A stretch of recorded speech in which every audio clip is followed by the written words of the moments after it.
Good morning, guys. What's up? Good morning. Um, wow. I guess when I went to sleep, I woke up to this insanity this morning about 10 people being killed. Some psychopath rammed a vehicle into a crowd in New Orleans. New Orleans.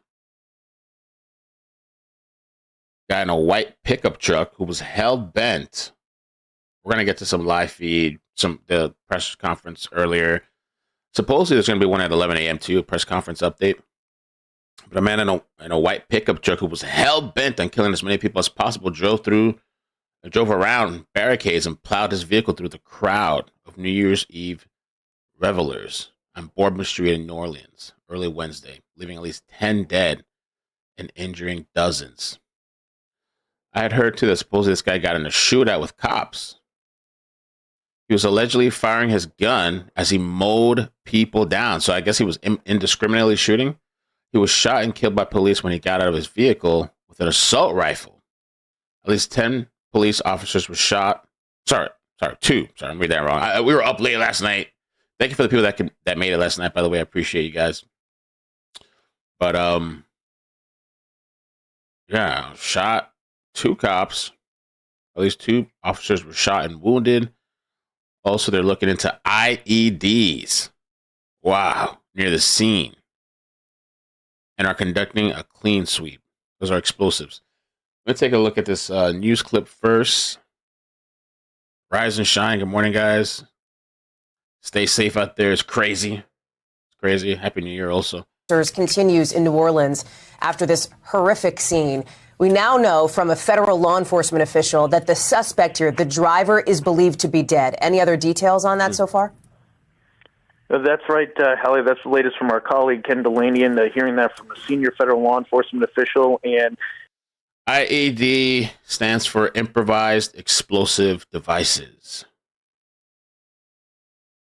Starting to get some images that we're in the process of verifying from the scene, but it appears to be a white pickup truck. There's a number of bullet holes on it, and trying to corroborate some additional information that we see from that vehicle and what that can tell us. A law enforcement official who's not actively involved in this, but just obviously this has gotten the attention of law enforcement officials across the East Coast here this morning, pointed out that there was a bollard replacement. So those are the kind of the stainless steel drums, if you will, that are typically line these streets and typically line these areas as a security measure to make sure vehicles aren't able to go down these streets. Now, whether or not that was just to protect the sidewalk or whether or not that was to protect the street, that was something that was in the process of being done. Also, where was this on the street? Was it at the very beginning? Did this individual carry out this apparent attack because they were able to just get close enough to the security area to be able to create damage as people would be close to the entrance of the street, or were they actually able to get a distance down the street? Those are all questions that we have here this morning, Hallie, and don't, frankly, yet, because it's still very much early in this investigation, have the answers to. But there are a number of different components that they're looking at. If this individual is deceased, if they had any ID on them, of course, they'll be able to immediately go. That's an interesting point. Hoax said to say this was terrorism, but not Brooks. Made me like, huh? Yeah, I think the mayor, was it? I think I'm going to play the clip. Somebody said it was a terrorist attack. She declared it a terrorist attack. But so Hoax said, but to say this is terrorism, but not Brooks. Brooks, he's somebody that rammed his car into a crowd of people, and he killed 6 people. So this is even worse than that attack. And since they have a license plate on a vehicle, they'll be able to determine whether or not this vehicle was rented, was it a vehicle that this person owned, and all sorts of information off of that. Do we know yet, Tom, if they have an identification on this driver? I have not been, no identification has been shared with me. That doesn't mean that they don't have one. It's just that I haven't heard that they have one at this stage. Presumably on the ground, this individual... Accidental? They would be able Hell to, no. They say this was very, very intentional. The FBI has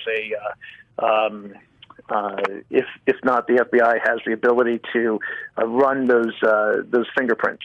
So now that doesn't necessarily mean that this individual is in their system. But if they have any sort of a record or any sort of background where they would have been fingerprinted in the past, that can be very helpful. They can do that very quickly. The FBI has that ability. And then, obviously, the fact that they have a vehicle, you have a piece of evidence, and if the vehicle was rented to John Doe, and that John Doe photo that matches the person that they have deceased at the scene, then they'll be able to have that type of information. So there's all sorts of different means and methods that they can use to be able to try to determine that identification. That's all right. I want to play the press conference too, in case I definitely missed it because I was sleeping. We had a little bit of fun last night. It wasn't really too crazy or anything like that, but we're up late. And the first thing I wake up to is this mass casualty event. What a way to start the year. What a way to bring it in. Not surprising. It wasn't it. I feel like two people last night. Well, Werewolf said, and somebody else in the Werewolf said in Discord, and then somebody else on live chat last night said, I bet you before the end of January, there's going to be some type of mass casualty event. And bro, not even a full first day, a couple of hours into the day of the first year, some shit already went down. The information I possibly can. We are going to give you an update a couple of times today. So we will give you just the basics this morning, all right? We had this event started at about 3:15. It did involve a man driving a pickup truck down Bourbon Street at a very fast pace, and it was very intentional behavior. This man was trying to run over as many people as he possibly could. It was not a DUI situation. This is a more complex and more serious based on the information we have right now. With respect to numbers, we have right now, and as you already know, this could change throughout the day. We do know that there are 26 injured people who are at UMC Hospital. We know we have 4 at Turo, 4 at Oshner Baptist, 1 at Tulane, but even as I was walking out the door, I believe I have an unconfirmed additional people who have been taken to other area hospitals, possibly on the east side. But we will give you as many correct numbers as we can as the day progresses. It is a very tragic situation for me to tell you that we know we have 10 people that this man killed on Bourbon Street. That is why we do not want anyone on Bourbon Street today. Wherever you see yellow tape, please do not violate this tape. This is in order to protect and stabilize the scene. We have information to a certain degree of the demographics of those who are in the hospital right now. We do not know at this point how many could be tourists versus locals, but from the information I have right now, it seems the majority are locals versus tourists. What I also can tell you is that this man, this perpetrator, he fired on our officers from his vehicle when he crashed his vehicle. 2 of our officers have been shot. They are stable, and we will give you an update on them. I have yet been able to go to the hospital. I will be leaving here. This guy went out blazing, gets out of his vehicle, pickup truck, starts shooting at cops. No intention on coming out alive. I'm warning about this guy's identity and intentions. This reminds me a bit of that Christmas attack in Germany, as somebody mentioned in the chat. The difference is, though, I forgot how many people the Germany guy killed. Definitely not as many. At first, the numbers changed, but I thought it was like 11. Germany Christmas attack. The guy rammed his car into a crowd as well. I thought last I heard was like 3. I don't know if anybody else had passed away. And they're saying the Germany guy showed signs of mental illness.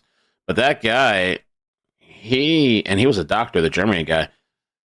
But he laid down. The cop stopped him. He got on the floor, got on his belly, and he went in. This guy went out in a blaze. For us to go visit our officers. We have called in every officer that we have. We have so much appreciated our partnerships who have also offered us staff. Last night, we had over 300 officers out here. And because of the intentional mindset of this perpetrator who went around our barricades in order to conduct this, he was hell-bent on creating the carnage and the damage that he did. Because of the nature and the indices that we have on the scene, and we have a... So this is new breaking. I'm trying to catch up and everybody catch up, and then we're going to play the live stuff. This was they're supposedly having a press conference at 11. I haven't confirmed that yet. 11 a.m. Eastern. Trying to confirm that. But the FBI apparently has announced that they're investigating the attack as an act of terrorism following the deaths. Well, they're saying 12 people now. Raw Alert says 12. Can we confirm that? I'm going to try to confirm that because I had 10. Raw Alerts posted 12. So I'm going to try to verify that. Enough information that the FBI will be taking over this investigation. And with that, I am going to be asking, this is the assistant agent in charge. This is Agent Duncan, Special Agent Duncan. And she has taken over this case on behalf of us and the FBI. As always, we will be in partnership with all of our partners. But Agent Duncan, if you want to have a few words for me. Thank you, ma'am. Good morning. My name is Alika Duncan. I'm the Assistant Special Agent in charge for FBI New Orleans. As Chief Kirkpatrick said, we'll be taking over the investigative lead for this event. This is not a terrorist event. What it is right now is their improvised explosive devices.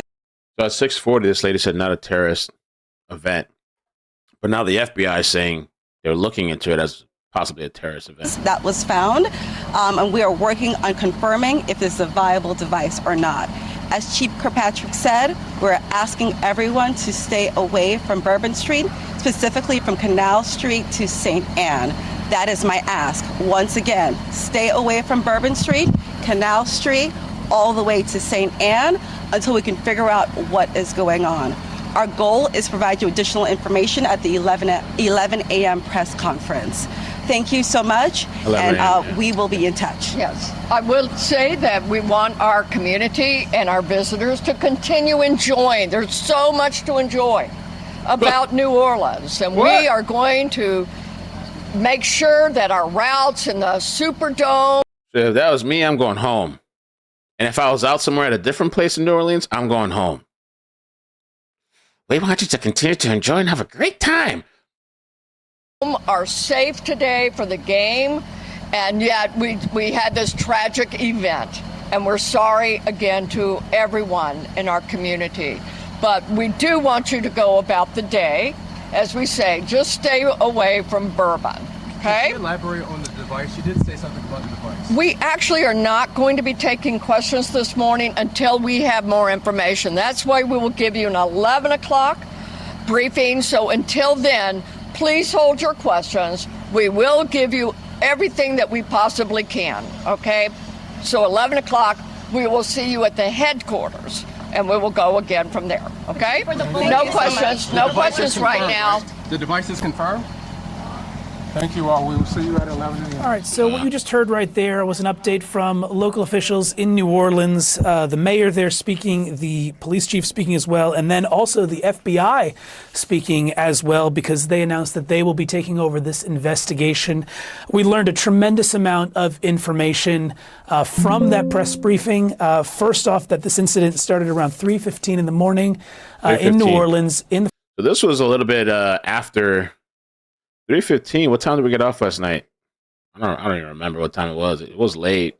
I don't know if it was that late, but a little while after we got off, this happens. Crazy. If you guys could help me out with the like button too, I'd appreciate the French that. Quarter, that there was Trying a to get the man live stream driving out there. a pickup truck, and that this was very intentional behavior. The police chief there saying that this was not a DUI situation, that this person was trying to run people over. Also saying that he was hell-bent on creating carnage. Another thing that we learned from that press briefing is that the man who was in this pickup truck, who allegedly, or according to police, drove down Bourbon Street trying to hit people, also fired on New Orleans police officers after, I guess it seems he crashed his car, and that 2 officers were shot by this suspect. One of the other things that came up in this press briefing was that it sounded like the FBI said there, the assistant special agent in charge, that there was an improvised explosive device found, and they're checking on that. But again, as you heard at the end of that press conference, they didn't take any questions, so there was not an opportunity to clarify more about that. Let's go to our reporters and analysts who we have with us. I believe we still have Andrew McCabe and Gene Cazares.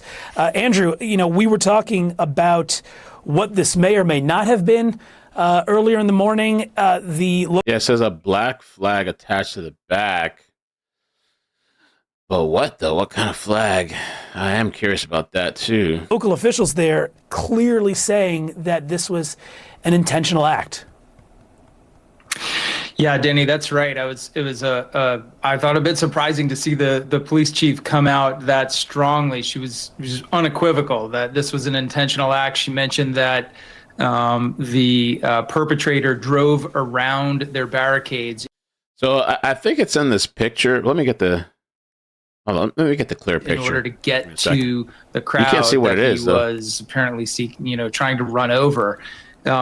So it's interesting. And then you had the representative from the FBI, the assistant special agent in charge, say that they did not believe it was a terrorist attack, or maybe they weren't ready to conclude that at this point. And I think it's important to note that there are distinctions there. You could have an intentional act that is criminal in nature by someone who's trying to hurt someone else or a group of other people that is not connected to some sort of a terrorist organization or. So this was the picture in a thumbnail. I don't know if this is what the black. Oh, sorry, I'm in the way. I'm trying to grab myself here. Hold on. There we go. I don't know if this is the flag. Maybe this is it right here, but it's like folded up. I can't even tell what that is.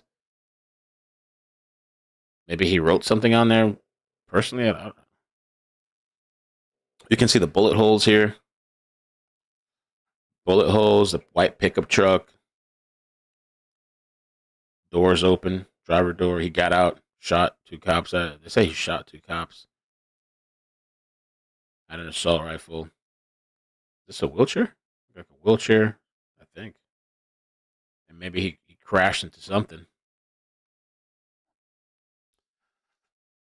Crazy, man. Let's check out some of the live. Oh, yeah, that is the flag. See, what flag is on the back of the New Orleans Bourbon terrorist truck? I'm guessing it was a 360 cameras with a flag under it. Says the camera, it was seized right away by police.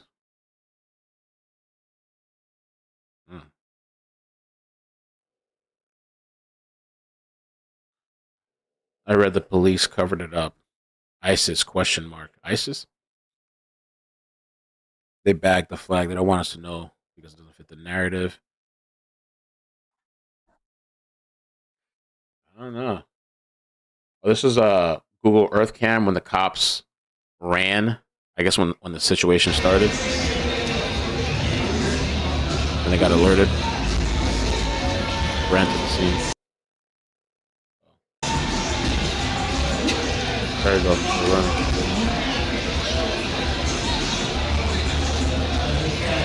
Wow.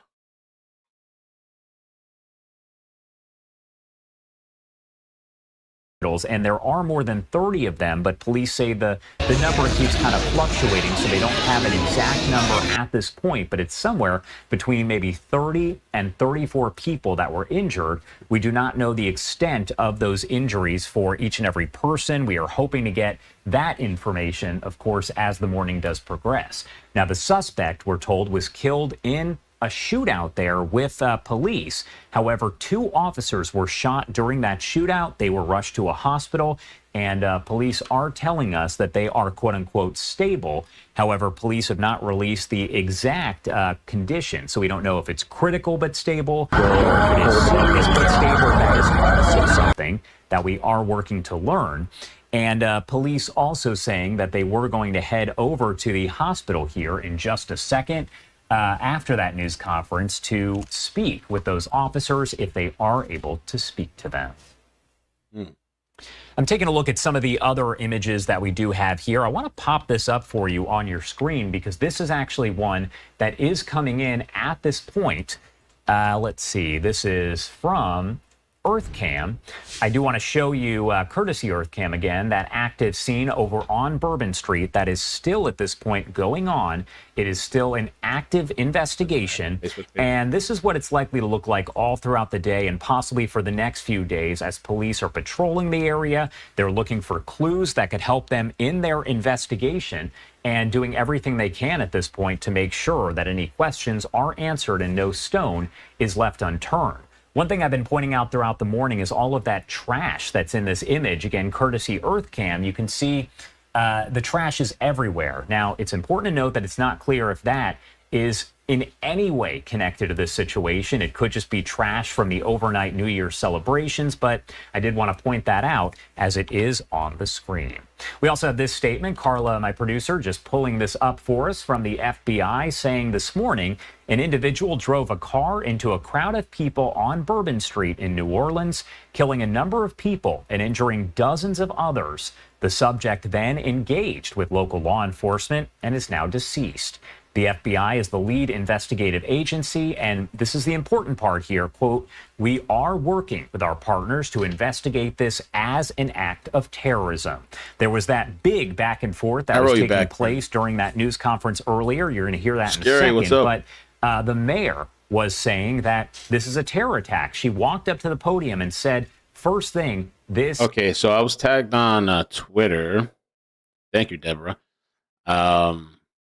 There's video of officers performing CPR on the shooter, I guess after he was shot.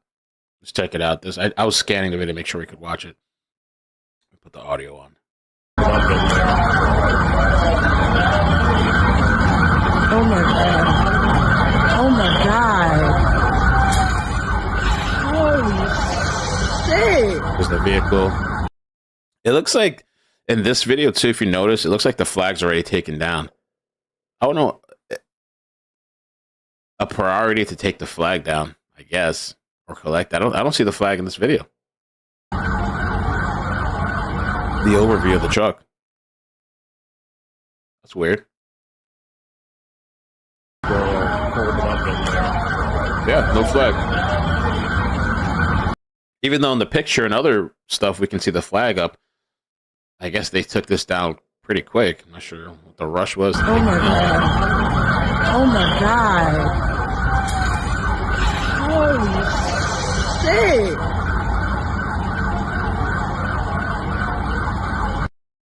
Wow. Crazy. Not be intimidated. And that we will first find out who this is. We will bring them to justice, and after we bring them to justice, then we are going to go on with our lives. Terrorism wins if they change our lives. Senator Cassidy, let's talk about big picture here. Look, there are going to be questions asked. The FBI is the lead agency here. Who the man is, he is now shot and killed, what his motive was, and why the city of New Orleans. The Sugar Bowl's tonight, the Super Bowl is next month, but there are so many cities hosting major events across the country right now. The big question is, why the city of New Orleans right now? Because I can tell you why the city of New Orleans. because the guy knew that there'd be a big crowd in anticipation of a big football game. And the whole nature of terrorism is football's going to be there? not to go to some rural area where they hurt somebody and no one hears about it, but to go where there's a lot of media attention. They could have gone to Times Square. They could have gone to some other place with a big New Year's celebration. They picked New Orleans precisely because for this little moment, New Orleans is going to be the subject of a lot of media attention. So all that to say, we cannot let the terrorists win. We have to win. And we do that by tracking them down, track down who his accomplices were, if there were any, what their motivation was, bring them to justice, and then we live on with our lives. I think the big question right now, Senator Cassidy, and I know that you cannot specifically answer this, but is why? And also, was anybody else involved? Are you hearing anything from the national level, anything from folks out of your office in terms of this investigation, what we're learning about this terrorist and if he worked alone or if that person worked alone? So you're asking a lot of questions which I've been briefed on, but I cannot answer. This is a criminal investigation, but I've been briefed so far by the state police and have requested an FBI briefing for the federal delegation, and actually hung up on Ali Mayorkas, the Secretary of Homeland Security, just before an earlier interview. Some of this, though, cannot be revealed until the lead criminal investigator, the FBI, reveals it. Let me just say that.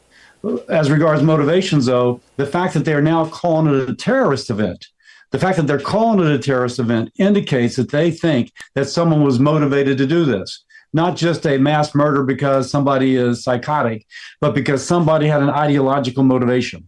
The fact that they have Texas plates, what's that mean? A lot of people live in Texas, but probably significant. They have the numbers Texas on that. Plates. They can trace those plates, and that means that they've already traced them. And the fact that they're now calling it a terrorist event, probably there's clues either in the truck itself or on the license plate, or who they know from the person that they've already taken out.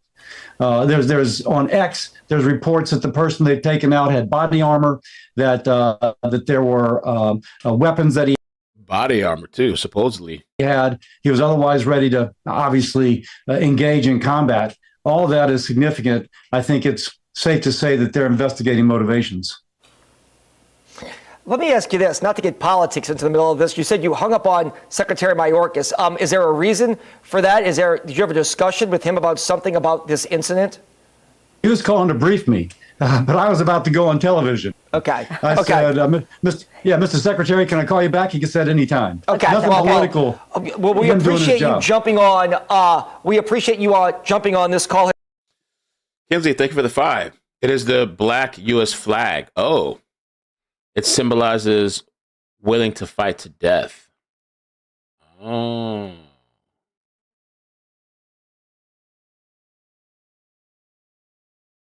So I haven't seen confirmation of that, but Kinsey, that's what Kinsey believes. All I've seen so far, because they took down this flag so quick, before the guy was like, not that the guy that killed 10 people is a priority, right, to save his life or whatever, but they're doing what they're supposed to do. But it almost seems like before they even perform CPR and the cops are shot, we got to take down this flag ASAP. What the? Priority. Quick. There's a picture of that flag. Kind of like, I believe this is the flag. Looks like it's folded up, though. Can't even see what's on the flag.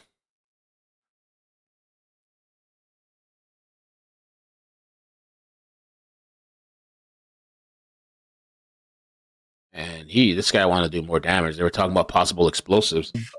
Security. Next would come a big bowl game like the Sugar Bowl is tonight. And so there is a level up even from what they would normally have for the Sugar Bowl. I can promise you there'll be a level up even what they normally have from a Super Bowl after this. And any term, should we expand it just in general? I know that we've done a lot of things to just try and safeguard Bourbon Street. We've had a number of shootings, unfortunately, in the tourist Mecca over the course of several years. Other mass casualty events taking place in New Orleans. I know that we've changed the laws here in Louisiana. This didn't have anything to do with guns, but anything to do with more safety measures to protect really our downtown to even get into the Quarter, because this person didn't just get into Bourbon Street near Canal. They got into Canal Street. They could have done this in downtown where there were also a lot of people as well. So first, I read on X. Now, what is that? That's hearsay. That he drove around the obstacles that were there. So that obviously has to be investigated. Did he go on the sidewalk and try and get around? That's plausible. Secondly, you got to compliment NOPD and state police. You can look on the Earth Cam in which you hear the gunshots and you just see these officers running to the scene. Incredible bravery. We just need to be thankful for that. And now, of course, Canal Street is filled up with flashing lights. But if you take somebody in a free society who's highly motivated, it's really hard to stop them. We live in a free society, not one where, before you go to this point, you've got to be checked, and the next point you're checked again. And that's just inherent in having the freedoms that we have. And that's why we need to find out who this terrorist was, what was his motivations, who are those supporting them, and go after them. And go after them and don't stop until they are brought to justice. All right, Senator Bill Cassidy, thank you so much. They should be releasing so 11 o'clock is going to be the press conference. They should be releasing the name, hopefully. And did this guy have a manifesto? All the little things that come along with it. Anything like this in the city of New Orleans. How is your agency working with the feds and police right now? Well, 1 second, real quick. I think we've got some information coming in from Aubrey Killian. We're going to get to you in just a second. But Aubrey, what do you have to tell us at this moment? And I just want to thank the medical staff here. I mean, they have been heroic, whether it's been men and women in law enforcement or whether it's been people who were injured in the event. They've gotten the very best care from our medical staff here. But as it relates to the two officers, they're up. One of them, we asked him what he wanted. He wanted a Sprite. And I thought, hopefully he got his Sprite. But this is a tragic event that not just affects an iconic street and an iconic city, but it's an attack on our freedom. Hey, Councilman Thomas, we're live on WDSU right now. Just so our viewers know, you have been in the hospital. Last several hours. And tell us who you've been speaking to. Family members, the officers, people involved. For me, it's just one of those things, it's just what we do. When we hear about tragedy in New Orleans, so, the first time I heard about it, we were just celebrating with our family. And we're not that far removed from each other.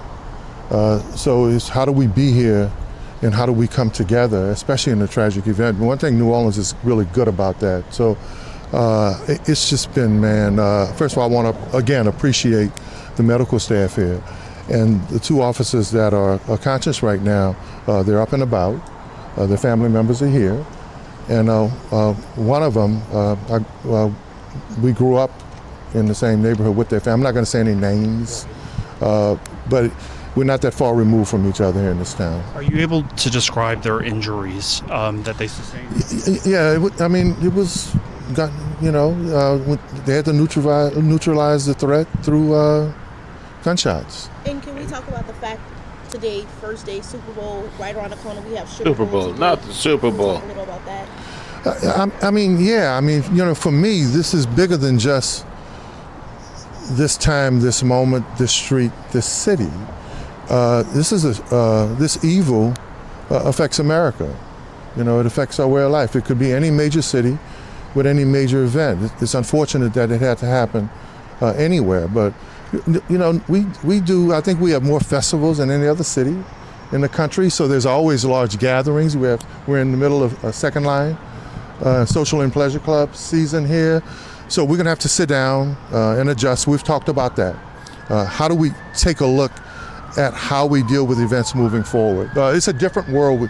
It's a different world we live in right now. Where were the officers shot? What part of the body? I'm not going to say that, but what I can say is after being in the room with them and their family, nothing seems to be life-threatening. Let's talk about being in the room with some of the families that are walking. We know NOPD is asking people to call 311. Are you seeing more and more people actually enter? That's been kind of stabilized now. There were a lot of people, and for me, just to see fellow officers, men and women, come by to check on the two men and their families, and the camaraderie there. One young female officer who graduated the academy with the young man that I was in the room with, wow, she came by with just full of tears, right? That's someone she was in the academy with.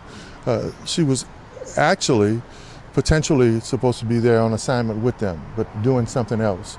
So it's to see other officers come by, to see other men and women come by to check on their comrades. It's been very, very heartwarming and uplifting. And again, the medical staff here, I can always go back to how they stabilized and saved my nephew's life.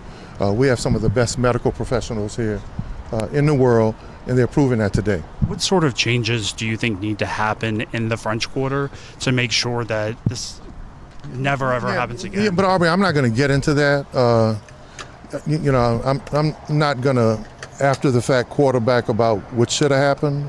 What I'm concerned about is what did. But what I can say is this: to prevent it from future instances. It's a different world and a different environment. As one of the most visited cities in the world per capita, we're going to have to assess what we do and how we do it moving forward. There are a whole lot of things that I can't talk about, that I won't talk about. How do you feel about the response? I'm not going to question any response right now. Look, the federal agencies have taken the lead. I'm not going to play the kind of political games with that. We're not going to question it. Our concern right now is these men and women, the victims and their families. But yes, this is an opportunity to assess and take a look at how we deal with major crowds and major events, but not just here in New Orleans, but around this country. But we still can't forget that we're the city that trains other cities and other law enforcement agencies on how you deal with crowd control. But this is a new environment right now. I got to get back to these families, man. All right. I appreciate your time. Sincerely, thank you. So again, that was Councilman Oliver Thomas. He spoke with us. He's actually been in the hospital all morning. The good news is he's been in contact with 2 officers. He said they are male officers. He did not feel comfortable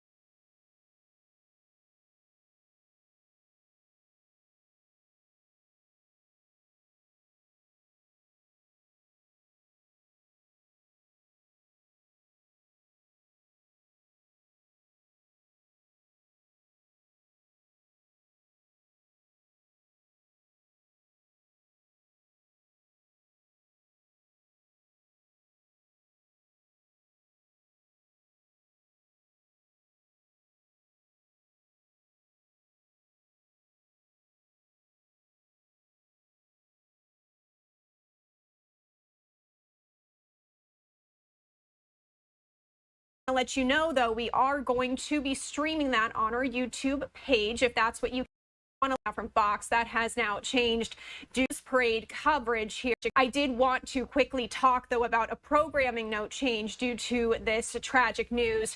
We were telling you that we were going to bring you the Rose Parade coverage here nonstop on Live Now from Fox. That has now changed due to the nature of the news today. I did want to let you know, though, we are going to be streaming that on our YouTube page, if that's what you came here for. I am going to pull up that QR code right now, and you can scan that, and it will take you to our YouTube page. Again, this is if you are here for the Rose Parade coverage out of Pasadena, California. You can scan that code, and that will be continuous, nonstop coverage, no commercial breaks, as we do continue our top story of the day here out of New Orleans. Again, you can scan that QR code, but we are going to pivot back right now to this live look outside of Bourbon Street right now, and you can see the coroner van still there, a very active scene. You can see in the background that street taped up. And again, still a lot of questions here about what we don't know so far, and we're hoping to get a few more answers around that noon hour. But here is what we do know per Fox News. Again, that breaking news that we just told you, the FBI confirming that the suspect in this New Year's Day massacre on Bourbon Street in New Orleans is dead after engaging with police officers. The Bureau also saying this incident in which 10 people were killed and 30 injured after this suspect plowed a pickup truck into a crowded street is now being investigated as an act of terrorism. I actually do have a quote that I want to pull up from the FBI that my producer Carla has pulled up for me here, and I do want to read it to you. It says, quote, "This morning, an individual drove a car into a crowd of people on Bourbon Street in New Orleans, killing a number of people and injuring dozens of others." The FBI, again, saying this in the statement just released moments ago. I'm going to continue here with what it says. The subject then engaged with law enforcement and is now deceased. The FBI is the lead investigative agency. We're working with our partners to investigate this as an act of terrorism. And again, just to go over what we know so far as we do await new information here, at least 10 people killed, dozens injured after this driver plowed this car into this group of people on Canal and Bourbon Street in New Orleans. Again, this all happening at about 3:15 a.m. Eastern time today. City officials saying 30 injured people, including a police officer, have been transported to 5 local hospitals, and we are expecting that other update later today. And we also did hear them say that they were going to give us updates multiple times throughout the day. The category. I do want to also pull back up this shot. This is the live look that we have right now here. And this is courtesy of EarthCam. You can see still a police presence there. And we are actually hearing from people who heard what happened there, and this is Fox News reporting. An employee at the Bourbon Orleans Hotel in New Orleans said they heard 2 very soft bangs. That's a quote from them this morning after the Bourbon Street attack.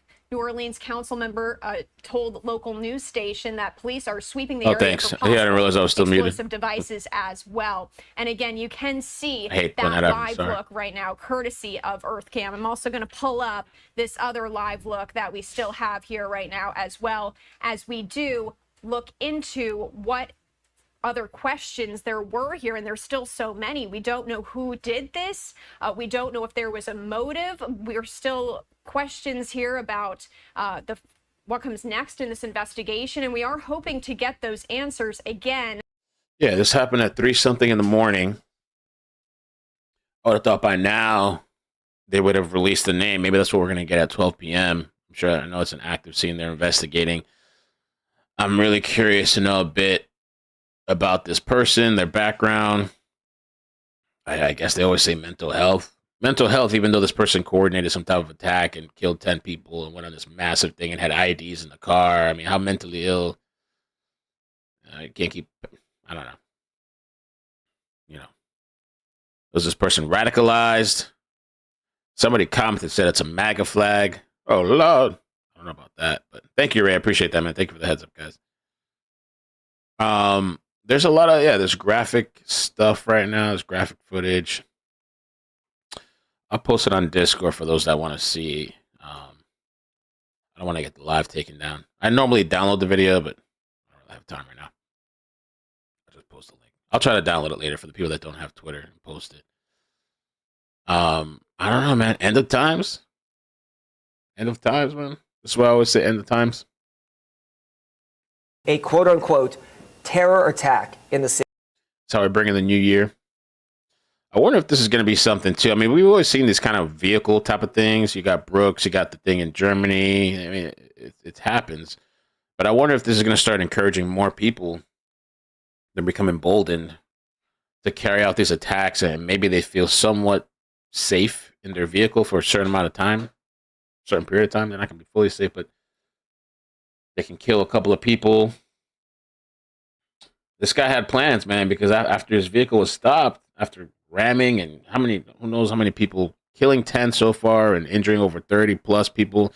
Some people are saying 12 are deceased on Twitter, but I still haven't seen official numbers on that as far as 12. The number I keep seeing consistently is 10. 10. That's what I keep seeing is 10. You know, I don't know where they're getting the number 12 from, but we'll see. But this guy definitely wanted to do more damage because he had an assault rifle, supposedly wanted to get out and keep shooting. And supposedly they're investigating some type of IED device. For the families and the people still in the hospital. But as we loaded the buses to head to the parade here at the Rose Parade in Pasadena, people were calling their family members, making sure they were safe. And, at a time when we out here to celebrate and promote tourism, this morning at 6 a.m. California time, when they did a moment of silence for those victims at the Rose headquarters right before they announced that Louisiana won an award for our float this year. So it's a little hard to celebrate anything during this tragic time. Lieutenant Governor, you are over tourism for the state of Louisiana. It's the biggest job that you have in your office. This is probably the biggest tourism weekend next to Mardi Gras in the city of New Orleans. New Year's and the Sugar Bowl, tens of thousands of people in the city right now. What is your message to them? Because obviously it's a terror attack. 10 people are dead tragically. 35 others remain in the hospital, including 2 NOPD officers. Yeah, hopefully, we'll figure out why this person did this. There's no reasoning, but and it's an isolated incident, and I'm sure this tragic event we'll have to take another look at. Is there other things we can do as we prepare for Super Bowl? With more blockades on streets and things to that nature, because obviously you've got to always look at these things and see what can we do different, what can we do better, and the obviously to try to prevent anything like this from ever happening again. But it is probably the worst time of the year, and obviously this person knew that and knew there would be a crowd there, and that's why this was done. Lieutenant Governor, we pride ourselves on tourism, trying to bring people here. There are a lot of fears already. I'm from the North Shore. A lot of my North Shore friends don't really like to go to Bourbon Street just for the fear. But do you think that this is going to create more of a black eye on our city when it comes to crime, when it comes to some of the possible issues that, we contend with? It absolutely is going to hurt. And, we never want to forget those victims and the people lost their lives. But I'm sure this will also lead to us looking at what can we do better. We've talked about making Bourbon and Raw Street permanent pedestrian streets and things like that. So hope it's sad that it takes a tragedy like this to look at other things. What can we do better or do more? But we've always struggled with the crime issue hurting tourism in the Quater and hurting tourism for the whole state. Because it's always so goes New Orleans, so goes tourism for the rest of the state. And look, let me ask you this. We are going to get to our crews. We want to let our viewers know that we have them all over the French Quarter. We also have Daryl Forges standing by with a timeline on this terror attack. But let me ask you this question, Lieutenant Governor. You have pushed to make essentially the French Quarter a state park where you can't drive on Bourbon Street or Royal Street, and you have state police.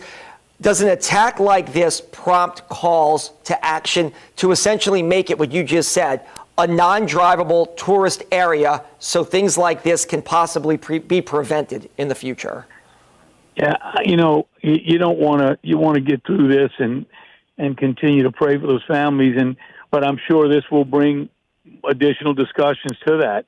The streets running a parallel to a canal would be the vehicle streets, and then the ones running like Bourbon and Raw would be permanent pedestrian, has been proposed for many years.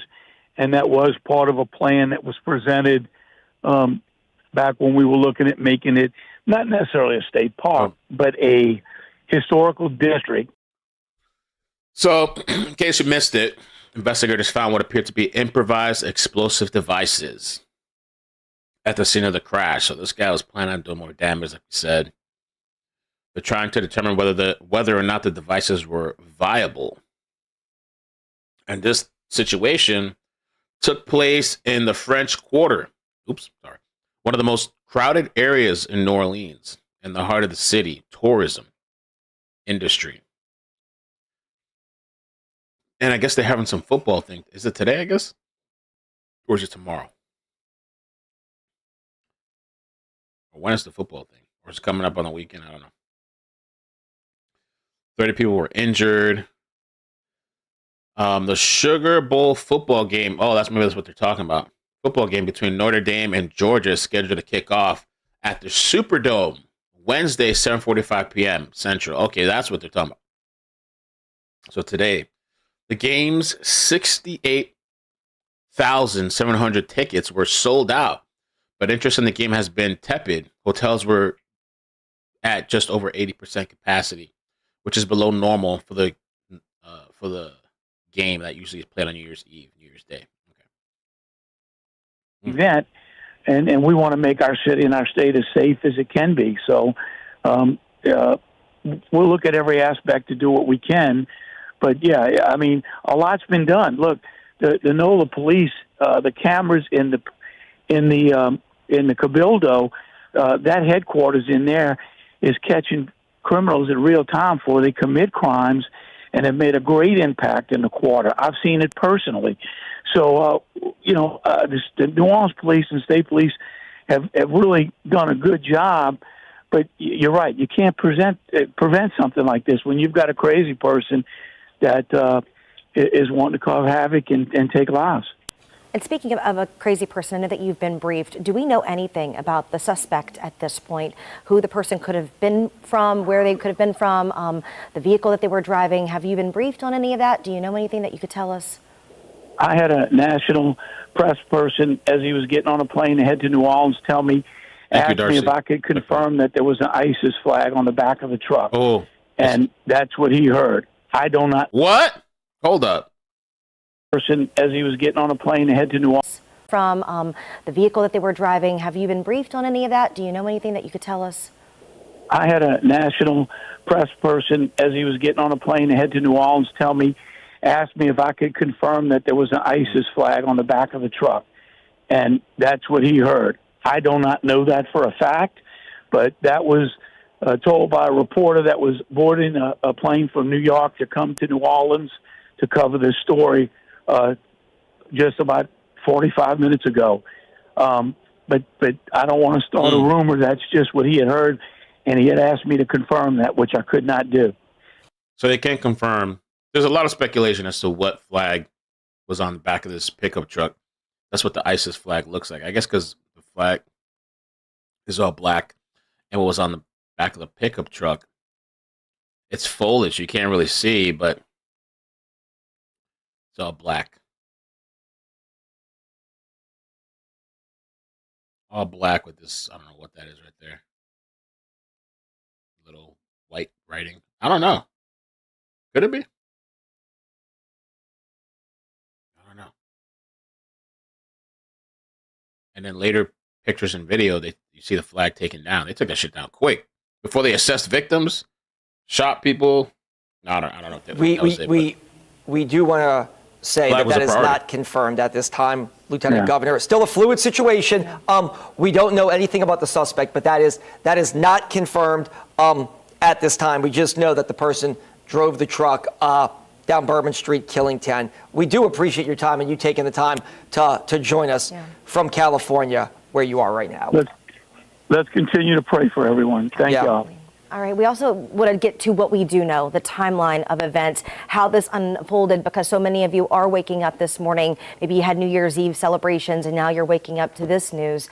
Daryl Forges is joining us now live with what we're learning about the situation and a timeline of exactly what unfolded in the early morning hours along Canal and Bourbon. Yeah, Randy and Travers, we just got some new information just into the newsroom just a few moments ago. A picture from what sources say is the pickup truck that crashed into people, dozens of people there in the French Quarter. Let's go and show you that picture right now if we can. You see it right there. It appears to be a white Ford F-150. And you can just see the damage to the front of that pickup truck. Wow. Just shows you how fast this driver might have been driving throughout the entire French Quarter, especially there on Bourbon Street, between Bourbon Street and Auberville Streets. Now, as Randy and Travers, you just talked about, the timeline we have right now is still a fluid situation, but we do know that this whole thing started at around 3:15 this morning when that pickup truck crashed through the area of Bourbon Street and Auberville Streets. And also, we know that later on, a Louisiana state trooper flagged a suspicious device and called special units to investigate. And we did see during Fletcher's live shot there, the crews out there detonating what appeared to be some suspicious packages or suspicious devices there in that area of the French Quarter. Now, we also know that the driver that was behind the wheel, that pickup truck, did engage in a shootout with NOPD officers. And from what we know, that person that driving that vehicle is dead. But right now, dozens of people are in the hospital right now, and at least 10 people have died. We've heard statements from city, state, and local officials all across the southeast Louisiana area talking about what happened from earlier this morning. Right now, I'm going to go right now to what Governor Jeff Landry said this morning. So that flag is going to be pretty important. That person clearly had that there on purpose, from the hanging off the back of the truck, get their message across while they're killing people. Almost looks like somebody else in the chat pointed out, like it's kind of like painted on his hand, like.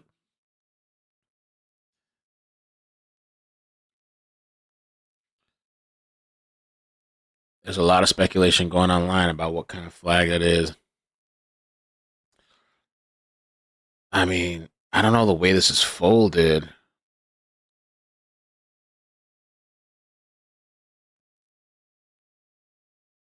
And if you look at the ISIS flag, let me see. The ISIS flag.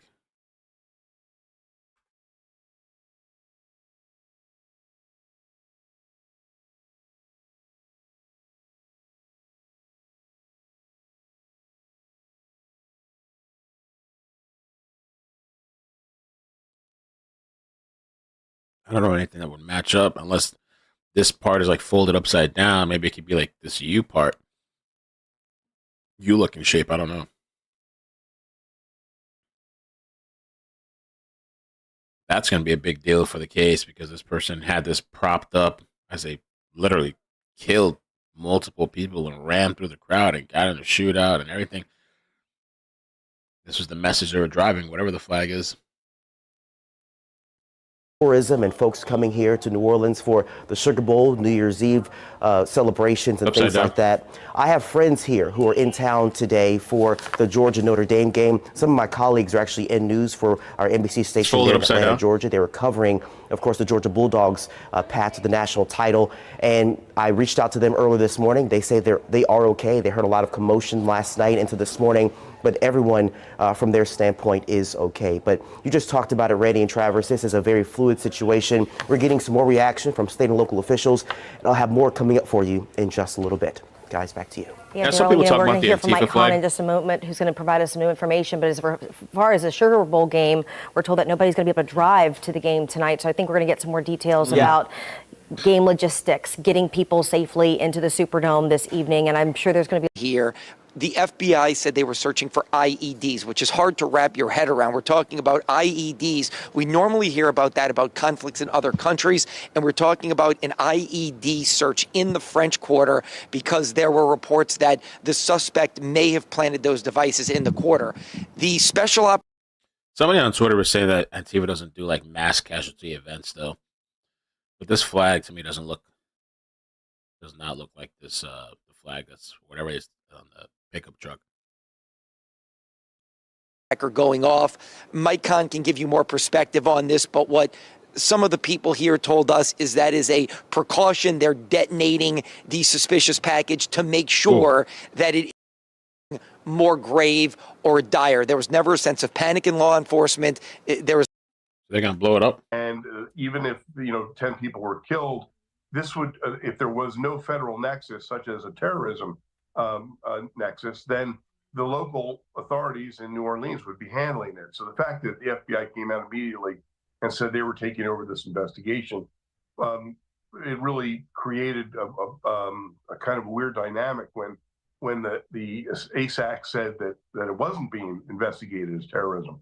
So I think she basically just misspoke, and they've clarified it since then. But now, what's the difference? The difference is if it's a guy who is just bent on killing people for his own weird purposes. The difference is what was there an ideology involved here, and that's the difference between a terrorism incident and a mass murder. And when can we expect to get answers here? I know this is probably going to be lengthy, but in terms of these press briefings, we did hear them say they're going to give us updates multiple times throughout today. Can we really expect new information at each time we're getting those briefings? Does that happen this quickly? Yeah, they're developing information, literally by moment. So yeah, they're gathering the information, and they will be dribbling it out as the day goes by. Remember, this is a massive investigation. Oh yeah, You also know, true. okay, we know we have one suspect here who's now been killed by the police, and they have to determine were there other people involved? Are there other devices that have been planted? Is there a secondary attack plan? And then they got to go deep into the motivations of the suspect. They're going to have to be doing search warrants on all of his properties, whether they're going to do search warrants on his residence, on his devices, his laptop, his phone, and it's a massive investigation. Exactly. And you mentioned something at the beginning of when I brought you in here, that this was it's a large crowd of people, right? So makes sense, I guess, if you are going to try to do as much damage as possible, that would be your target.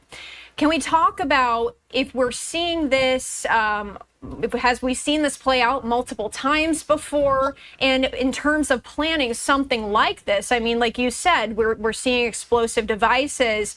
In terms of planning this, how was that really possible, given the amount of law enforcement that typically are around these large crowds during these times? Yeah, this is a real conundrum, because this is a very easy target, and this is a dream come true for a terrorist or an attacker, because you have a ton of people concentrated in a very small area. That is the beauty of this for a madman or a terrorist or someone bent on killing as many people as possible. And the utilization of a vehicle is something we have seen terrorists use quite often in the last few years. It's unless they had temporary barricades up, and these temporary barricades they're only for traffic control. They're not for security, really. The only way to target harden this from a vehicle attack would be to put cement barricades at different locations, which would limit the access and the ability for a vehicle attack to happen. I know we talked about questions still remaining here because there are a lot, right? So I'm being tagged on stuff on Twitter too. DG shows another picture of the flag, but you can't really see much, unfortunately. But you can see it kind of hanging in the background. It's like folded in on itself, so you can't see. Maybe that's another clue, I guess. Something was definitely written on that flag. Honestly, I mean, I don't know, man. The little small pieces, nothing confirmed yet, but the little small pieces to me is almost looking like the ISIS shit. The little bit that we can see. This is the picture from earlier. This is another picture here. Let me take a look at the ISIS flag. Hold on.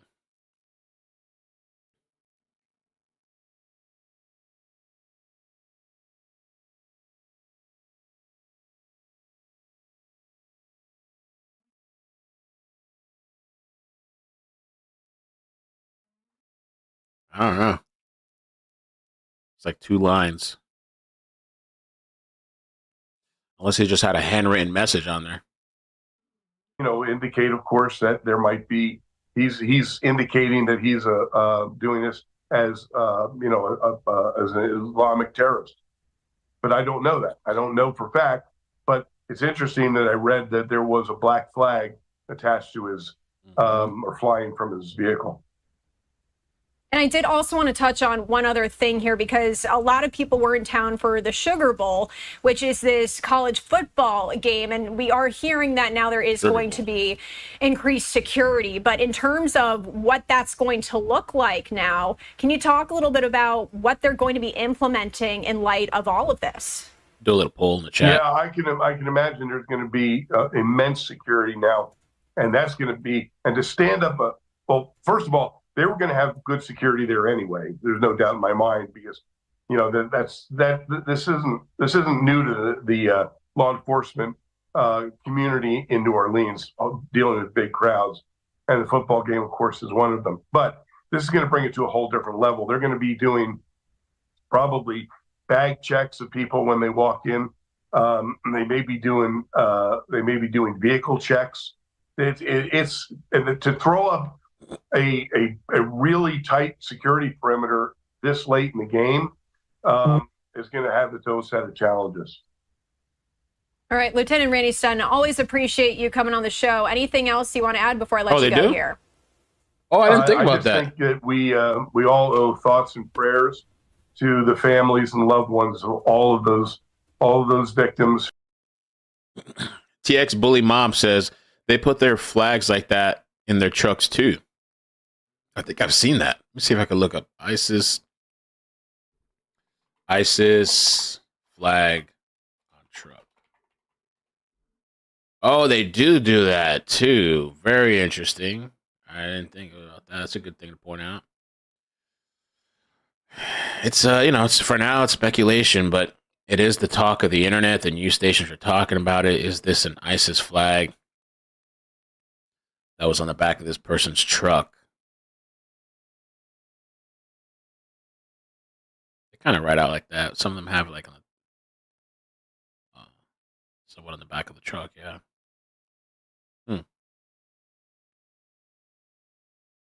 California. We are going to forego that here on our mainstream due to this breaking news, but I did want to pull up this QR code for you if that is what you're here for. We do have stable, and we will give you an update on them. I have yet been able to go to the hospital. I will be leaving here for us to go visit our officers. We have called in every officer that we have. We have so much appreciated our partnerships who have also offered us staff. Last night, we had over 300 officers out here. And because of the intentional mindset of this perpetrator who went around our barricades in order to conduct this, he was hell-bent on creating the carnage and the damage that he did. Because of the nature and the indices that we have on the scene, and we have enough information that the FBI will be taking over this investigation. And with that, I am going to be asking, this is the assistant agent in charge, this is Agent Duncan, Special Agent Duncan, and she has taken over this case on behalf of us and the FBI. As always, we will be in partnership with all of our partners. But Agent Duncan, if you want to have a few words for me. Thank you, ma'am. Good morning. My name is Alethea Duncan. I'm the Assistant Special Agent in charge for FBI New Orleans. As Chief Kirkpatrick said, we'll be taking over the investigative lead for this event. This is not a terrorist event. What it is right now is there. Yeah, that was earlier.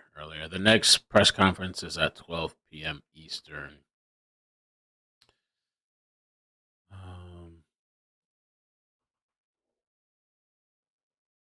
Oh, exact match. Hold on a second. Mac Hark.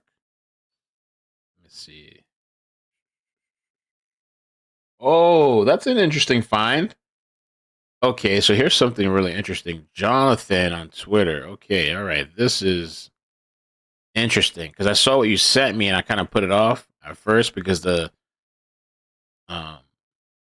license plate number didn't match. But if the car was bought, then that makes sense that it would be a different number, right? But all right, so Jonathan tagged me on this and he says, check out the listing on Turo. Has the same sticker on tailgate and license plate frame. So this is the vehicle that was. So maybe the shooter, alleged terrorist, purchased the vehicle recently. And here's the license plate from the listing right on the website. We're gonna get to the website in a second. And if you look at let me put this over here, and then you look at the car right here, right? I mean, unless it's just a really popular thing, but look. Mac Huck. Who's Mac Hook? Is that like a name brand or something? Person? Same thing here. Mac Hook. Obviously different numbers. Let me download this picture. Hold on. Phone number is different on it, though. The tag. When did they start putting phone numbers on license plate tags?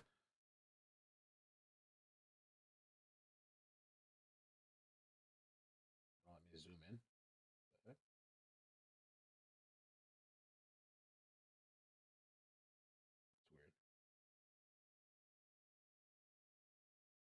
Oh, it's the same phone number. Is it the same? Oh, no.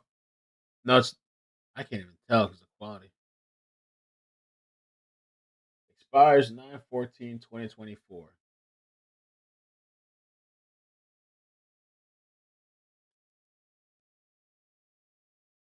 Let's see what you guys are saying in the chat.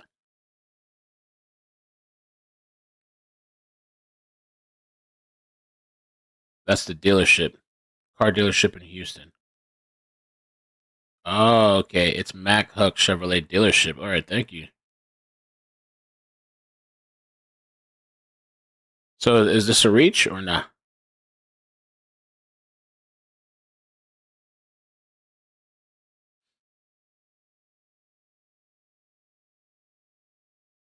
Only thing is, I think it's the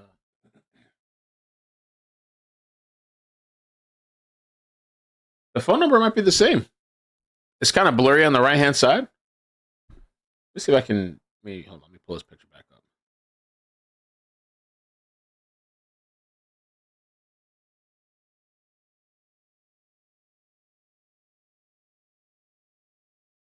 No, let's see.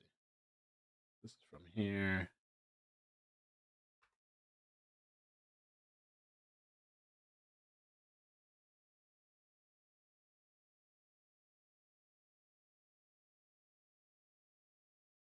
Mac Hook.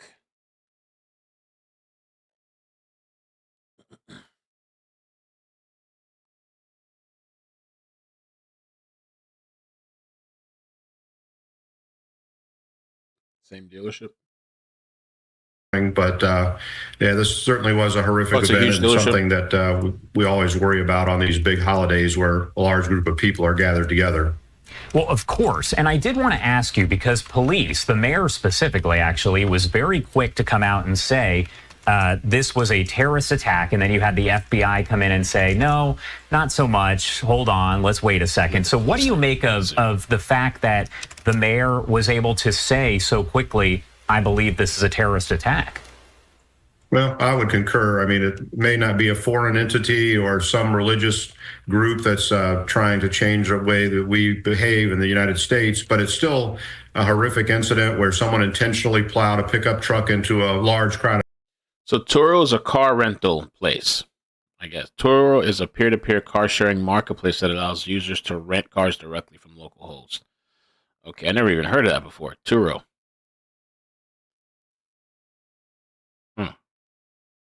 Being hurt, a shooting of law enforcement, and a bomb on site. I mean, that looks like a terrorist attack to me. We don't know if it's somebody that's having a mental health issue and perceived something and took action, or if it actually is somebody that has some type of. Oh, let me see. Is the car available here? Ask kind of on that same note, and it kind of goes with what you just discussed. Police also were very quick to say, this did not appear to be accidental. This was intentional. We know that this person was. You know what's kind of interesting is that this car, right? So it's on this the listing that Jonathan sent me, right? Car's not available at all anymore. I try putting it. Let me try February. Let's see. I want to rent the car for February to the 7th.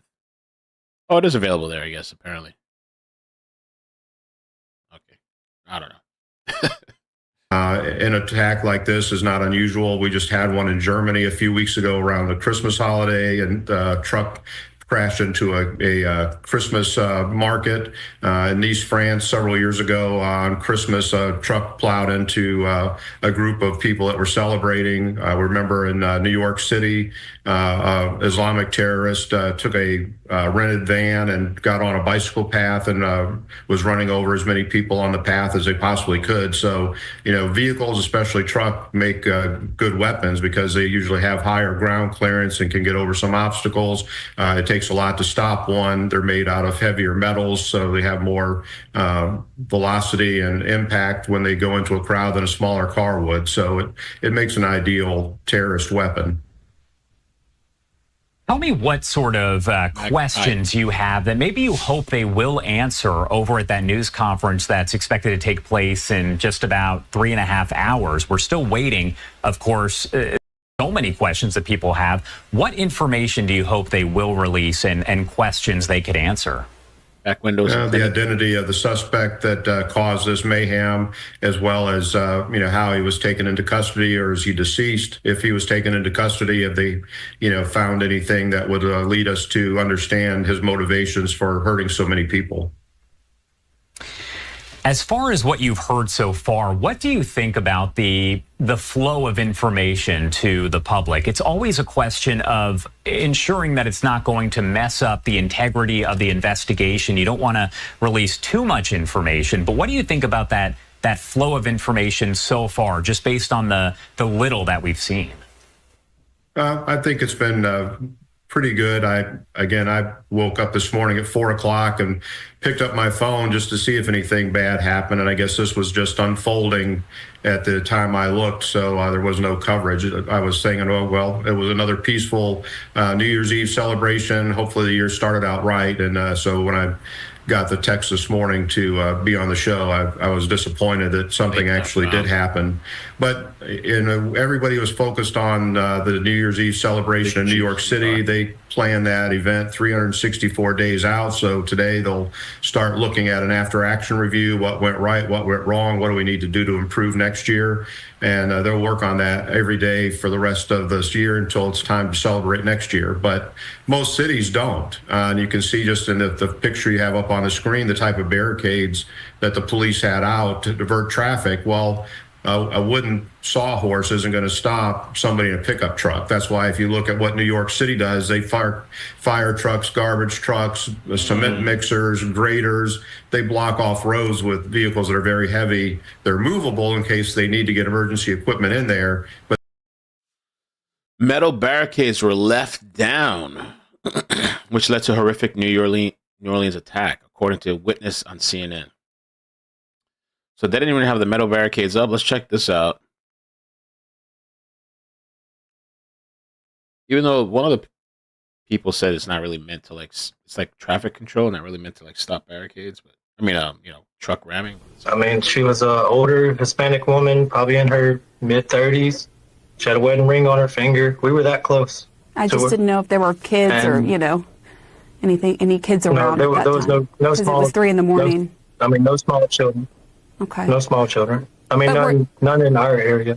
Right. Did you see, when you were looking down from the balcony, did you see the truck? Did you see the suspect?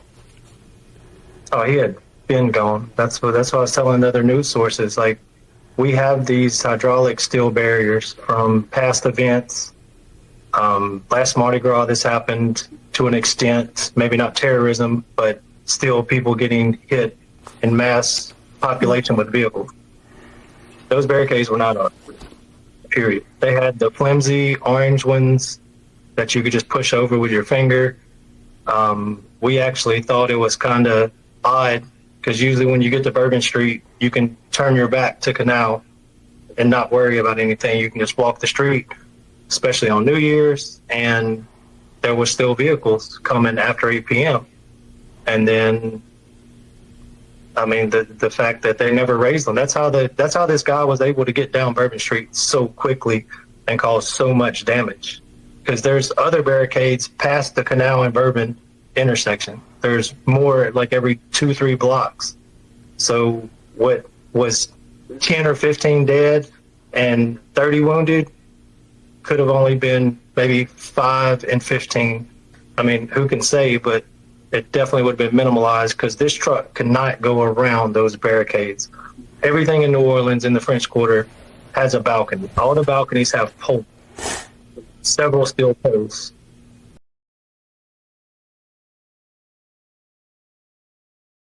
Muted. So this guy has the details. I want to play a little bit over. Just sorry, I missed it for a second. Had to take a call, but Especially on New Year's, and there were still vehicles coming after 8 p.m. And then, I mean, the fact that they never raised them. That's how this guy was able to get down Bourbon Street so quickly and cause so much damage. Because there's other barricades past the Canal and Bourbon intersection. There's more like every 2-3 blocks. So what was 10 or 15 dead and 30 wounded could have only been maybe 5 and 15. I mean, who can say, but it definitely would have been minimalized because this truck could not go around those barricades. Everything in New Orleans in the French Quarter has a balcony. All the balconies have poles, several steel posts, and there's no going around anything. If that barricade's up, that's a wrap. That's your end. So just to be clear, you're saying that they were just flimsy orange barricades that weren't up, that they weren't the same barricades there as elsewhere. No, the metal ones were absolutely not engaged.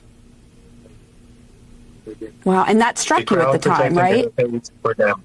Because there was that 2017 incident with Mardi Gras where a drunk driver drove through, and so from what my understanding is, they increased security measures in that area because of what happened there. But what you're saying is that you didn't see the security that should have been there to protect the revelers.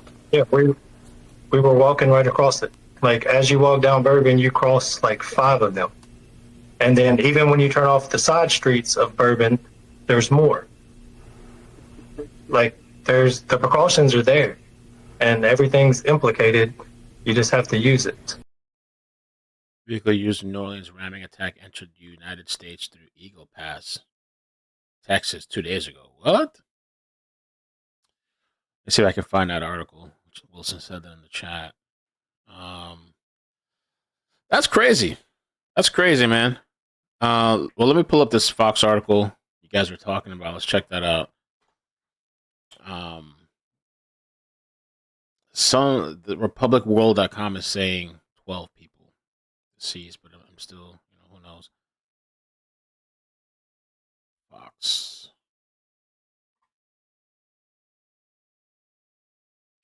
That's all stuff that we don't know yet. But how pivotal is the public in piecing this all together? It's extremely valuable because obviously we've got the person in custody or the person may be deceased. So the situation's over. We know who, was the catalyst for it. But it also, we don't know if anybody, once his name is released, if anybody knows him and they can say, he was having mental issues or he's got, alcohol or drug problems. I mean, there's a lot of information that we'll be able to glean from people that knew the subject personally. We'll also, ask for witnesses. I mean, did he get out of the pickup truck and start firing at law enforcement officers? Did he say anything? Did he utter any phrases that, would again, might lead us to his motivation? So there's so much information that the police won't have if the public doesn't assist. And no piece of information is too small. Anything that they can add is great. What about the improvised explosive device? Can you explain what investigators are going to look into as far as that goes? We don't necessarily know a lot about where it was found. We just know that it's involved here. So how do police go about looking into that? Well, they're going to do a forensic analysis of the weapon. They're going to find out, what would initiate it, what kind of trigger it had, what type of explosive device is it. It could be something as simple as a, compressed LP gas cylinder with some type of explosive device at the neck of it, so that when it was detonated, the explosive would blow off the top of the canister and the LP gas would expand and cause a big fireball. Or it could be, pipe bombs that are full of firecrackers that are designed to explode and disperse shrapnel. So it just depends on the size of the weapon and what it was intended to be used for. So when I hear that it was an explosive device on top of everything else, this really makes me believe it was a terrorist event. And so that forensic analysis of that device will just kind of determine when was that going to be set off, how was it going to be set off, what was its intention to be, blow up evidence in the truck, or was it made to be, again, another instrument of mass casualty? Insanity. Thank you so much for the 20. Zakia, I appreciate the pronunciation. It crossed my mind when I saw your super chat. I was like, I remember you told me before how to pronounce it. In my head, I was thinking Zakia, but then I was thinking of the last letters in the name. It says, blessings, Mel. I wonder why the bot's supposed to read the messages. It's not reading it today for some reason. I guess the bot's protesting. Blessings, Mel. We live in New Orleans. Oh, I was born there. We live in New Orleans. This is beyond horrible. My grandfather passed away on 12/24/24. Oh, I'm sorry. Condolences. Oh, that sucks. And now this evil event. Yeah, man. I love my grandmother's visiting town. She just came in yesterday, so I love my grandmother, so I can only imagine. Damn, Hoax posted the picture of the suspect. Wow. Damn, maybe this is some ISIS attack. So the picture's on Discord. I can't show this on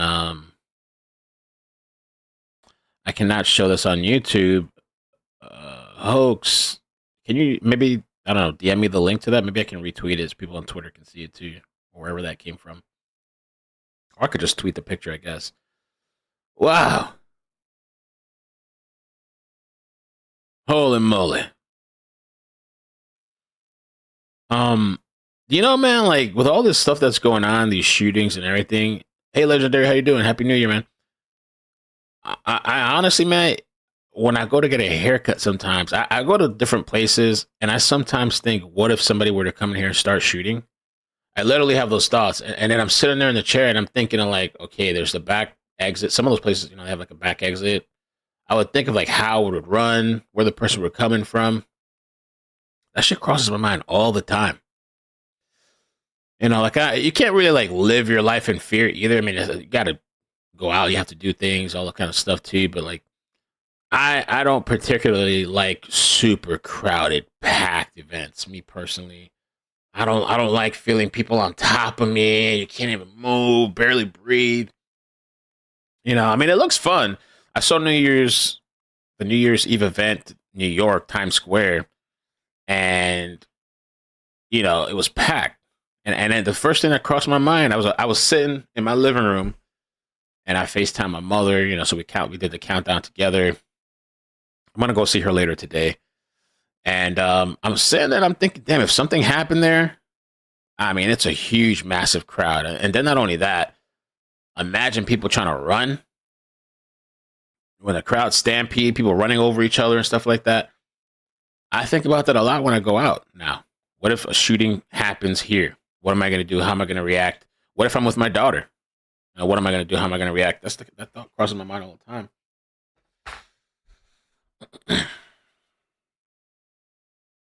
Oh, I didn't think about that. True, Hoax. Good point. The guy was dressed in camel.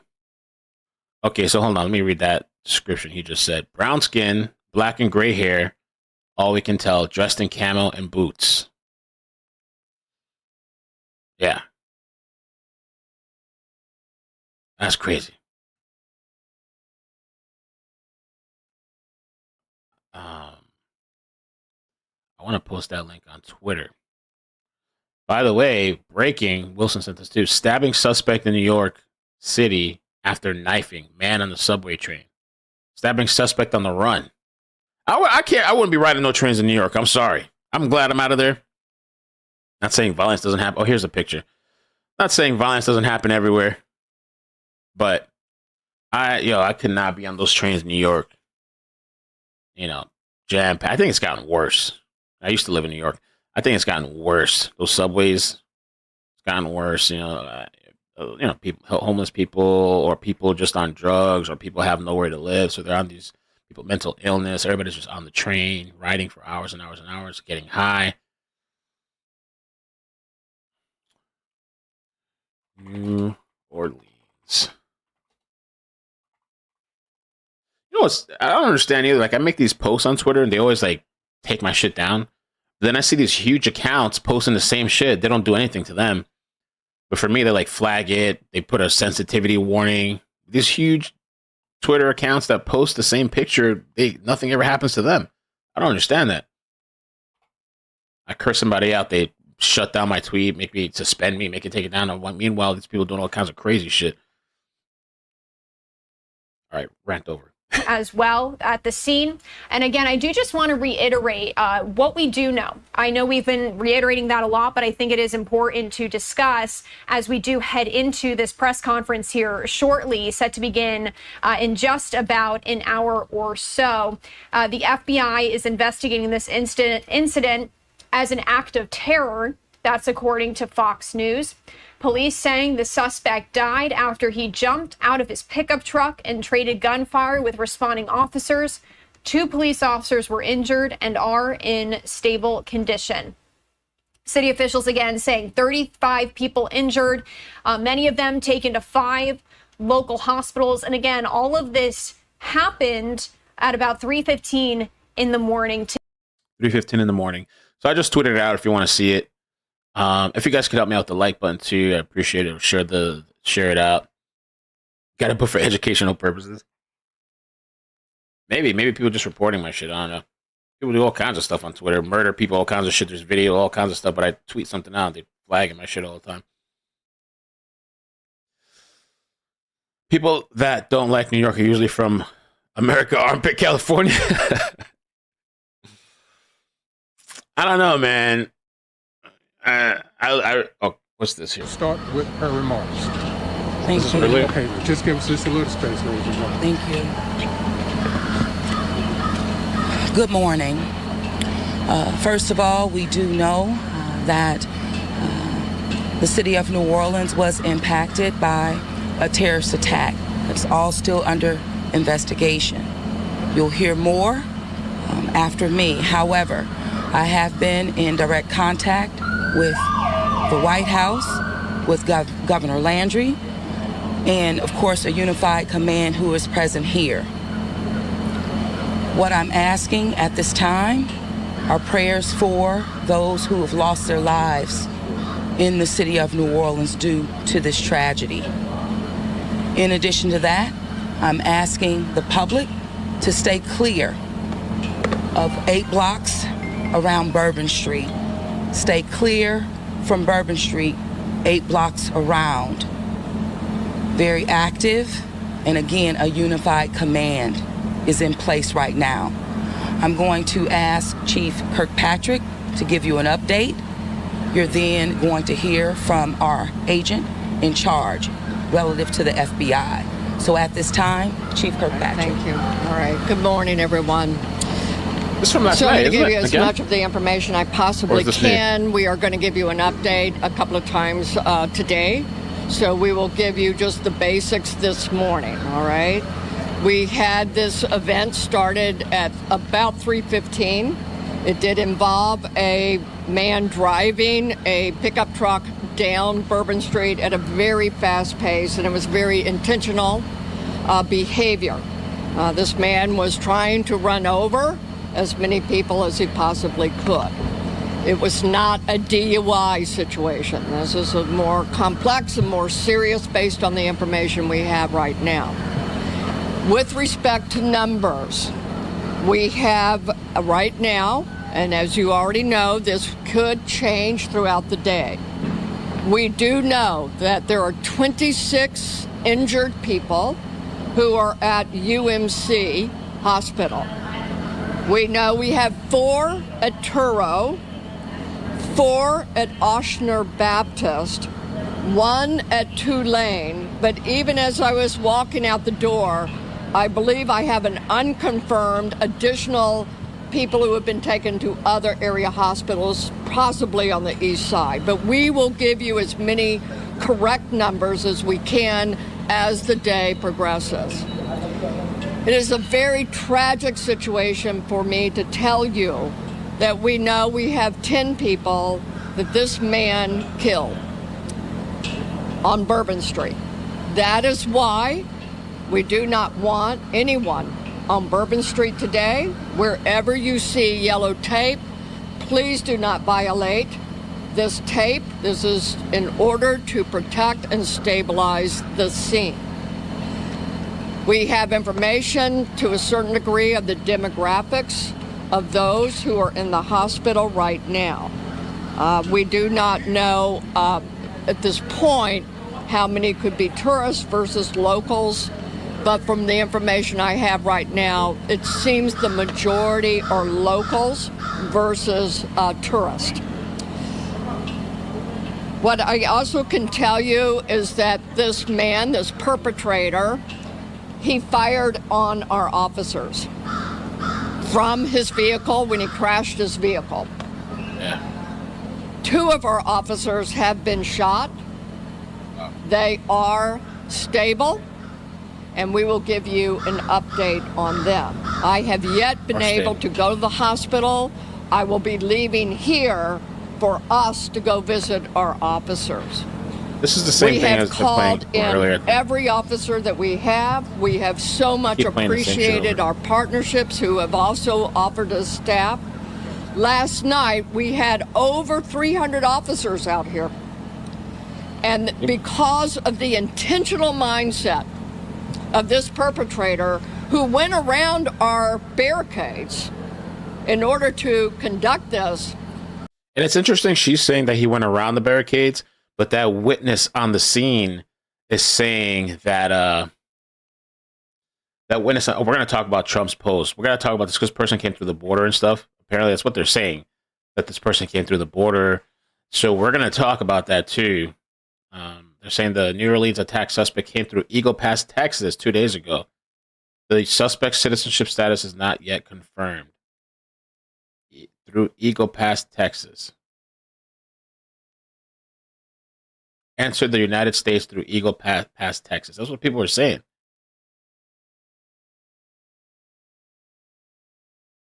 I don't know. We'll talk about it. He was hell-bent on creating the carnage and the damage that he did. Because of the nature and the indices that we have on the scene, and we have... It's going to be interesting. I want to know what's the truth. Were those barricades up or not? Because I know if it was down, like the witness said, it's going to make them look bad. It's going to make the city look bad. Why were they down? Enough information that the FBI will be taking over this investigation. And with that, I am going to be asking, this is the assistant agent in charge. This is Agent Duncan, Special Agent Duncan. And she has taken over this case on behalf of us and the FBI. As always, we will be in partnership with all of our partners. But Agent Duncan, if you want to have a few words for everyone. Thank you, ma'am. Good morning. My name is Alethea Duncan. I'm the Assistant Special Agent in charge for FBI New Orleans. As Chief Kirkpatrick said, we'll be taking over the investigative lead for this event. This is not a terrorist event. What it is right now is... This is early. I'm not sure why they keep replaying it, the same thing over and over, because now they're saying it is a terrorist event, supposedly. Hello?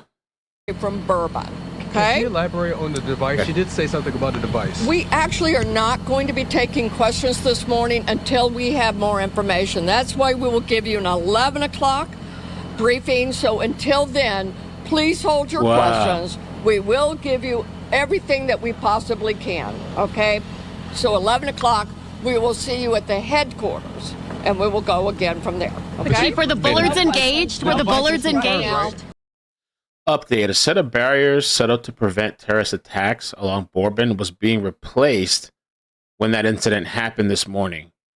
So let's take a look at this article, because what I don't understand is why are these official people, the officials, saying he went around the barricade, he went around, the barricades are up, he went around, but the witness that was on the scene is saying that those things were down, the barricades.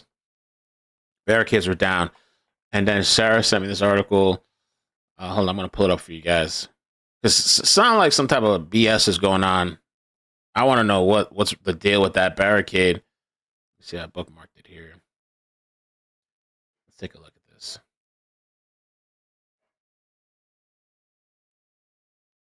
A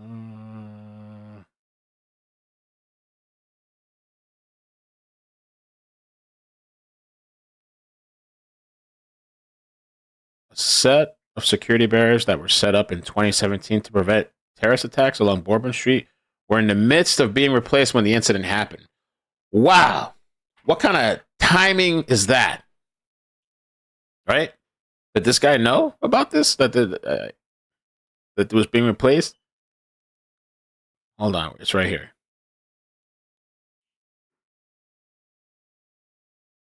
I can't even highlight the shit. Damn. I don't know what's going on with this thing.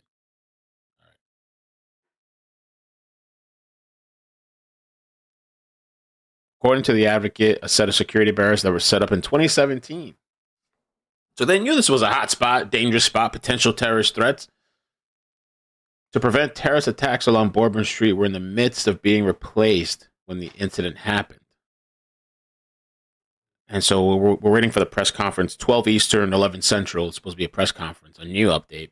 They've been playing the press conference way earlier in the morning. So something is not adding up, and I hope that the reporters get to ask questions and get to ask this. The city officials are trying to say, oh, he went around the barricades, but the witness said that the barricades were down or they weren't there, and this article is saying that it was being replaced. But these official people standing there and giving the press conference are saying, oh, no, he went around it. So what's what? What's the truth? Is there miscommunication? You can see What's that going this on? is still very active. We can. That's live from the scene right now. Thank you so much, Jukebox. Thank you for the 20. Happy New Year, brother. Happy New Year's to you too, and your wife, and your family. Thank you.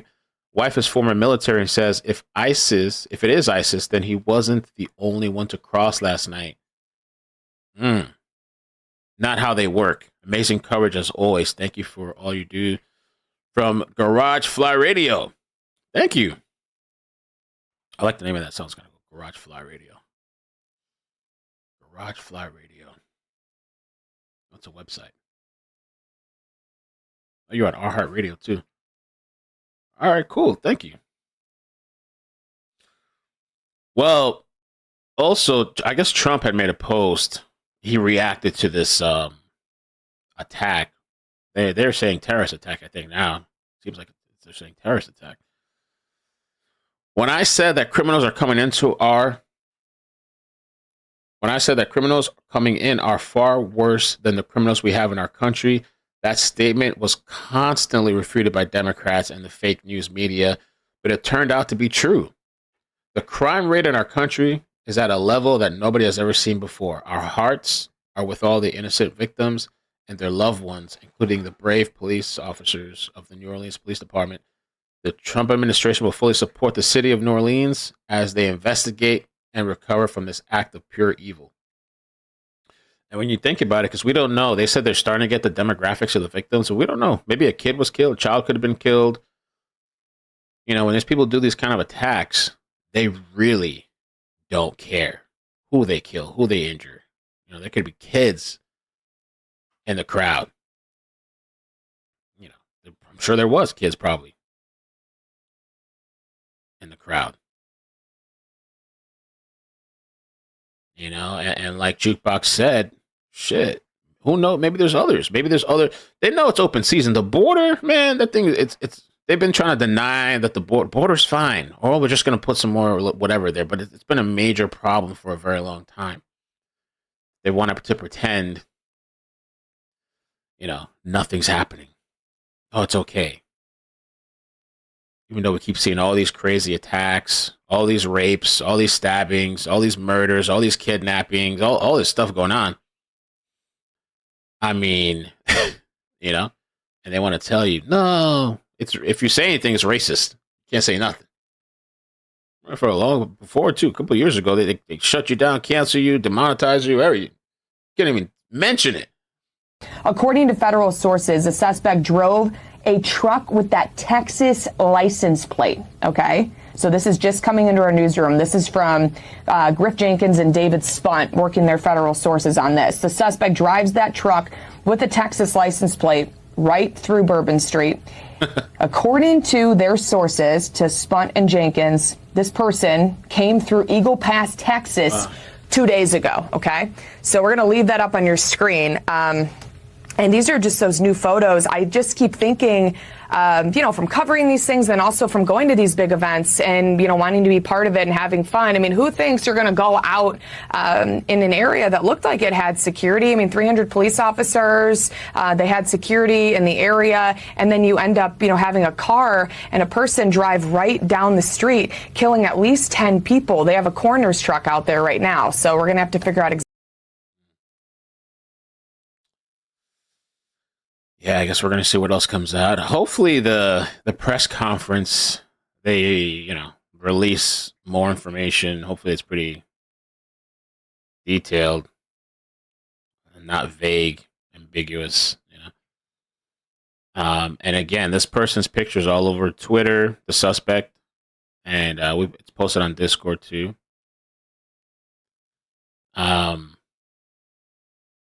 Our thoughts and prayers are with the victims and their families. We are in ongoing discussions with authorities on the local, state, and federal levels, and will communicate further details as they do become available. Again, those details we're hoping to get at this press conference set to start here in just about 45 minutes. Did want to take you out to this other live look that we've been bringing you throughout the morning here of the scene on Bourbon Street. Again, all of this happening in New Orleans, Louisiana. If you are just joining us here on Live Now from Fox, what we know right now, 10 people killed, 35 injured after a man plowed his truck into a crowd of people this morning, all happening around 3:15 a.m.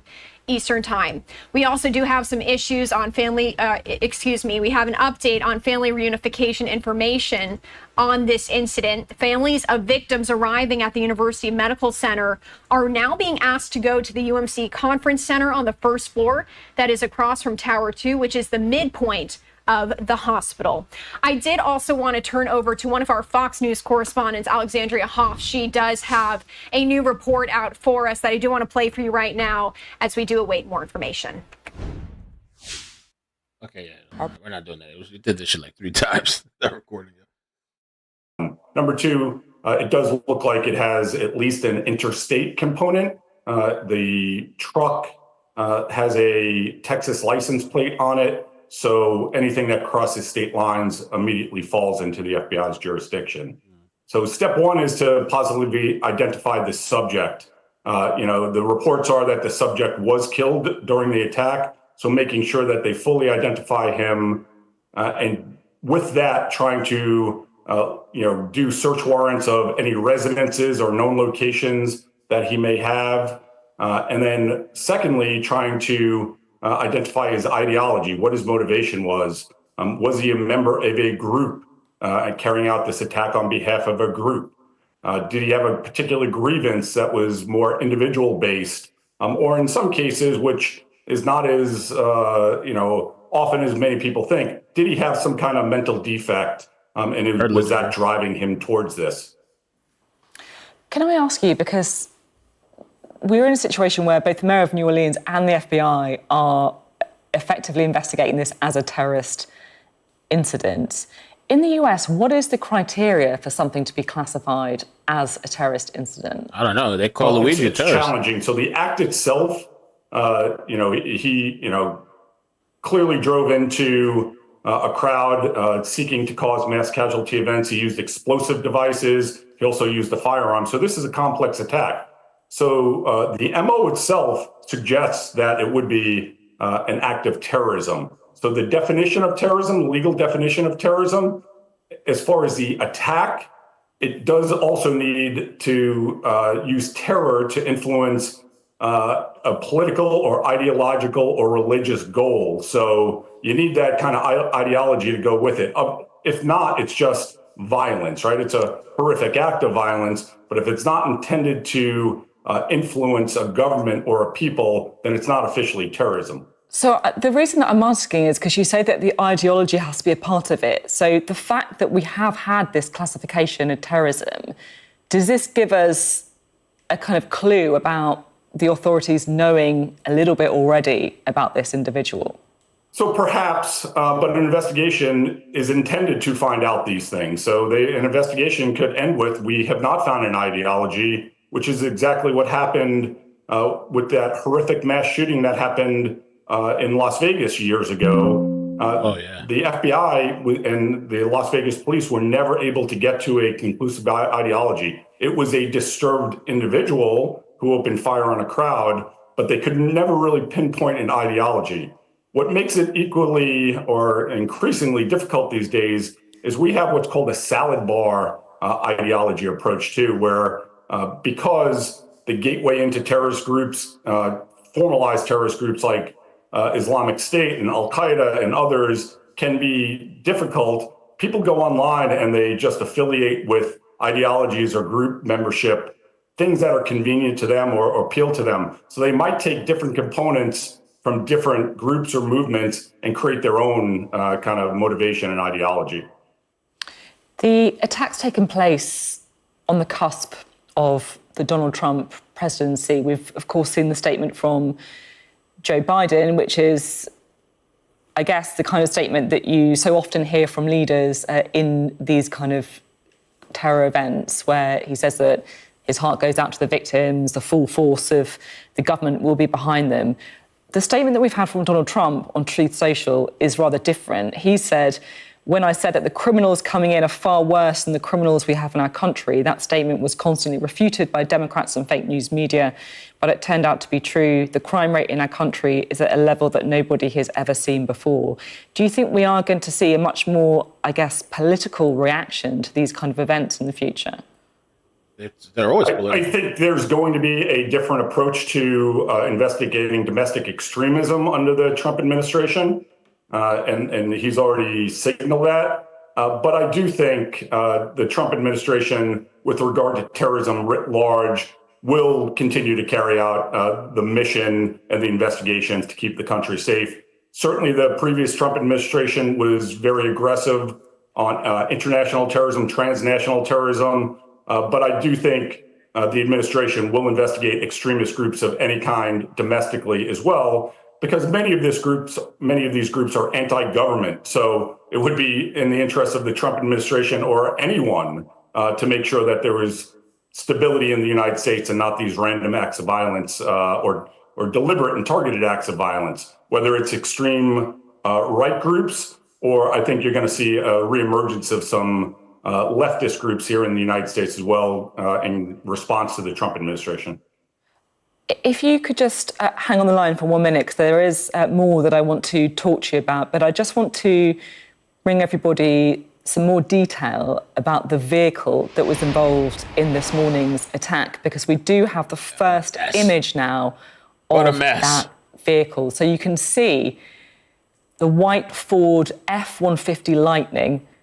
That's the white vehicle there, and you can see it from above next to that forklift truck. So the pickup truck, that white pickup truck, has what appears to be bullet holes in its rear view window. And you can also see a white stick or pipe with a black cloth wrapped around it. You can also see that attached to the rear of the vehicle. So that is the first image of the vehicle that was used in that attack that you can see now on your screens. If we could just return now to a guest that we were speaking to previously, Christopher O'Leary. What is your assessment of the fact that it appears to be this vehicle that was able to do so much damage? So I would say it's pretty clear that this individual conducted some pre-attack surveillance, tried to find a time and a soft point to be able to drive this into this crowd that's this time. I will say the New Orleans police they're generally pretty good. One of the best, I would say, in the United States at protecting large crowds. They have a lot of experience doing it. The initial reports that I've heard is they started removing some of the concrete barricades because it was so late into the morning, and they were getting ready to clean up the streets because they have a big college football game there this evening. which is the first time they've had these college football playoffs. So it's a massive event that they were probably just getting ahead of to start preparing for. So I think he probably conducted pre-attack surveillance. The method of the attack here makes you suspicious that it could be somebody inspired by the Islamic State or others, because we have seen this historically in Europe on the west side of New York City, and this is a method of operation that they've used. Okay, it's fairly low tech, but now he's also used IEDs, and what's being reported as perhaps an AR-15. Okay, so there's some interesting stuff. Let me go over this. Sarah sent me a couple of things. Let me just get the chat real quick first. My screen kind of messed up a little bit. K-Dubs, thank you so much for the 20. Happy New Year. I hope you're doing good. I hope this new year brings everybody peace and prosperity. D, thank you for the 5, says hypotheticals. Okay, if he entered illegally, how can they know when and where? He obtained a truck, IED, and knew where to go. He was not alone. That's what some people think. If he entered illegally, how can they know where? How can they know exactly when and where? He obtained a truck and knew where to go. I don't know. The one thing I was thinking is like they ran his plates, and maybe when he went through I don't know. Did he come through the border properly, I guess, or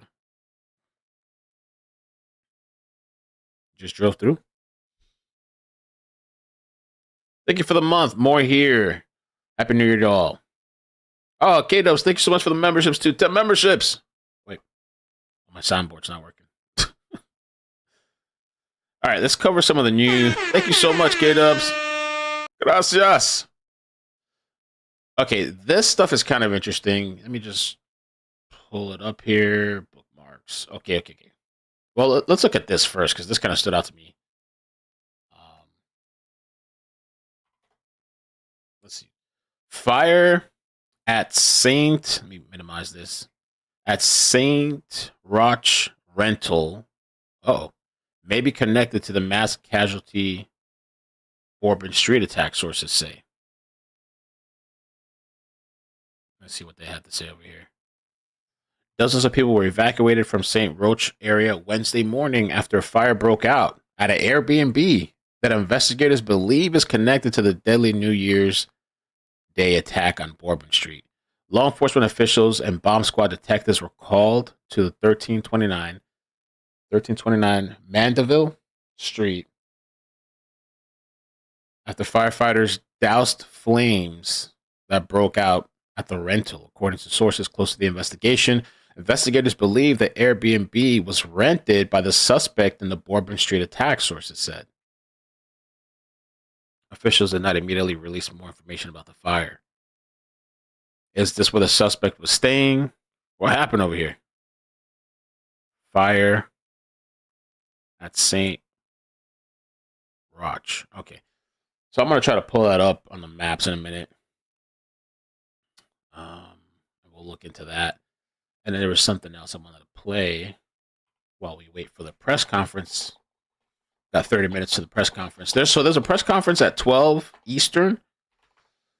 And then there's one, I think, at 4 p.m. Eastern. So when the 12 one comes and we cover that, I'm going to head out for a little bit. I have to do some family stuff. But then I'm going to try to make it back for 4 so I can cover the updates. So right now we're waiting for the latest at 12 p.m. I'm putting this in the GPS. New Orleans. Okay. Then I have to find the exact location of where this other thing took place. All right, and this video, let's see what this is. State police are doing an investigation, looking into maybe additional accomplices to the. Oh, okay. The chat called it. I mean, some people called it Jukebox, and some other. The other guy that sent the super chat. Hold on. Look at that. Okay, D. He was not alone, right? Listen to that again. State police are doing an investigation, looking into maybe additional accomplices to the driver. NOPD officers took the driver out. They did sustain some injuries in the shootout, but they're expected to pull through, and that's just the latest I have right now. And Senator, what else can you share? The same, similar information that we have at this time. Again, I just want to express my condolences and my heart breaks, our heart breaks for all of the victims, those with identifying what exactly took place, how he was able to breach those bollards on Bourbon Street, but no new information at this time. What are your thoughts on any potential changes when it comes to Bourbon, whether it's, just pedestrian traffic? What are your thoughts on that? I think everything is on the table right now. Shame on us as a city and as leaders if we don't address this issue and figure out how to make the city safer. And I don't want to see we have any concrete plans of action right now, but definitely look at ways to make Bourbon Street safer for the pedestrians. Okay.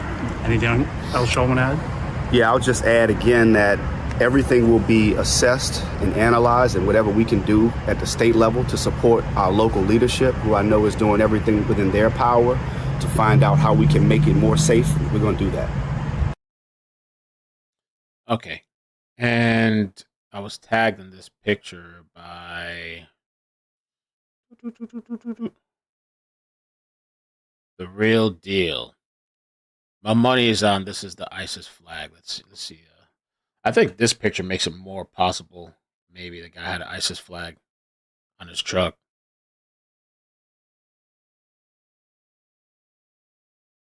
Let me compare it again side by side.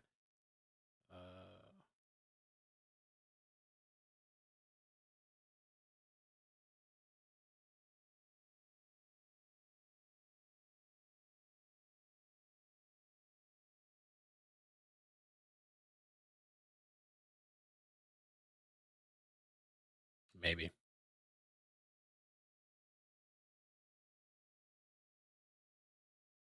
A lot of questions I have for you, but let's just go back to your initial comment about this being, you saying that it's a terror attack. Again, the FBI investigating this now as an act of terrorism.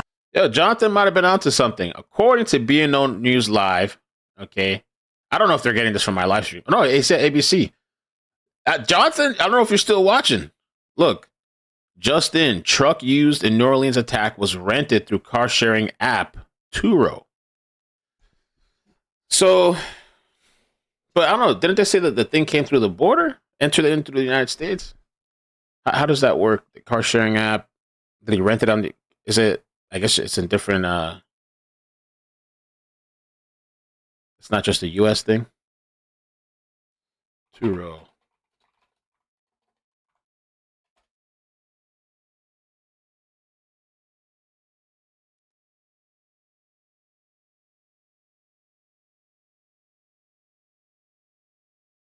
Damn. Somebody posted 3 years ago. I just noticed my F-150 is currently in Tijuana. I guess he used the Turo and rented out his car. As of 11 p.m. last night, it's a one-day rental. Pickup was at 10 a.m. in San Jose, and it needs to be back to me in less than 7 hours. Other issue is extra mileage. Only 200 miles were included, but they've already driven 500 miles one way. Guest is completely unresponsive to calls or texts. Currently in what the F mode. Would you guys rent out your car? I guess it's like a hustle, I guess, to make a little money and stuff. What if the person just disappears with your shit? And a mass murder. And when can we expect to get answers here? I know this is probably going to be lengthy, but in terms of these press briefings, we did hear them say they're going to give us updates multiple times. All right, we are going to pause that. I'll bring that interview back to you, but we are hearing from President Biden live right now on all of this. Let's head over there. Biden's on it? Okay. Oh, Biden. I speak to the group later. I've spoken to every member of the agency, from the CIA to our national security team, to our FBI, the NSC, and we're gathering all the, and I spent a lot of time with the government, with the mayor. What was your reaction when you heard what happened? Well, the reaction was one of anger and frustration. Thank you. Thank you. Thank you. Thank you, guys.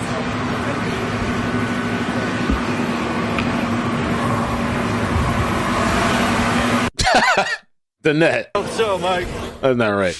All right, so very brief comments there. We did catch the very tail end of President Biden speaking on all of this. So what we're going to do right now is we are going to head back to my interview that I was just playing for you, because Lieutenant Sutton did offer a lot more insight into all of this. And more, I guess, more confirmation as we've been talking about. I guess I don't know who this is on Twitter. I was tagged. Fox terrorist in New Orleans attack was renting Airbnb. A fire broke out at the residence. So what happened that the fire broke out? Was he, and that's what I want to know, was he in this Airbnb by himself? Did he have some type of, I don't even know if you can do that, timed incendiary device? Or there was somebody there just like, oh shit, they killed blah, blah, blah. Whoever it is, let's burn this shit down. And they burned this shit down? Why did the place catch on fire after this guy was dead, right? After the fire caught after he was passed away? I don't know what time the fire happened.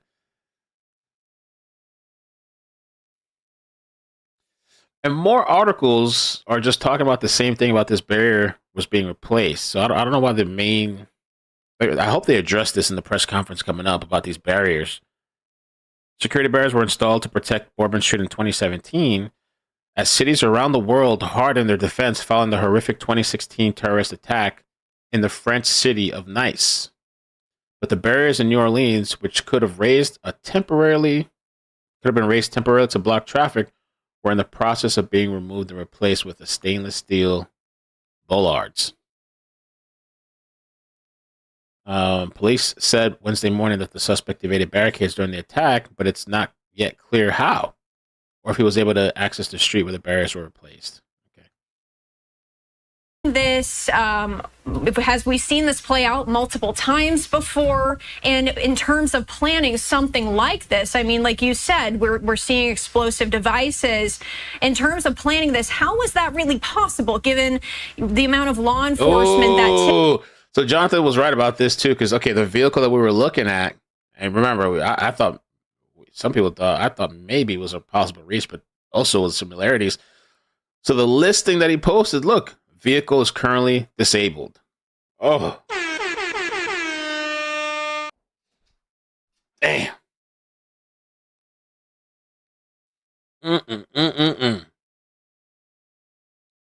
Disabled. No more. You can't book it anymore. Wow. Alrighty.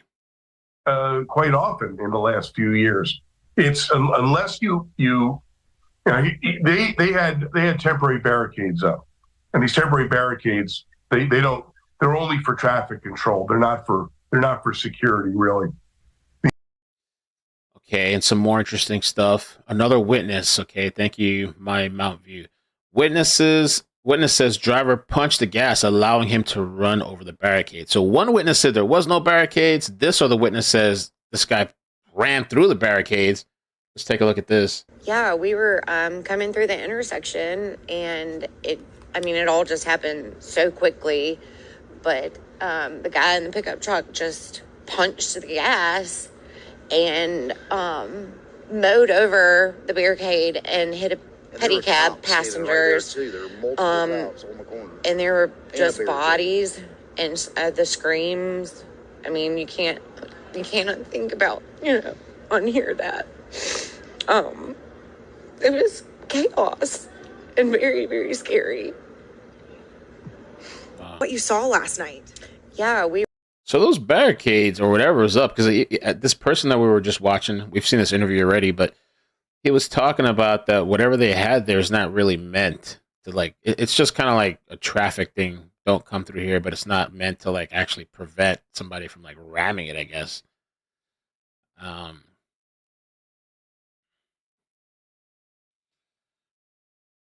And this is the Airbnb, 1329 Mandalay Street in St. Roch.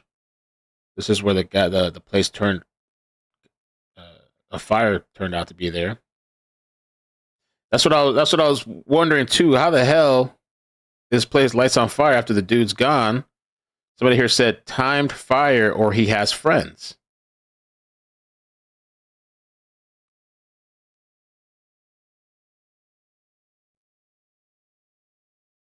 Yeah. confirmation. Wow. People were in town for the Sugar Bowl, which is this college football game, and we are hearing that now there is going to be increased security. But in terms of what that's going to look like now, can you talk a little bit about what they're going to be implementing in light of all of this? Yeah, I can imagine there's going to be immense security now, and that's going to be, and to stand up well, first of all, they were going to have good security there anyway. There's no doubt in my mind, because this isn't new to the law enforcement community in New Orleans, dealing with big crowds, and the football game, of course, is one of them. But this is going to bring it to a whole different level. They're going to be doing probably bag checks of people when they walk in. Yeah. They may be doing vehicle checks. It's to throw up a really tight security perimeter this late in the game is going to have its own set of challenges. All right, Lieutenant Randy Sutton, always appreciate you coming on the show. Anything else you want to add before I let you go here? I just think that we all owe thoughts and prayers to the families and loved ones of all of those victims who have been killed, and those who've been injured, and the officers who've been injured as well. Absolutely. Thank you so much for joining. Bye. And thank you to Lieutenant. Okay. So the vehicle, so I believe this is the vehicle then. This has to be it. So it's a Ford F-150 Lightning 2023. And I never even heard of this website. I didn't know that was a thing, Turo. And what they said, it's the Airbnb of cars, pretty much. You can rent a car on there. Nice looking car. It says here the Lightning can accelerate from 0 to 60 in 4 seconds. That shit has a lot of power behind it. And cover a quarter mile in 12.7 seconds at over 106 miles per hour. Instant power, fun truck to drive. Driver assistance, adaptive cruise control. That adaptive cruise control is pretty dope. I have it in my car, but it's a little unnerving too. Auto hold, blind spot systems, and 360-degree camera for parking assistance. 360. That 360 shit? Let me see if I can show it in case you've never seen it. I think I sat in a car one time that had it. It was really freaking cool. But let me see. 360 camera. Let's see how it looks like. Camera views. Is this in here? Action. Ship class. And I'm historically very technology. We're also going to use. Yeah, so it does like this. You see behind you, but then it also does like this. I don't know how it works. It's like a 3D rendering. Because that's what responsible people do. Yeah. Okay. Oh, it's actual Pretty camera. cool. Yeah. Pretty cool. Of course, if I damage the car, you'll never know because we'll edit it out. And there we go. So easy. Wars. So that was one of the features in the car too. Let me see what else we can get from this listing. Okay. Front trunk. The Lightning's front trunk can hold up to 400 pounds, which is more than the Rivian's R1T. Approximately 230 miles per full charge on this EV truck. Oh, it's an EV truck with standard range battery. Oh, I guess that's what the Lightning means, huh? Ford F-150 Lightning. Yeah, oh, yeah, I didn't see that. Electric car, 4 doors, 5 seats. Spacious. Okay. This guy was driving an EV car. What the heck? Okay. Continue to follow this breaking news out of New Orleans, Louisiana, where earlier this morning, as people were celebrating New Year's, a man drove his pickup truck. An environmentally conscious mass killer, I guess. Or maybe it was just whatever he saw at convenience. I want to protect the environment. It's still blocked off with that police presence. Another live image here into our newsroom, and we're crediting EarthCam for this. Thank you for this live image. Or maybe that was intentional. Because somebody here said Simply Solo was an electric vehicle, little to no sound. Maybe that was intentional. I don't know. Maybe he picked the Jabab. It took Mel 2 hours to realize it was Evie. We did hear law enforcement officials this morning asking people to please avoid this area. Well, we've also been bringing you a lot of reaction here on Live Now from 15 minutes. Rashad, man, if you're watching, I hope you had a happy new year. I saw your tweet. I don't know if you're watching, though, but happy new year, man. Stay safe. Shit's crazy. 2 Israeli nationals among the injured in New Orleans car ramming attack. Interesting. Fire team who has brought the officers involved here to stable condition. We know the predator has been killed. And again, still unsure who that man was, why he did this. It's a predator. All information that I do want to remind you we are going to be hopefully getting here in just about 15 minutes or so at the 12 p.m.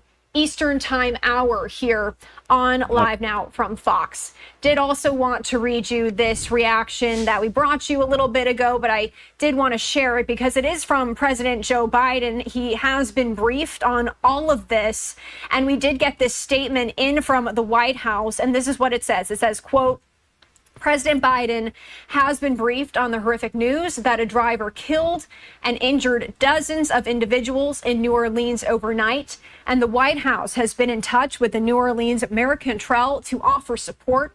The FBI is already on the ground supporting local law enforcement in the investigation, and the president will continue to be briefed throughout the day.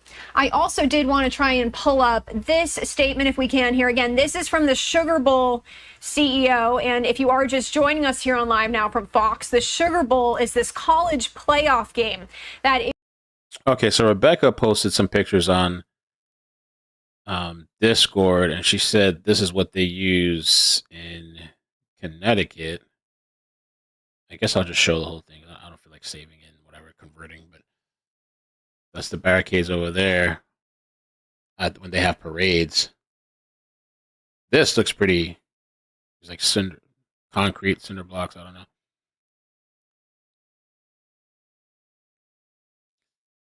Incredible.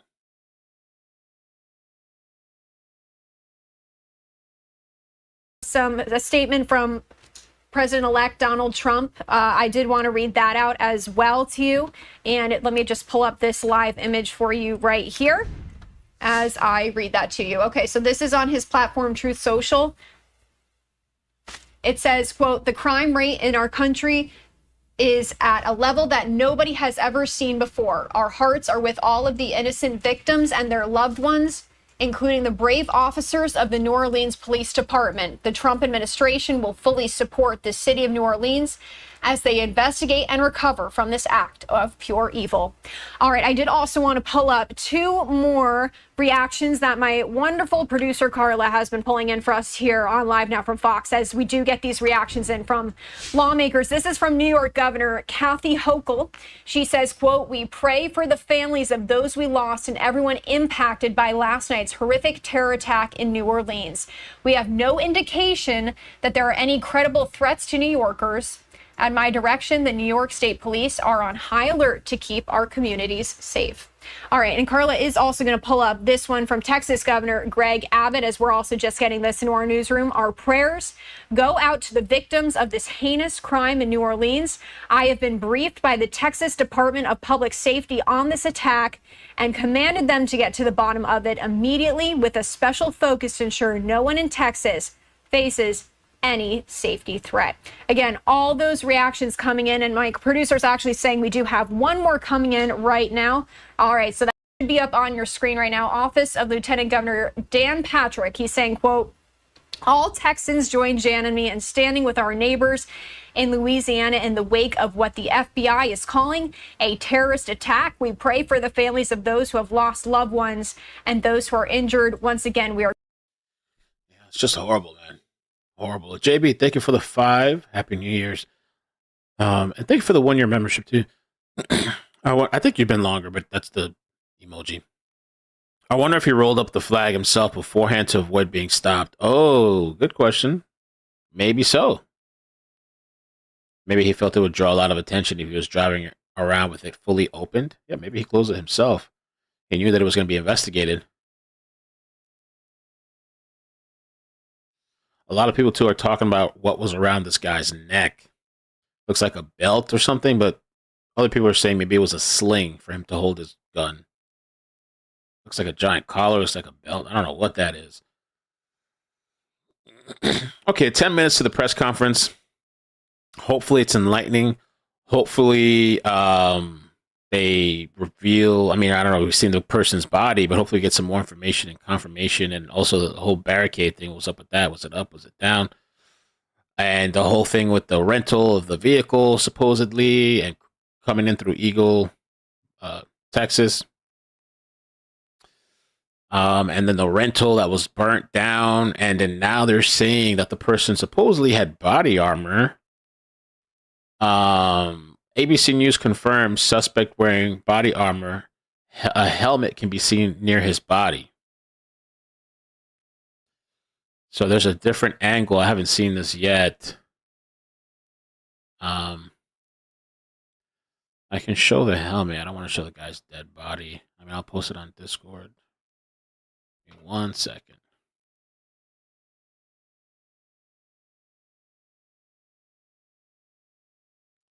We'll sit over here. I'll show you guys the helmet, though.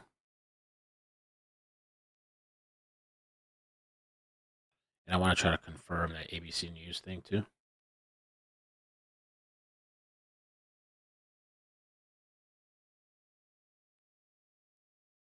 Supposedly they're saying that's the helmet.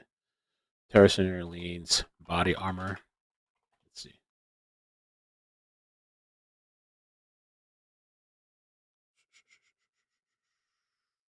I'd have to find that article. I don't see that yet.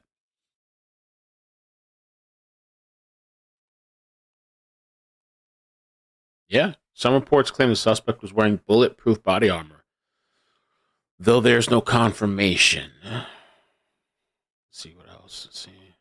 Yeah, another article, CBS News.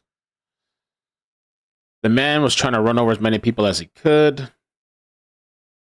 The long gun had a suppressive device. That's what they're saying.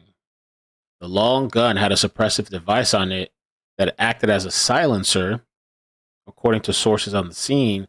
Two sources familiar with the investigation told CBS that the suspect was wearing body armor. Potentially explosive devices recovered at or near the scene are being analyzed. So this guy came ready for war. Explosive devices, body armor, allegedly some type of assault rifle. Wow.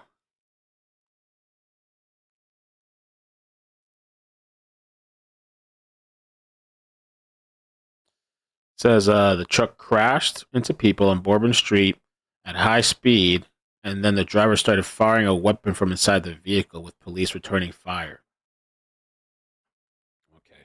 Is up there, so we are going to pivot to some other reaction. We are getting into our newsroom, but just be aware, as soon as we see someone step up there, we are going to pivot to that press briefing.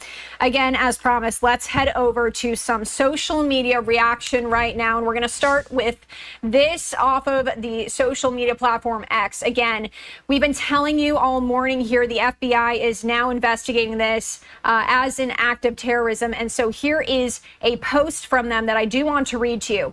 This morning, an individual drove a car into a crowd of people on Bourbon Street in New Orleans, killing a number of people and injuring dozens of others. And as we do know, many of them taken to local hospitals in the area.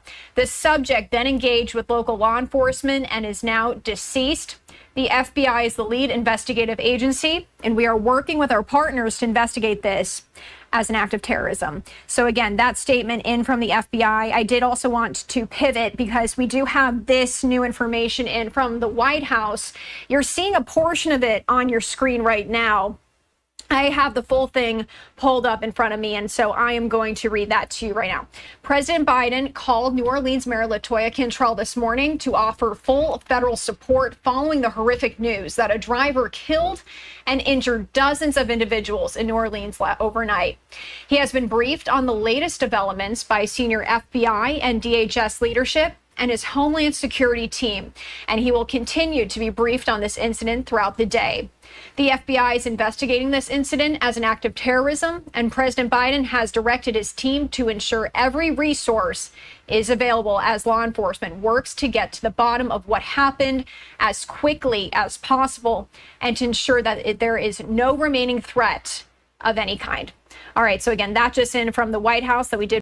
All right, let me see what's going on. We've heard from so many people. You even said this to yourself. This person had an intent to kill. Yeah. They were going to do it in any way, shape, or form possible. How do you combat that? Yeah. Well, the good thing is I know that you've got Mike Kahn over here, and I think he'll back me up on this. With this, it's making sure that our intelligence is up here.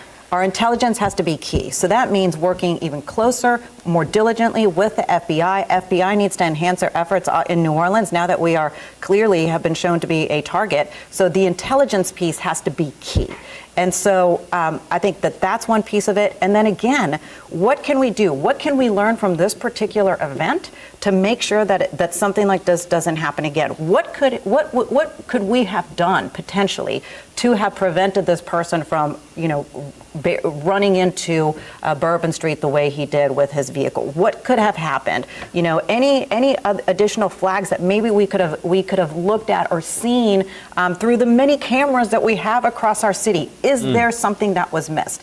All of that needs to be. This is kind of interesting too. Okay, Libs of TikTok posted this. Let's take a look while we wait 4 minutes to the press conference. I was trying to find if they had like a live feed of the staging area. I mean, they said they're going to show it as soon as it pops up. These hydraulic steel barricades were installed in New Orleans in response to where terror attacks used cars as weapons. A witness says they weren't raised last night. We watched that video already. People are confused as to why they weren't raised. Doug McCash, I'm with NOLA.com, and lately I've been writing about the mayor and governor's proposals to make the French Quarter safer. And one of those proposals was to have mechanical barriers that would prevent vehicles from approaching Bourbon Street after certain hours. Shall we take it down this view? Here you go. You ready? You ready? That exciting.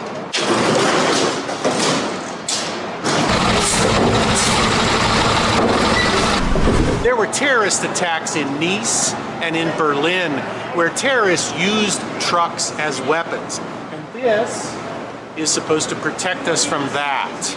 I don't think it's that bad of an idea. Keeps cars from running us over when we're drunk, right? Oh, he's stuck.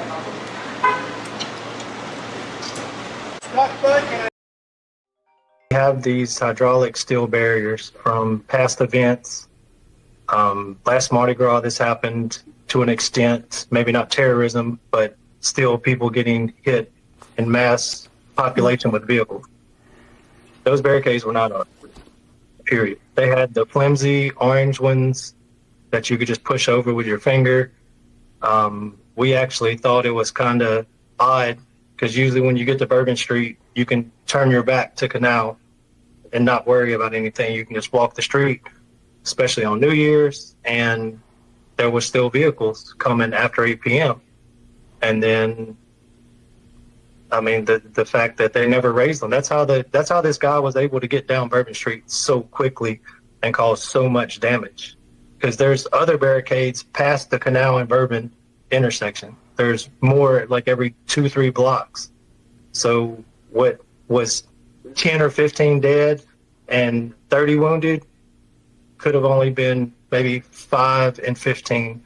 I mean, who can say, but it definitely would have been minimalized because this truck could not go around those barricades.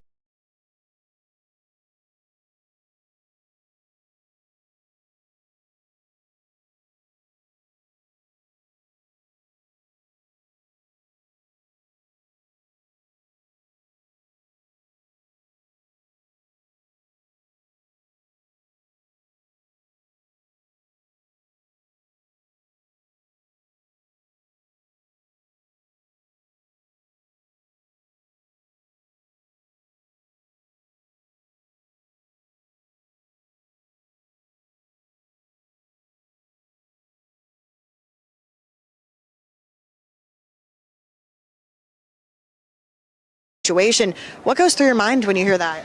What goes into my mind, obviously, is being back in the Middle East. I actually had friends that lost limbs and eyes and died from IEDs.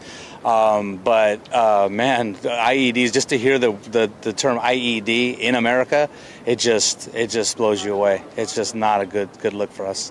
But yeah, really scary for a lot of folks. When you guys finally got to a point where it's like, okay, it's safe to come out of where you guys kind of ducked in at. Thank you. Sorry, muted. What'd you guys do next? Yeah, so what we did is we put an action plan together. We found out where we were, actually, because we had to maneuver to get through people and all that, and then determine where we were, and then found the best course of getting them out safely, avoiding all of the madness. And so we were able to do that. My son Ryan was a big part of that, and Roman.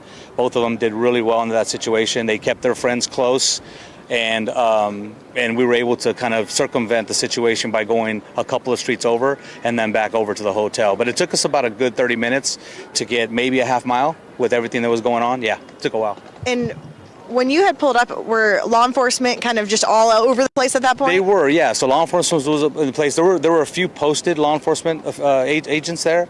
But for the most part, there was still a lot of kind of pandemonium with people trying to figure out what was going on. And obviously in a situation like that, you don't... Explosions heard in New Orleans French Quarter after deadly attack. Explosions were heard early Wednesday morning in the French Quarter after a terror attack on Bourbon Street left 10 dead. In the video above, blasts can be heard. All right, let's listen. Let's see. Check it out. Oh, shit. Whoa, they just detonated something. We got another fire in the hole, so we have another There it is again. They just blew something else.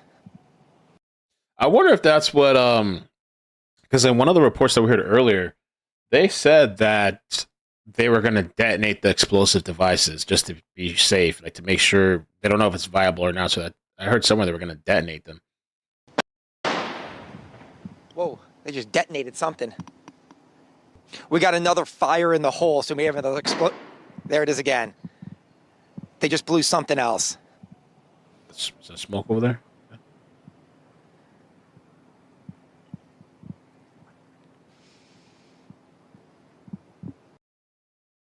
Wow.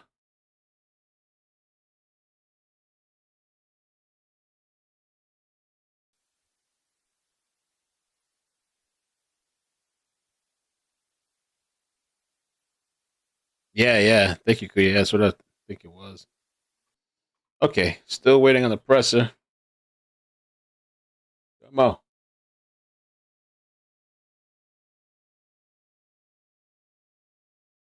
May actually have a lot of those answers sooner than we think, because this is a very fast-moving investigation. So for right now, I do want to read to you just a bit about what we know as of right now. 10 people were killed and dozens have been injured after a driver drove their car into a large crowd on Canal and Bourbon Street.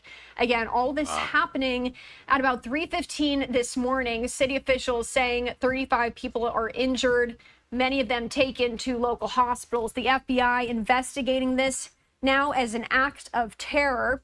And police said the suspect died after he jumped out of his pickup truck and traded gunfire with responding officers. 2 police officers were injured.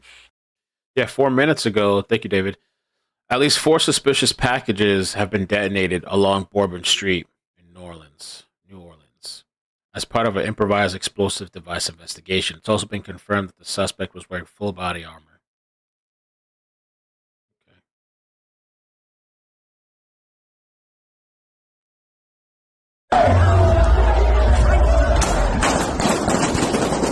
It's crazy. Wow.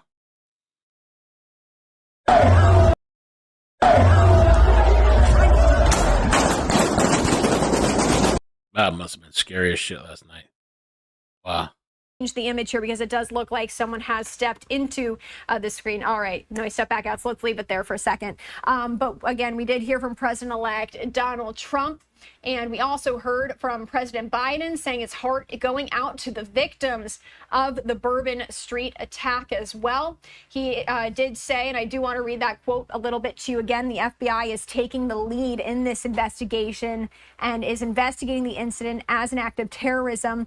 Biden says he's grateful for the brave and swift response of local law enforcement in preventing an even greater death and injury. All right, so we're getting that standby slate, which means hopefully something will be happening here soon in terms of a press conference. In the meantime, I did want to take you back out to this live image. What we're going to do here on Live Now from Fox is we are going to step away for a 2-minute break. But if you are just joining us, I did have a programming note for you. Some of you may be here for the Rose Parade because we were advertising that we would be streaming that here for you. Due to all of this, we are going to pivot. But if you would like to watch it, and that is why you're here, I did want to pull up this QR code on the top corner of your screen. You can scan that on your smartphone if you open up your camera app. You can point it at the QR code and touch your screen. Oh, it should bring you. They're saying the press conference, according to Associated Press, oh man, press conference rescheduled or has been delayed till 2 p.m. Eastern.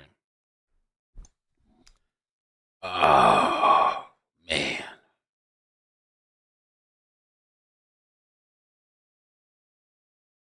Oh, that puts a kink in my plans for today. So what happened?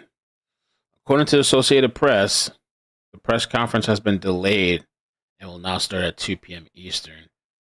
I wonder if I should go do what I got to do and just come back. Oh, no.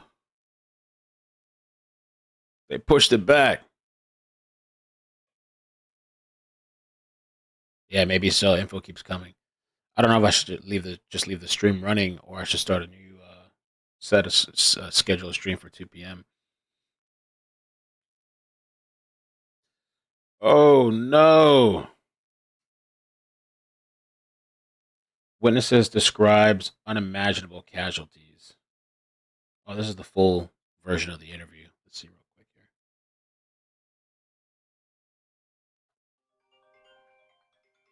This horrific event firsthand. Jimmy Cothran, he has lived in New Orleans for 15 years. Jimmy, first off, I'm so sorry what you have been through. I'm sure you were still processing this. Tell us what you saw.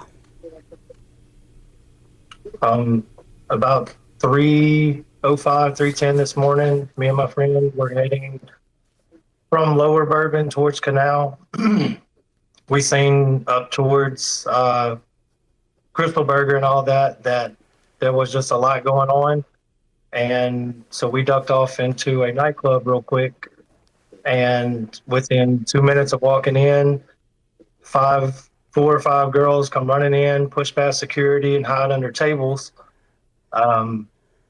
Me and my friend living here, kind of knowing what's what and things that have been on the news, we didn't take any chances. We ran upstairs to the balcony area that we knew was there.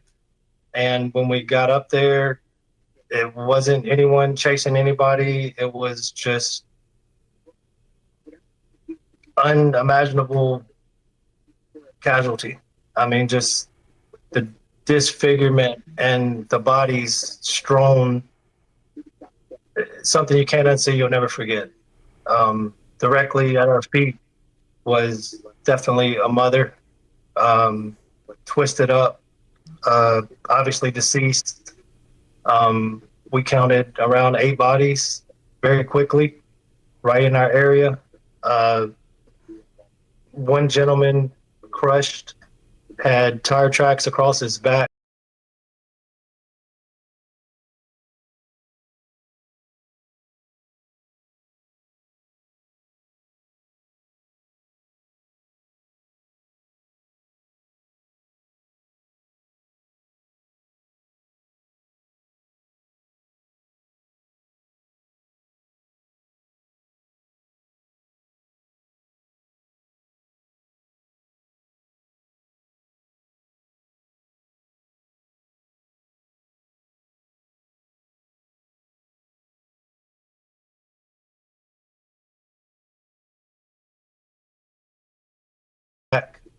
once they rolled him over, he had tire tracks on his front. He was completely crushed. I was muted. Another girl, Fuck my life. I'm sorry. small girl, was dancing when we were coming up the street, and she was just Fox. Okay, so what I was reading was Fox News has since retracted its earlier report claiming the truck crossed the Mexico border 2 days ago. Lord Almighty. The updated report now states that the rental truck used in the New Orleans attack crossed the border on November 16, not November 30th, and was not being driven by the suspect at the time. So the truck came through the border on November 16, but somebody else was driving it. It's a rental vehicle. So that's the thing. Crossed the border November 16. Okay, that's where the confusion got. just completely flat in the middle, dead center middle. Another woman just brutally run over, but still agonizing. I'm certified in CPR and first responder training, and they wouldn't let us help. They locked us all inside, which is understandable, but nobody else was helping. So that was even tougher. But just the fact that these people are somebody's people, and they're not going to be there this morning, it's rough. I'm just speechless. What you just described, I'm speechless. I am so sorry that you had to see that. And it sounds like some of the people you saw after this happened, you had seen before, dancing, having fun, enjoying New Year's. And then you saw them. Yeah, like I said, I was the designated driver, so I seen everything I seen, I remembered. And we were just up and down. My friend had never experienced New Year's on Bourbon Street, even though he's lived here. And I thought that was kind of crazy. So I was like, well, let's go do that. And this is the memory. But I mean, we're alive. You're alive. You said one seemed to be a mom, and you said that there was a... Yeah. Tell us, how do you know that? I mean, she was an older Hispanic woman, probably in her mid-30s. She had a wedding ring on her finger. We were that close. I just didn't know if there were kids or, any kids around. No, there was no small... Because it was 3 a.m. No small children. Okay. No small children. I mean, none in our area. Right. Did you see, when you were looking down from the balcony, did you see the truck? Did you see the suspect? Oh, he had been gone. That's what I was telling the other news sources. Like, we have these hydraulic steel barriers from past events. Last Mardi Gras, this happened to an extent, maybe not terrorism, but still people getting hit in mass population with vehicles.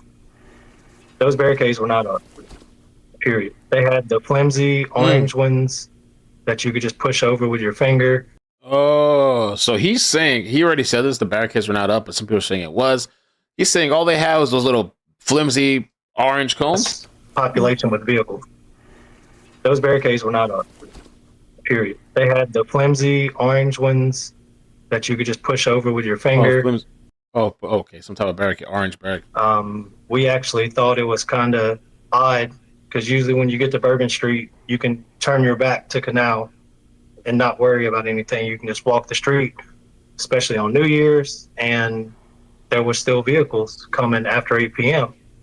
And then, I mean, the fact that they never raised them, that's how this guy was able to get down Bourbon Street so quickly and cause so much damage. Because there's other barricades past the Canal and Bourbon intersection. There's more like every 2-3 blocks.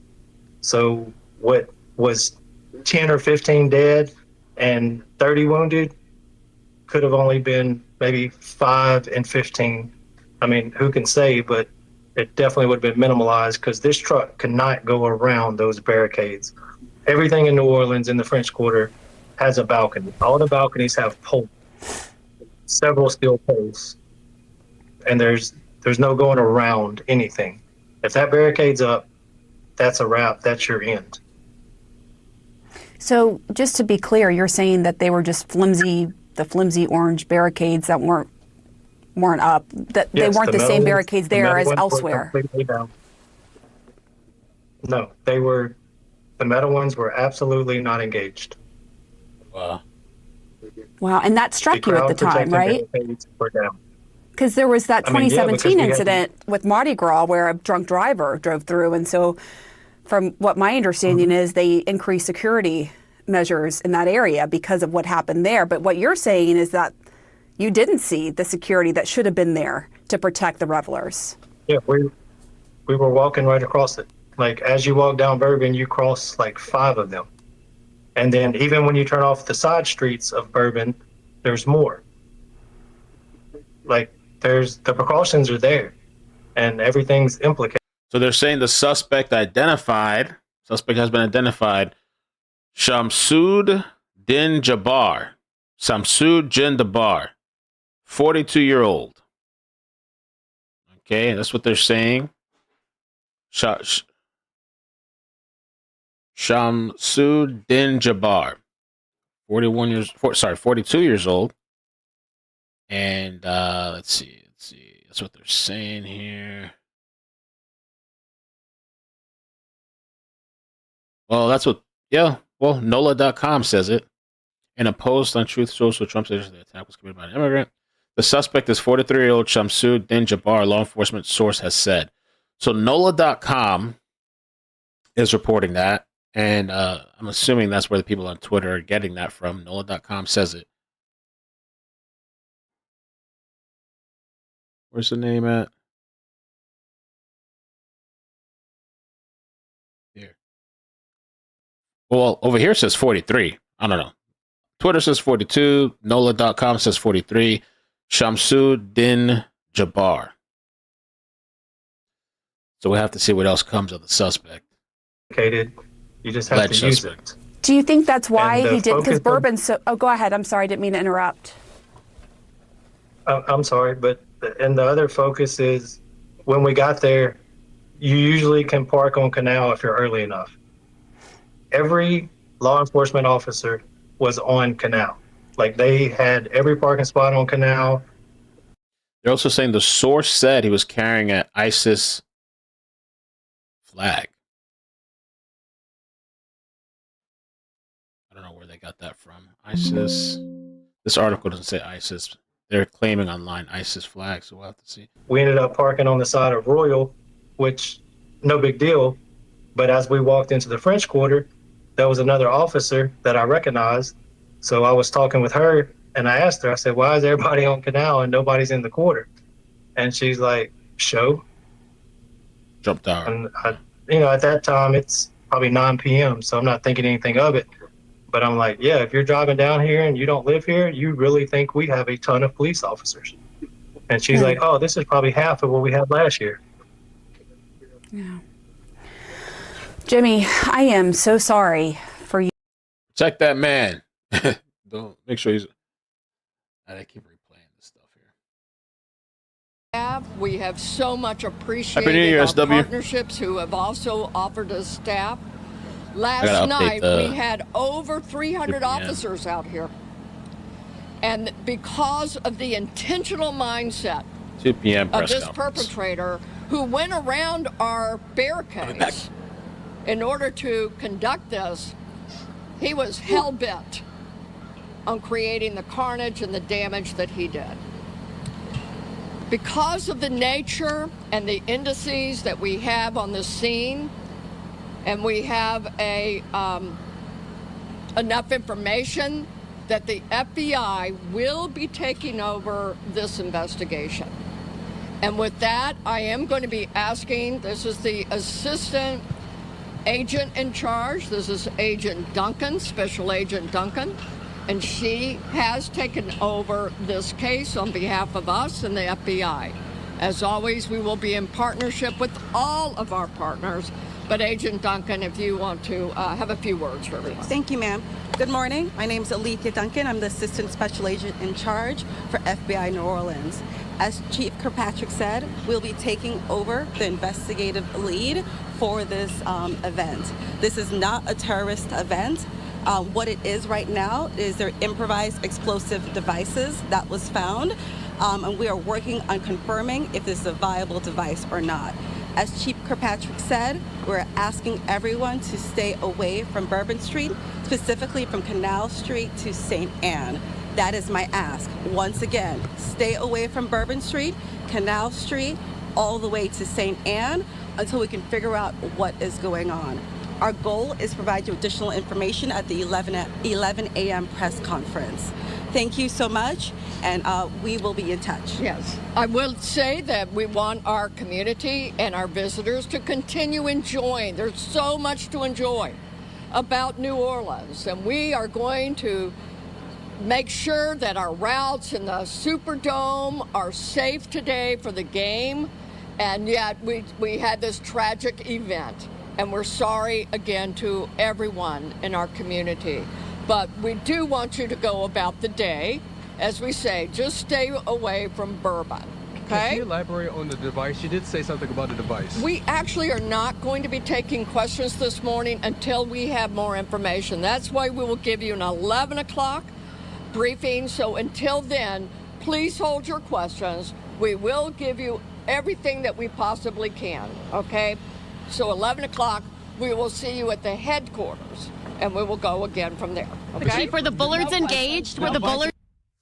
All right, so that was a news conference a bit earlier this morning. You actually just heard her saying that there would be that press conference at 11 a.m. We are now reporting, Fox News is reporting that press conference now being moved to 2 p.m. So what we're going to do right now on Live Now from Fox is actually play out some very brief comments from President Joe Biden. He was getting on Air Force One, and a reporter caught him. Again, this is only just about a minute or so in length, but I did want to play out some of those comments from the president.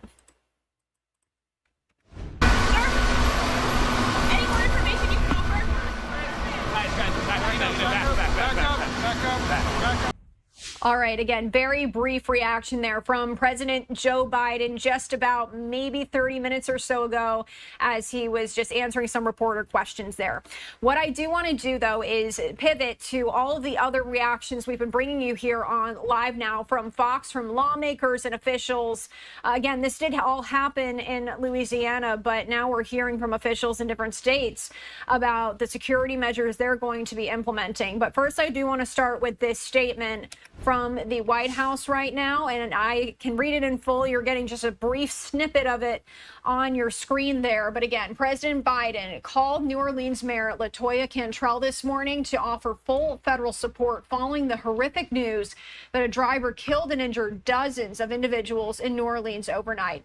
He has been briefed on the latest developments by senior FBI and DHS leadership and his Homeland Security team, and he will continue to be briefed on this incident throughout the day. The FBI is investigating this incident as an act of terrorism, and President Biden has directed his team to ensure every resource is available as law enforcement works to get to the bottom of what happened as quickly as possible to ensure that there is no remaining threat of any kind. All right, we also do want to take you out to the Philadelphia Police Department. In Pennsylvania, the PPD is closely monitoring areas throughout the city, including the Mummers Parade, following this morning's tragedy in New Orleans. Our hearts go out to all those impacted by this unthinkable act.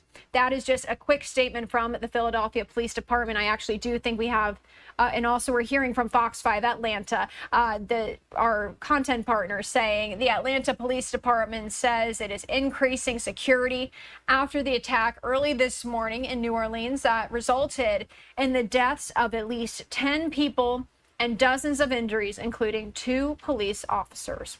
All right, we are going to pivot now to another reaction here coming out of New York. This is from Governor Kathy Hochul saying, "We pray for the families of those we lost and everyone impacted by last night's horrific terror attack in New Orleans. We have no indication that there are any credible threats to New Yorkers. At my direction, the New York State Police are on high alert to keep our communities safe." We are also hearing from New York City Mayor Eric Adams, staying in the state of New York. Heartbreaking to wake up and hear of the horrific act of terrorism in New Orleans this morning. I am praying for the victims who lost their lives, all those who were injured, and the city in mourning today. Those are just some of the reactions that we are getting in here on Live Now from Fox. We've been combing social media. My wonderful producer Carla has been working hard this morning to find all of these reactions again from lawmakers, officials in different states. As I do pull up here this live image for you right now of the scene on Bourbon Street. This is credit to EarthCam, and you can see officers just walking around, patrolling the area as they've been doing all morning as we've been bringing you this breaking news here on Live Now from Fox. Well, what I want to do now is go away for a 2-minute commercial break. Again, if you are just joining us, if you were awaiting this press conference to give us an update on the newest information, that has now been postponed to 2 p.m. It was slated for about noon here, about 12:30. Again, Fox News now reporting to us that that press briefing being moved to 2 p.m. Either way, we do have that slate pulled up. I can show you here right now. We can see that this is where the media staging is going to be. We do have our camera set up, and as you can see, lots of police presence still back there. We also saw some other media in front of the camera just moments ago setting up as well. So whenever this does decide to kick off, we'll bring it to you here on Live Now from Fox. All right, let's go away for that 2-minute commercial break. More on the other side. Welcome back here on Live Now from Fox. If you are just joining us for this continuous coverage of this tragedy out of New Orleans, Louisiana, I did want to pull up this live image again to show you that this press conference that we were, oh, well, it just went out, but let me switch over to this live image. We were expecting that press conference to start at about 12 p.m., and it is now being moved to 2 p.m. So what we're going to do right now is we actually do see our Fox 8 New Orleans team as they are on scene, and it looks like they're actually doing a live interview right now. So let's pivot over there and listen in to see who they're speaking with. Discuss the shootings that took place last night. Grab you real quick, just 2 minutes. Let me back you out here, just here. We're not in their shot. How you doing? I'm good, man. Were you in town already? Yes. All right. Obviously, we know the basics right now. Is there anything that the biggest question folks have right now? Should they be concerned for additional safety? We've heard these other devices. Anything you can? All right, I'm back. Well, I can tell you this: it's an ongoing investigation. So every single resource from the federal, state, local officials are being used. I've been in constant communication with the White House, Secretary Mayorkas of Homeland Security, with the Governor's Office of Homeland Security, and with all of the local and state officials. There was a single shooter at this point. He's been taken down by law enforcement, and there's an ongoing investigation. We're not leaving any stone unturned. We're going to make sure that we do everything that we can possibly do to secure our community, for our locals as well as our residents, and take no chances. There's a lot of moving parts, ongoing investigation, some things I simply can't talk about for obvious reasons, but what's most important is know this: every resource possible is being used. Okay. You guys can hear me? Mute. Okay, mic check. Okay, sorry about that. My whole day got flipped when they pushed this press conference back. I had everything planned. I was going to go leave somewhere, come back. Now I had to rearrange and do things and have everything had to be kind of moved around. So that's what I was doing when I stepped away, adjusting. And why are they saying 3 p.m. Eastern? Don't tell me it was pushed back again. Don't say it was pushed back again. Well, let me see. Hold on, let's see.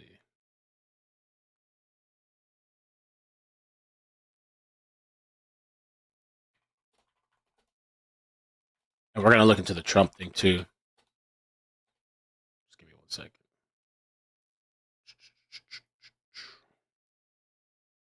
AP News. Let's take a look. No, it still says 2 p.m. Eastern over here. So it was pushed back to 2 p.m. Okay.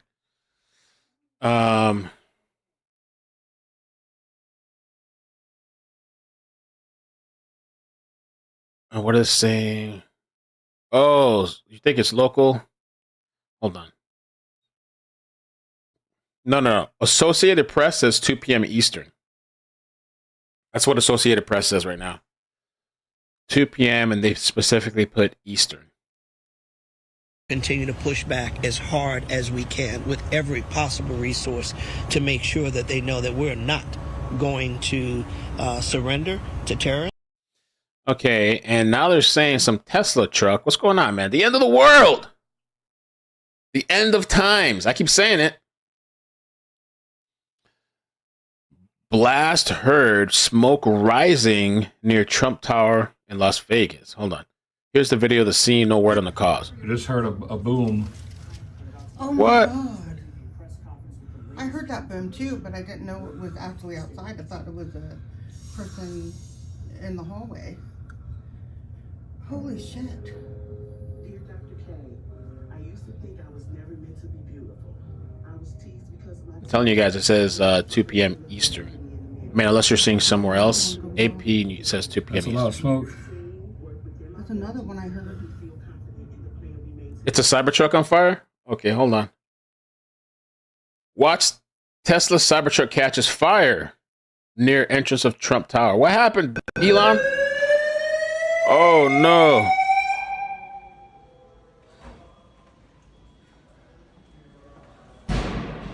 Whoa! Thanks, Wilson. What the hell? I don't want to drive that shit. Fireworks? Looks like a fireworks. Yo, it's like fireworks going off.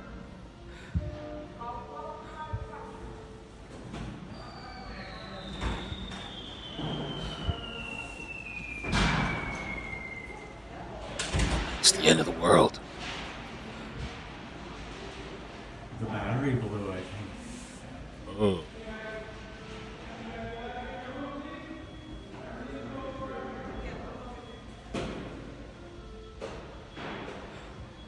So much going on today, man. What happened?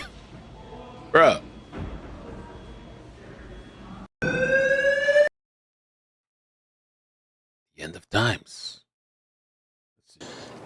It wasn't like the normal stuff that happens on bourbon, so it took everybody by surprise and by shock. It really did. All the workers all over the place. There's still at several of the local bars and all, a lot of workers are still, we're stuck down in the quarter because we can't get out or something, and we're still trying to wrap our head around everything that happened. Yeah, and I mean, as being a security just for any of the bars in that area, that's something that you guys always have to prepare for, right? Yes, ma'am. We have every club on Bourbon Street has really serious precautions and all. If anything does happen on the street, we always shut the doors. We secure the club, make sure everybody inside is safe, the staff is safe and everything. And then once the management feels it's safe, we let everything out. But normally, it's very rare instances that this kind of thing happens in the quarter at this level, especially. So we don't normally have to do that. But yeah, every club has those almost the same specific rules, and we're all trained very, very seriously on how to handle it when it does occur. Well, I mean, when you're in a situation like that, you have a lot of people drinking. It's very packed in there. I mean, obviously, during Mardi Gras, it can get tense sometimes. Oh, it can. Yeah, that's one of the reasons why, like, when something like that does happen, we try not to just tell everybody what happened kind of stuff. We just tell them it's not safe right now, give us a little bit of time, because the whole crowd mentality and group and everything, it can get kind of crazy.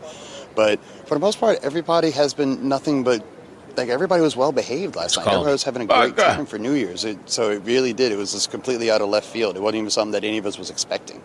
And when you were walking out, did you see anything? No, honestly, but that's what I said. I'm down at the St. Peter area, so like we wouldn't walk up Burgundy to get off of Bourbon anyway because it's quieter. But I didn't see anything completely out of the ordinary or strange or different besides some things that were going on like down the street wise. Up the street, we hadn't, like I said, I hadn't seen anything to indicate anything had happened further up. So I honestly didn't see much. I have friends that have worked at the beach and up at Mango and all that, saw a lot, but just to spare. It's not a pretty thing to talk about kind of stuff. So yeah, it's definitely hit everybody hard out here. Do you know anyone, if any employees have been hit or were a part of this? I heard a rumor, but I can honestly say I can't substantiate it, that one of the security guards for one of the clubs was shot in the leg when the shooter sprayed or whatever. But otherwise, that's the only incident I've heard about anybody that works within the quarter itself actually being affected by this specifically. I know in the past we have had multiple employees, be concerned about crime. And just 2 years ago, we were one of the top Capitol for having issues, and especially the Quater had some issues before. Do you feel like things have gotten safer since those 2 years ago? Overall, Yes, kind it's of safer. Yes. Like, I've always looked at it in a strange way when it comes to the violence in the Quater. A lot of it is targeted for the most part. Like customers and tourists that come out here, they don't really have that much to fear and worry about as long as they don't get completely completely drunk and walk around flashing money and go off bourbon and, you know what I mean, do stupid things. Like, most of the time, everybody can have fun. Okay, so I want to know more about the suspect, and thanks for the people that stayed. I know we lost like 1,000 people when I stepped away for 5 minutes. Fuck this guy. Shamsud Din Jabbar, 42 years old. It's officially been announced. It's been for a while, but now I see more news media is covering it. Below is everything we know about Jabbar. Sources confirmed to WDSU that Jabbar, who is accused of driving through a crowd in Bourbon Street, New Orleans, is dead. He was likely killed by local law enforcement. Jabbar, they're working to determine if he was using a long gun rifle and it was firing into the crowd. Wow. While running people over. Damn. Imagine this guy just like maybe firing in the crowd, running people over, armed with explosives. He had a Texas license plate. And it was a rental car off of that website. They didn't really say anything about this guy. What we know so far, nothing, basically. Let's see what else. What do we got about this guy? We got a picture of the guy besides his dead body on the street? Maybe I need to type his name on Twitter.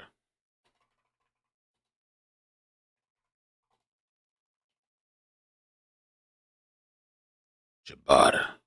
Oh, I always screw this up.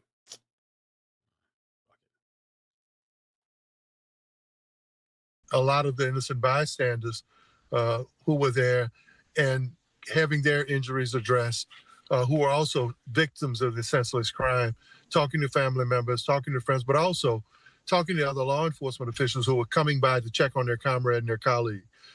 This is sad, it's unfortunate, but it's not just an attack on New Orleans and not just an attack on this event. It's an attack on our country. It's an attack on all of us, and we ought to deal with it as such.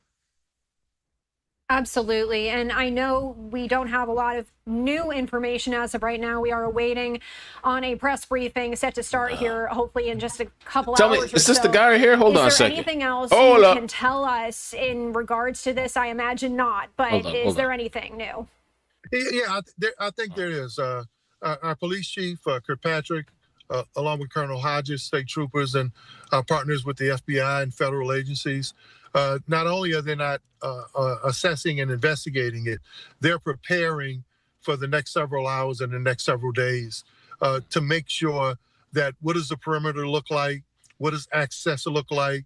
So they're reassessing this entire thing right now to make sure that public safety is first and that we can make sure that people who are in our city, as well as the people who live here, that this threat is not only nullified and eradicated, but that we can continue to move forward knowing that our law enforcement officials and our coordinating agencies are making sure we're safe, as safe as we can possibly be. Moving forward with all of this, are you able to speak to maybe some other security measures being put in place across New Orleans in light of everything that has happened? Yeah, I mean, how do you harden the grid around? You guys had a long time to fix this grid shit. Somebody posted on Twitter some YouTube page. I don't know if this is the guy though. Oh, I want a link to this. This person here claims terrorist Shamsud Din Jabbar was a highly skilled and well-mannered Muslim who was born here. But I want to confirm this. I'd like a link to this page.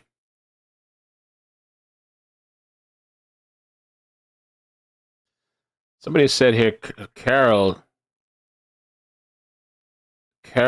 says, this is let me see, a columnist for New York Post and Fox News. Okay.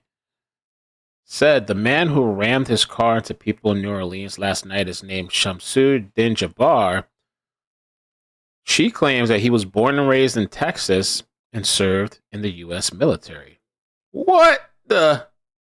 Oh, here's the link to the video. First of all, what I've learned with this shit, as soon as you get the YouTube page, download the video because they scrub this shit so quick. Hold on, let me download this real quick in case it gets deleted. Hold up. Hey. Oh, snap. This really him? Is this the guy?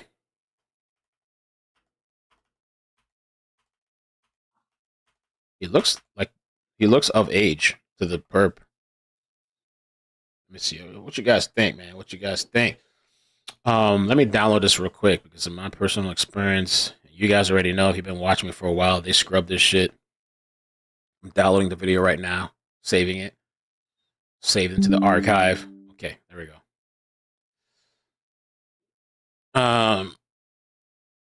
Shamsud din Jabbar.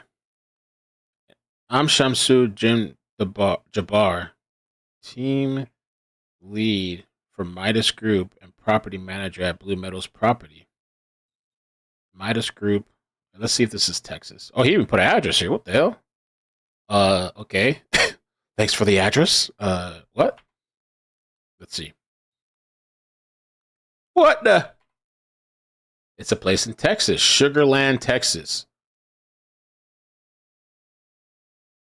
But I don't know. This one here says home dialysis center. Oh, it's an office place. Office says at Sweetwater. Maybe it's an office place.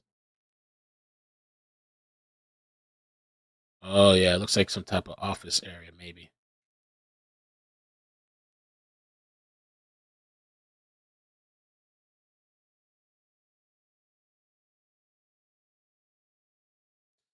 Okay. It's really hard to tell. You know, who knows if it's somebody with the same name, but let's check it out anyway. If they scrub it, we know it's him. Good evening. I'm Shamsud Jabbar, property manager with Blue Metal Properties and team lead at the Midas Group at Core Realty. I just want to say hello and let you know a little bit about me. So I'm born and raised in Beaumont, Texas, and now live in Houston. And I've been here all my life, with the exception of traveling for the military, where I spent 10 years as a human resources specialist and IT specialist, where I learned the meaning of great service and what it means to be responsive and take everything seriously, dotting I's and crossing T's to make sure that things go off without a hitch. So I've taken those skills and applied them to my career as a real estate agent, where I feel like what really sets me apart from other agents is my ability to be able to, one, be a fierce negotiator. So not only do I brilliantly market your property to make sure it gets sold as quickly as possible or gets leased as quickly as possible, but I'm also going to take every ounce of energy and putting it into negotiating for you and for your property to get the best deal that you can possibly get for it. So once we get to the closing table, all the I's are going to be dotted, all the T's are going to be crossed, everything's going to go off without a hitch, and that is my word that I'm giving to you as your real estate agent. So if that's the type of agent you're looking for, reach out to me. You see my phone number on the page. If not, it's 832-774-9718. Give me a call. And even if you don't want to have me as your agent, call me with any questions you may have. So even if you're a first-time home buyer or you're an experienced real estate investor and you're just looking for somebody to help you with doing some analysis on some properties that you're looking at, either way, give me a call. I'm glad to help anytime, and I'm looking forward to talking to you. So I don't know. You know, I don't know if this is a common name or what. May 12, 2020. Let's take a look at this page. The account was made 2019, March 2019. There's no email account linked to it. If he had an email on this, maybe we could have back traced it. One video, 53 subs.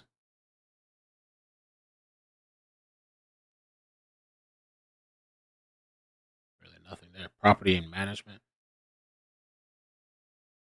Let's look at all the comments.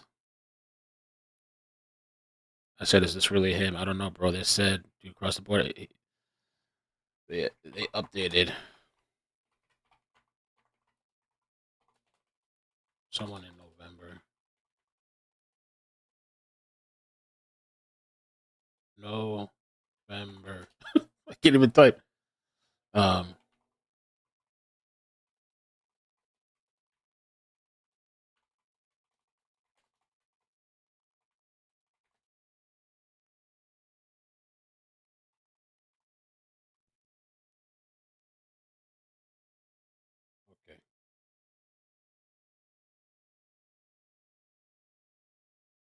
We're all here for the same reason. Wow.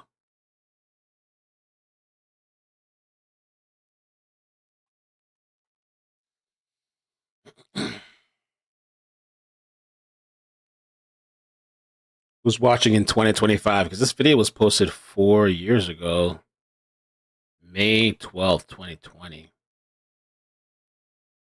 And before YouTube removes this channel, I downloaded just in case. I screen recorded it. We all know. We're trying to contact you about your vehicle's expired warranty. Just subscribe. We can't wait to see your future content. Wow. Imagine you just happen to share the name and wake up January 1st with 1 million views of your YouTube video that previously had 42 views 8 years ago. Wow.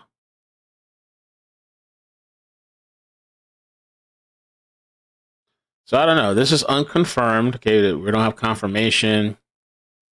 This is blowing up. People are claiming this is the guy. I don't know. We'll have to keep waiting to see.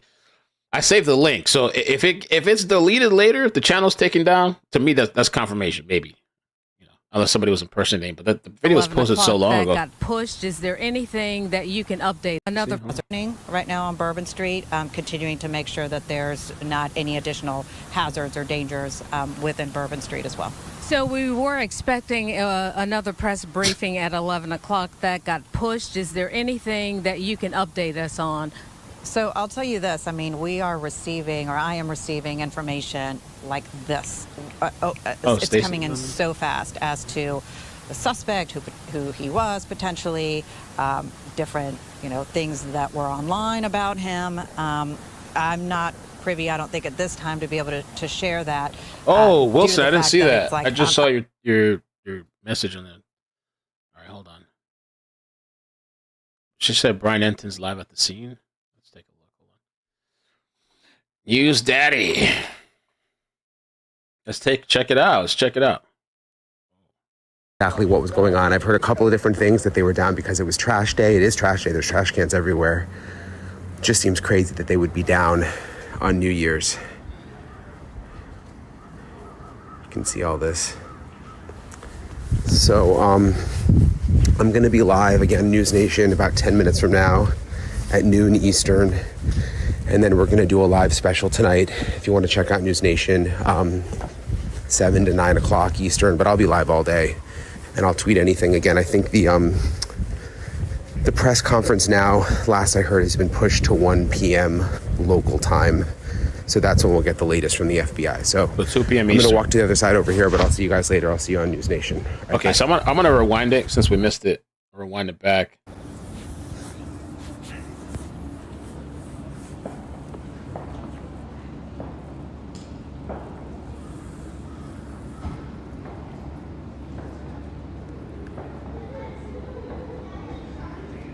Well, there's 2 people commented on my tweet. They're saying it's not true. Just waiting for a few more people to hop on. This is Brian. I'm in New Orleans. I just flew in. I just got here.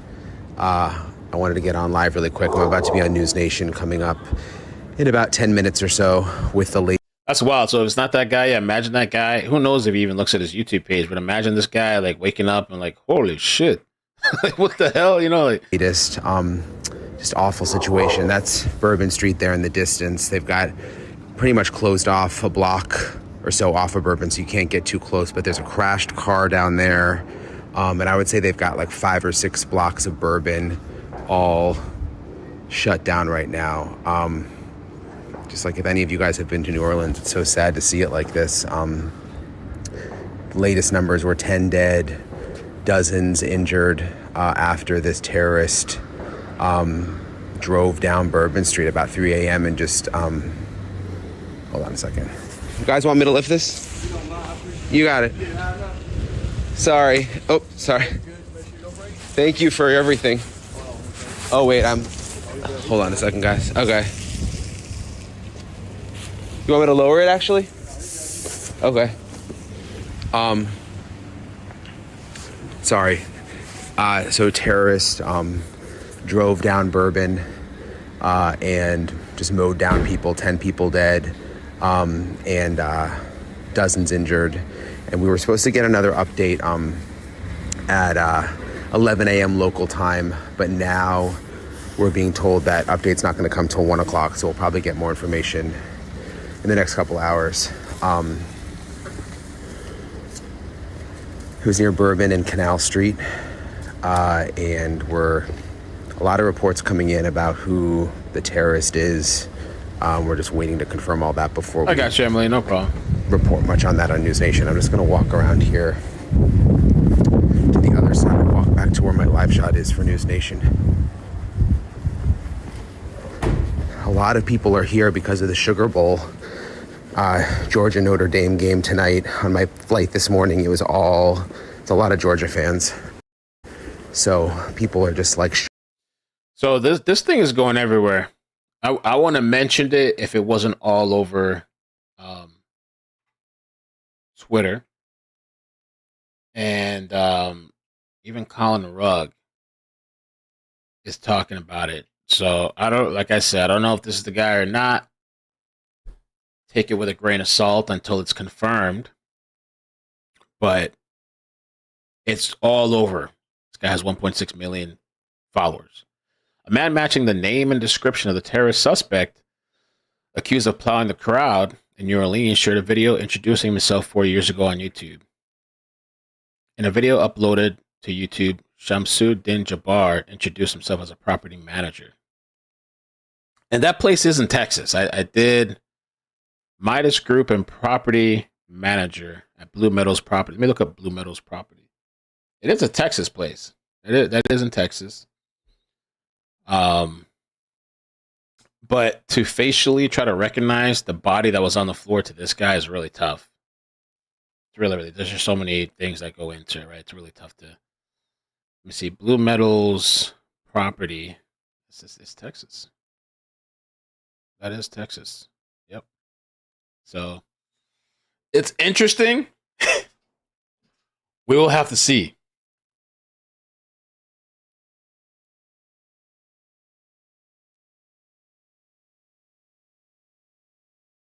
Oh, but it's something else that matches. See, I haven't really pulled up info on the guy. The perpetrator of the New Orleans truck attack, Shamsud, was raised in Texas and was in the U.S. Army Reserve from 2015 to 2020. Additionally, Carroll of the NY Post and Fox News, he had a stolen Glock and a .308 rifle with him.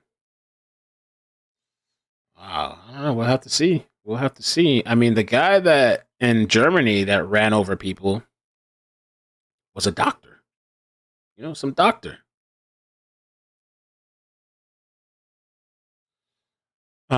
Analysis of a crime with CD says that's him. He was a realtor investor in Texas. It's going to be interesting to see what develops. Hopefully at the press conference, I don't know, maybe they can confirm, is it that guy?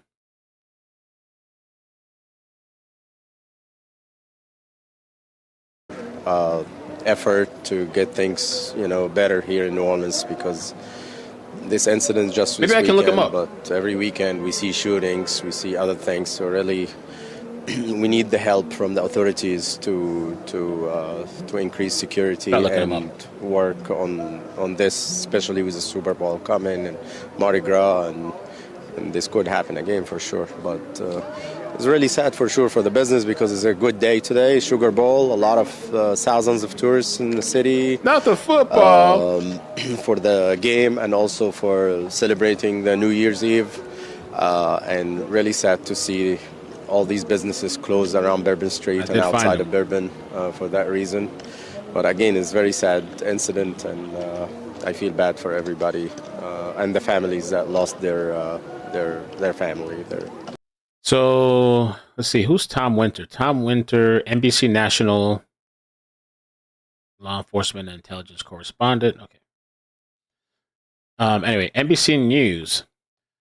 3 senior law enforcement officials briefed on the matter say they have a preliminary identified the suspect, Shamsud Din Jabbar, and they put his date of birth, 10/26/82. So I'm doing the little background lookup, and I only see 2 of them. 2 Shamsud Jabbar. His middle name might be Bahar. Let me see. Open report. I got a match on the date of birth. So this is telling me October 1982. What did that tweet just say? Let's see. Did I close it out?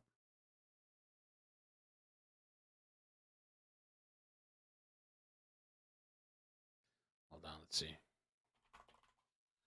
Just want to try to confirm as much as I can. I got to.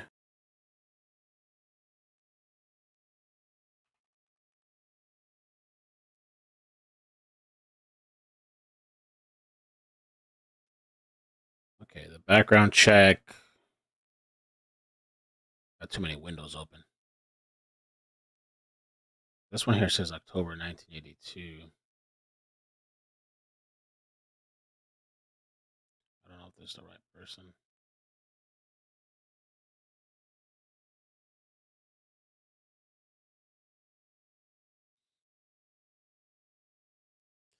The one person I'm looking at has a history of driving while the license is suspended. Driving with a suspended license. A couple of times. Business.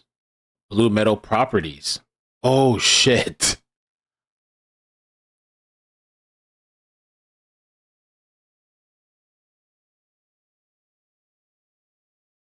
What was the date of birth I just gave? I don't know, man. I'm looking this up, and it's a match for Blue Metal Properties. Under the one name profile. Blue Metal Properties, LLC.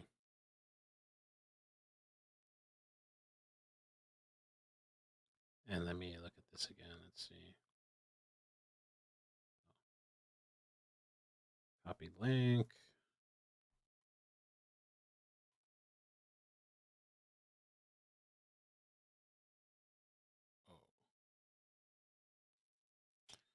So the YouTube video, the address on here, this person put 4675 Sweetwater Boulevard.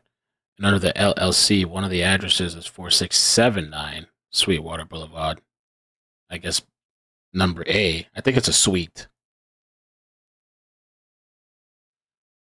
So, Drip LLC, Gen Enterprises, Jabbar Re Holdings. Jabbar Real Estate Holdings.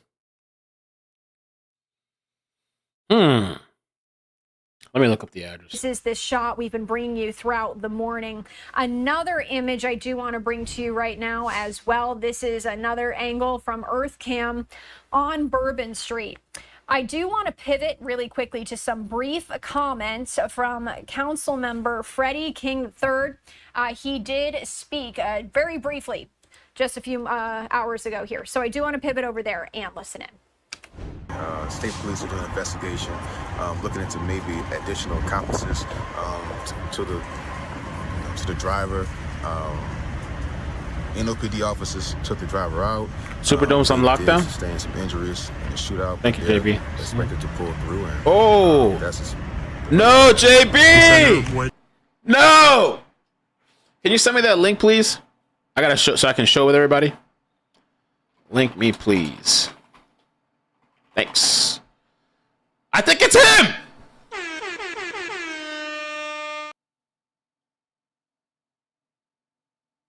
JB, send me the link, please. Oh. Oh, man.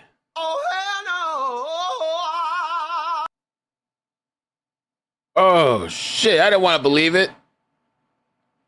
I wanted to just be cautious. I wanted to be cautious. Try to, I don't want to put anything wrong on anybody unless we know for sure. New York Post. All right, let me just go to NewYorkPost.com. Let's see.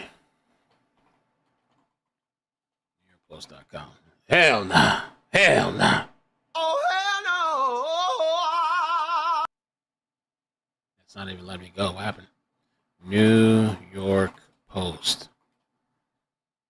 Top headlines. No! No, it can't be. All right, here's the link. It's just straight out to you. Gotta update the thumbnail. Oh my God.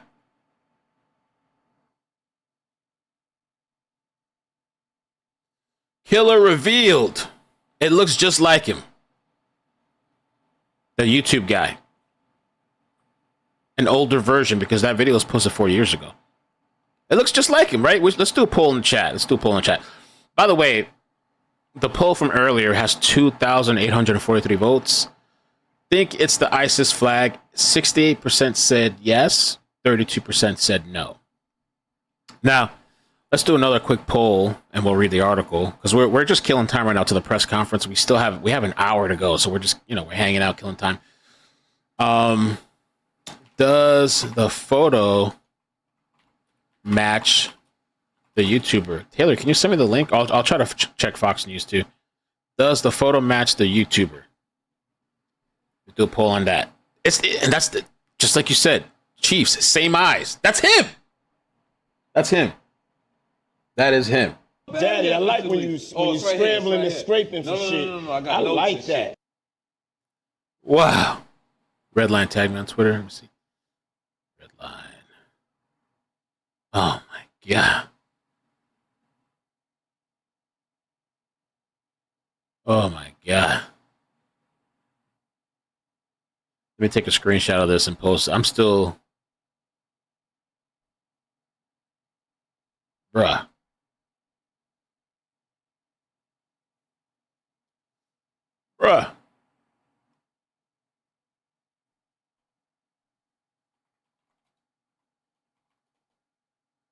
New Orleans.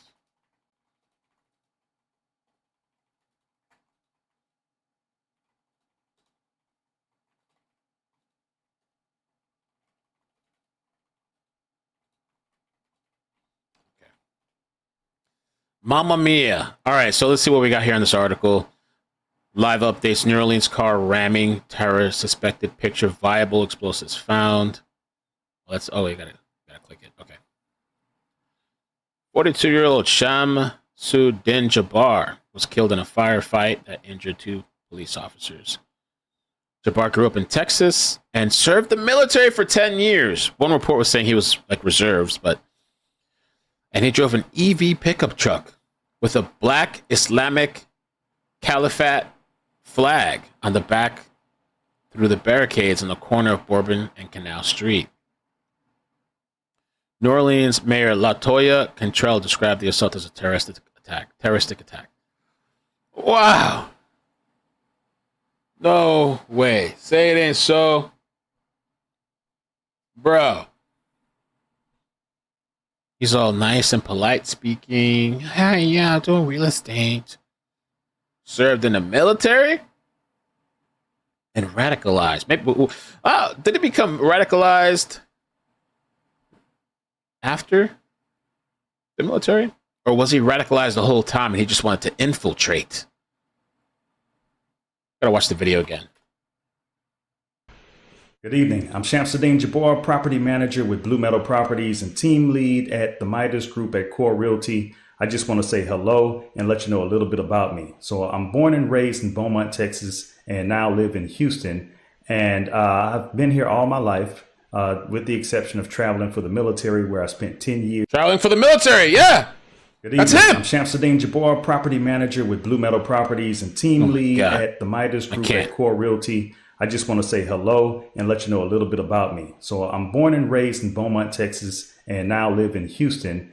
And I've been here all my life, with the exception of traveling for the military, where I spent 10 years as a human resources specialist and IT specialist, where I learned the meaning of great service and what it means to be responsive and take everything seriously, dotting I's and crossing T's to make sure that things go off without a hitch. So I've taken those skills and applied them to my career as a real estate agent, where I feel like what really sets me apart from other agents is my ability to be able to, one, be a fierce negotiator. So not only do I brilliantly market your property to make sure it gets sold as quickly as possible or gets leased as quickly as possible, but I'm also going to take every ounce of energy and putting it into negotiating for you and for your property to get the best deal that you can possibly get for it. So once we get to the closing table, all the I's are going to be dotted, all the T's are going to be crossed, everything's going to go off without a hitch, and that is my word that I'm giving to you as your real estate agent. So if that's the type of agent you're looking for, reach out to me. You see my phone number on the page. If not, it's 832-774-9718. Hold up.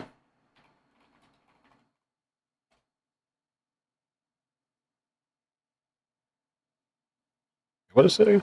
On the page. So if that's the type of agent you're looking for, reach out to me. You see my phone number on the page. If not, it's 832-774-9718. Give me a call. And even if you don't. The service you're attempting to use has been restricted or is unavailable. Please contact customer care for assistance. Message SC401CA. Don't want to have me as your agent, call me with any questions you may have. So even if you're a first-time home buyer or you're an experienced real estate investor and you're just looking for somebody to help you with doing some analysis on some properties that you're looking at, either way, give me a call. I'm glad to help anytime, and I'm looking forward to talking to you. Hell nah, bro. Hell nah. Today has been too much. Too much shit today. Too much craziness.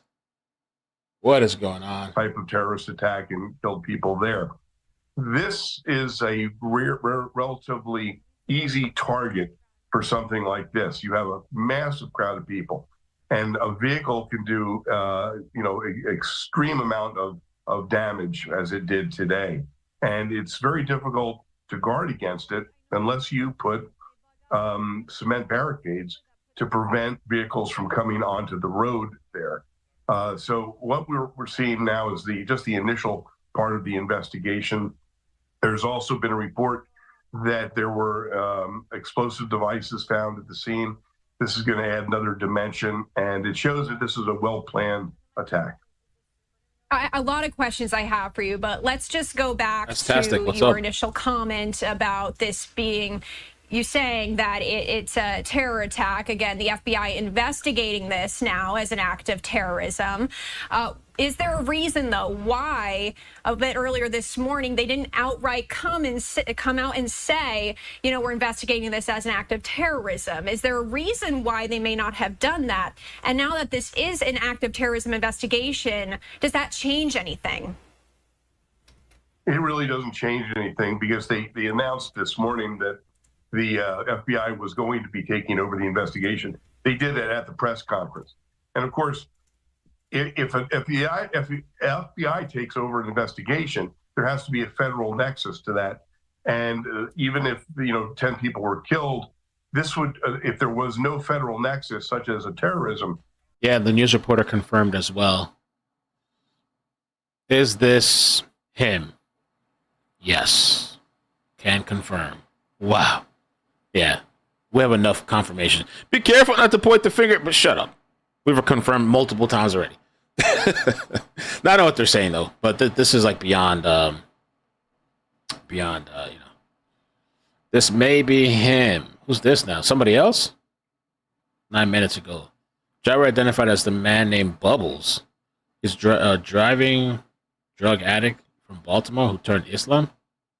Struggle with addiction. I don't know who. They got some other guy. I don't know who that is. Bubbles? Who's Bubbles?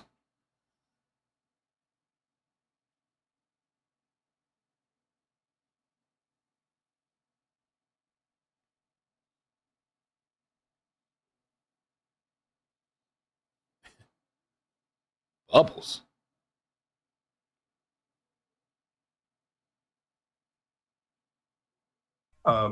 Nexus, then the local authorities in New Orleans would be handling it. So the fact that the FBI came out immediately and said they were taking over this investigation, it really created a kind of weird dynamic when the ASAC said that it wasn't being investigated as terrorism. So I think she basically just misspoke, and they've clarified it since then. But now, what's the difference? The difference is if it's a guy who is just bent on killing people. Bubbles is a monkey for his own weird purposes. The difference is what was there an ideology involved here, and that's the difference between a terrorism incident and a mass murder. And when can we expect to get answers here? I know this is probably going to be lengthy, but in terms of these press briefings, we did hear them say they're going to give us updates multiple times throughout today. Exactly. And you mentioned something at the beginning of when I brought you in here that this was it's a large crowd of people, right? So it's makes sense, I guess, if you are going to try to do as much damage as possible, that would be your target. Can we talk about if we're seeing this, has we seen this play out multiple times before? And in terms of planning something like this, I mean, like you said, we're seeing explosive devices. In terms of planning this, how was that really possible given the amount of law enforcement that typically are around these large crowds during these times? Yeah, this is a real conundrum because this is a very easy target, and this is a dream come true for a terrorist or an attacker because you have a ton of people concentrated in a very small area. That is the beauty of this for a madman or a terrorist or someone bent on killing as many people as possible. And the utilization of a vehicle is something we have seen terrorists use quite often in the last few years.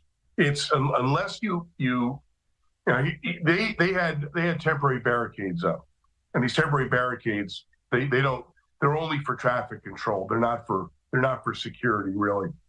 The only way to target harden this from a vehicle attack would be to put cement barricades at different locations, which would limit the access and the ability for a vehicle attack to happen. I know we talked about questions still remaining here because there are a lot, right? But given your background in law enforcement, going through your head, is there anything that really sticks out to you as a big question mark or what needs to come next when trying to figure all of this out? Oh, I've got a ton of questions. The background of the suspect is going to be is the number one that's the number two priority. The number one priority is to search for those explosive devices. They could be anywhere, and they know that, and that's a really, really dangerous situation. So that's going to be priority number one. Priority one is saving lives, safeguarding lives. Now, two is determine if there's anyone else involved, determine what this guy's background was. What was it that was it? What was his ideology? Now, I did read an interesting tidbit in one of the articles that was written, and one of the news reports, and that was that that the suspect had a black flag attached to his vehicle, and I haven't verified that, but that was in one of the news reports that came out, and if that's true, that would indicate, of course, that there might be he's indicating that he's doing this as. Thanks, Dave, for all the tags. Appreciate that. BNO News Live said Sugar Bowl postponed until tomorrow due to New Orleans terror attack. So I think that's a good idea. I know people are going to have to live without Sugar Bowl. Oh, no. Wait, is this his Facebook or something? What is this? Or is this Twitter? You guys tell me. This looks like Twitter, I guess. Damn, it's homeboy right there. Is he on Twitter? Let's see if we can find his Twitter.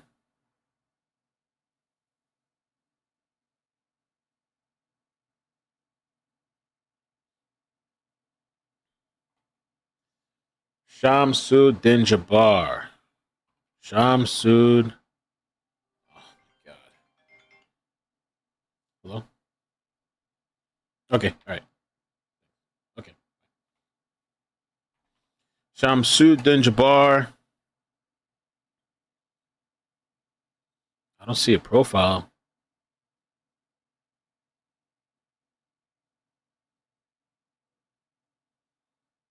Let's see you guys see it.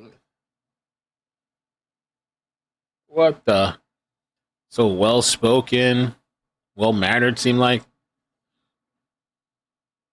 Oh, thank you, Jukebox. I appreciate that, man. Man, wearing a nice suit and stuff. What happened to this guy? Sleeper cell? I don't know, why do people throw their lives away like this? That don't make no sense to me.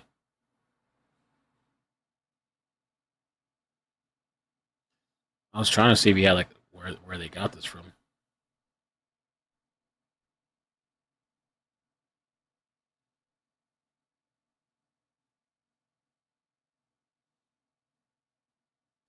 Round up his associates. Yeah, you might have to pull him in for questioning. He was such a nice guy. I don't know what happened. What? I wish people would link their sources sometimes too, because somebody posted on Twitter. I don't know who this is. Somebody said there are at least 4 or 5 other individuals in New Orleans attack. Sources tell Fox Digital. All right, let me see if I can find the source of that. I mean, it's Fox, but let me see if I can find the article. Maybe just Fox News. Let's just try Fox News. Maybe it's all there. Fox News. Let me check their website. Maniac behind the Bourbon Street bloodbath, identified carrying ISIS flag and truck.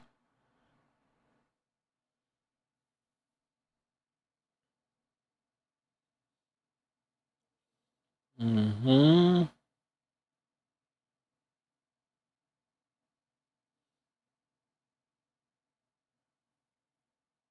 I don't know. I don't see that post.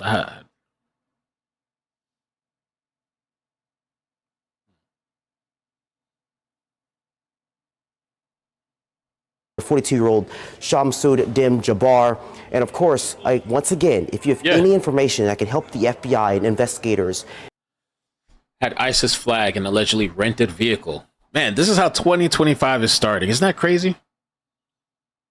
Oh, so Mardi Gras coming up too?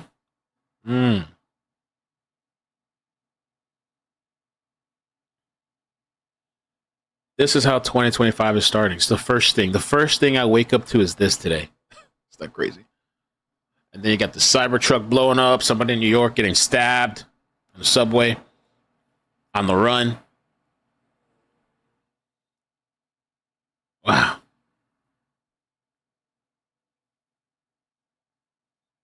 All right, give me 1 second. Exact moments from 3:15 this morning from when that truck came off of Canal and started barreling into people on Bourbon Street. So we do know that the driver, who has been identified, killed 10 people, got into a shootout, a gun battle with police where he was shot and killed. And we are going to show you video of the aftermath and that gun battle right now.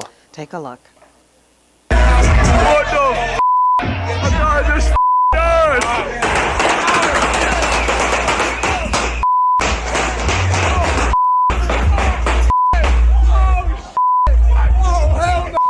Those are the chaotic moments as they played out on Bourbon Street earlier this morning. Can't imagine what it was like or what witnesses were experiencing or just the fright as you see something like this unfold. But this is how that exchange with police ended with the suspect who plowed through people. You can see it appears that that truck crashed into a crane that was staged on Bourbon Street, helping with that construction that was going on. But you can hear the exchange of gunfire, and ultimately that driver of the vehicle was killed in an exchange of gunfire with police. And again, one of the big questions many have been talking about this morning and really punctuating would be those bollards that were not in operation at the foot of Canal and Bourbon, where Bourbon Street meets Canal Boulevard, that could have prevented that driver from stopping onto Bourbon Street. However, we did have video that we just received that we're also vetting as well that showed an NOPD unit blocking that intersection. So regardless of whether or not there were bollards or that police officer, this truck basically went around onto the sidewalk and just began to plow into people and then entering that gun battle. Fortunately, those 2 officers are expected to be okay that were involved in that gun battle. But again, 10 people losing their lives. And we do want to warn you as we are showing this video. Obviously, it is very graphic. It is showing the end of a gunfight. So we have blurred some things, but we just want to keep reiterating some of these videos are graphic. We're going to show you another one afterwards that shows more details of what Randy was talking about, but we just can't say that enough. Some of this is obviously graphic, and it appears to be the end when police killed the the suspect here. And again, explosive devices were also in that truck, as well as other portions of the French Quarter that have ATF also investigating and scouring. And a lot of our reporting has been in the French Quarter, but we do know that this investigation has now gone into the neighborhoods, and particularly the St. Roch neighborhood, where also tactical crews were on scene there, as they found bomb-making materials in a home on Mandeville Street. That's where Anam Siddiqui is. Anam, you talked to a neighbor earlier today. She certainly gave us a lot of insight into how this is unfolding. What else have you learned since you've been out there? Well, Gina, first I want to show you what neighbors are dealing with here on Mandeville Street. Neighbors tell me that they've been evacuated from their homes for hours now while this NOPD investigation unfolds. So take a look. We're told a home on the 1400 block of Mandeville is being investigated related to the killings on Bourbon Street this morning. So neighbors tell me a fire started at the home early in the morning, but they felt like it was just something like fireworks. So they went ahead and went back to bed. But then neighbors tell me hours later, around 8:30 in the morning, law enforcement came banging on doors saying that they are looking for possible explosives inside that same home that caught fire. So the home is about 2 blocks away from where I'm standing right now, so I can't see much, but from the distance I've gathered, I've seen multiple NOPD units, a fire truck, Homeland Security, and also ATF. Now we're told that we're working to find out if the Bourbon Street suspect has anything to do with the home here in St. Roch, and if law enforcement have found any explosives inside that home. But as you can imagine, this is a very scary situation for families. There are kids out here, there are elderly out here just waiting for this investigation to wrap up so they can get back into their homes. But of course, once we do get more information, if we do get it confirmed, if that suspect has anything to do with the St. Roch community, of course, we'll bring that to you here on air and online. But for now, I'll send it back to you all in the studio. I know my people in St. Roch, neighbors out there very attentive. I'm sure people probably have seen or, noticed some activity on them. We'll let you work that scene and see what else we learn from that neighborhood. Thank you. Yeah, and the other big thing that is really being impacted by this, the Sugar Bowl tonight, which is now being postponed. We're hearing that it could now take place either tomorrow or Friday. I'm hearing more it's going to happen tomorrow, but we don't even know if fans are going to be allowed inside the Superdome after all this. Let's go live to Cassie Sherm. She is standing by talking to people impacted by this terror on the first day of 2025 in New Orleans. Yeah, I mean, obviously the most important thing to note, people were injured and people lost their lives during this accident. So when it comes to a game, a lot of people I've been speaking with have said it does not matter about the game. It matters about the people and the people who are impacted the most. So I want to make sure that we make that very clear. But a lot of people are very disappointed. In fact, I've been talking to people just walking by asking if they're going to the game. They had not heard that it had been postponed yet. And people are pretty annoyed or upset about it because they're leaving tomorrow. In fact, a lot of people were saying they got a flight in the morning and they don't know if they're going to stay or not. Earlier I was interviewing people and they were just saying they were going to leave without even going to the game. And so that's been one of those things. But I just want to show you guys the amount of people in this area. It's definitely decreased. I've met a lot of fans who have been leaving. I've met a lot of fans who say, I just want to get away from the situation right now, whether that means leaving the city or leaving this area in general, because it is very stressful for a lot of people.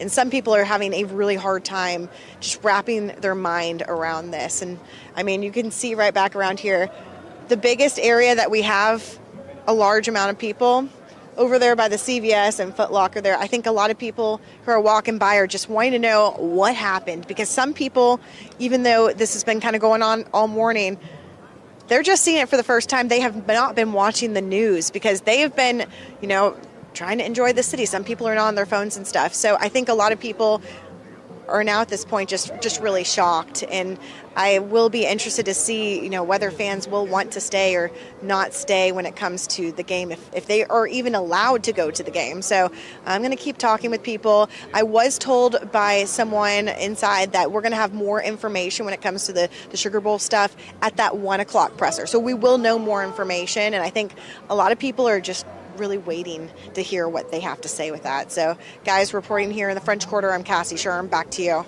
And we just learned that game is now going to be tomorrow at 7:45. But again, I don't know are they going to let fans? And I know we heard fluid. How about that? Fluid situation there. So we have another piece of video. It shows the actual incident unfolding. It's what we've been talking about. We do want to warn you again. This video is going to be very graphic because it does show the actual incident taking place. Take a look as it unfolded early this morning.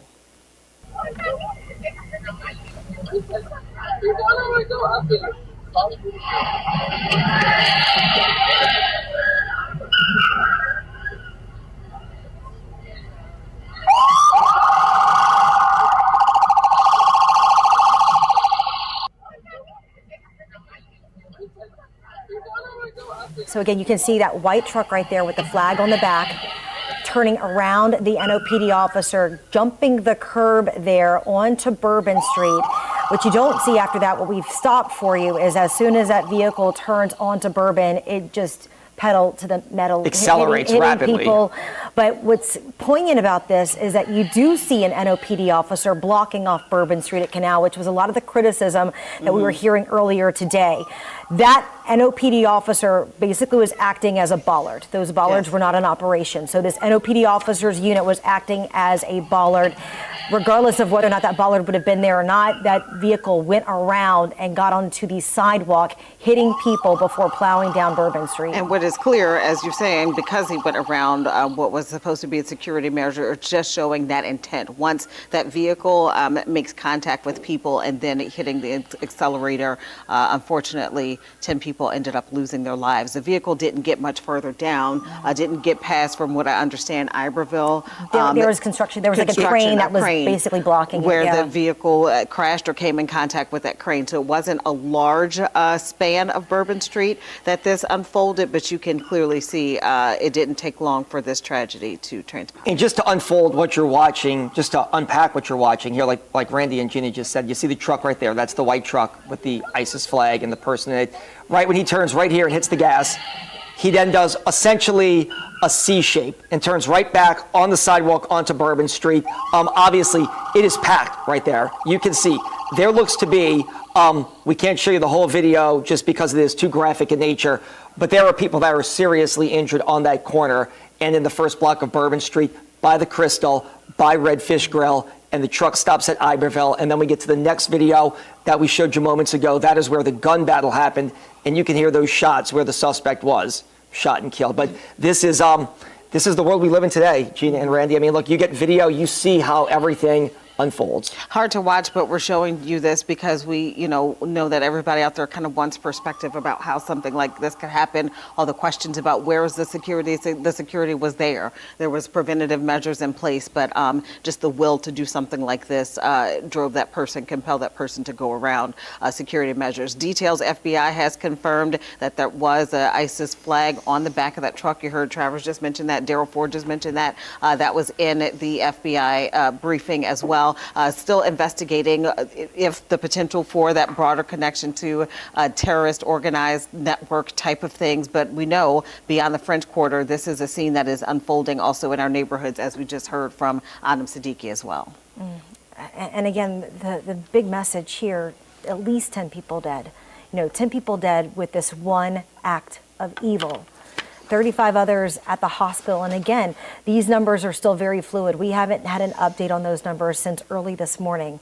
And we've heard, that some of these people are in very serious condition. And 10 people confirmed dead, but we know just from how these scenes are unfolding that the intention was far greater. Oh, yeah. The explosive material in the truck, had it crashed into something, the truck could potentially have become a bomb itself. Other devices. The IEDs that were the FBI confirms that they have found IEDs in parts of the French Quarter. So it does look like this was not somebody who just had a spur of the moment whim. It does look like this was plotted, and there was a strategy, at least by this person, to plant IEDs, work at a house, allegedly at this point, to possibly make this, and then do what you just saw there, drive his truck through that crowded Bourbon Street area. We do want to try to get an update, though, on those victims and what's happening over at University Medical Center, because, again, that's where the main trauma teams are at this hour. Aubrey Killian joining us now with the latest on that. Aubrey. Hey there, Randy. Yes, so we've been here at University Medical Center all day. Behind me, you can actually see an Acadian ambulance pulling out. They've been going in and out all day. We've also met several families. I want to show you some video from earlier today. Not long ago, we met a couple. They say they had not been able to get in touch with their son, and they fear that he was at the hospital. They came here, obviously too shaken up to do an interview, but they were rushing to try and find a parking spot. And they said that their son's phone is showing on Bourbon Street, but they can't get in touch with him. So they went to University Medical Center. I texted them not long ago and asked if they had found their son. Unfortunately, they said no. They are still looking for their son.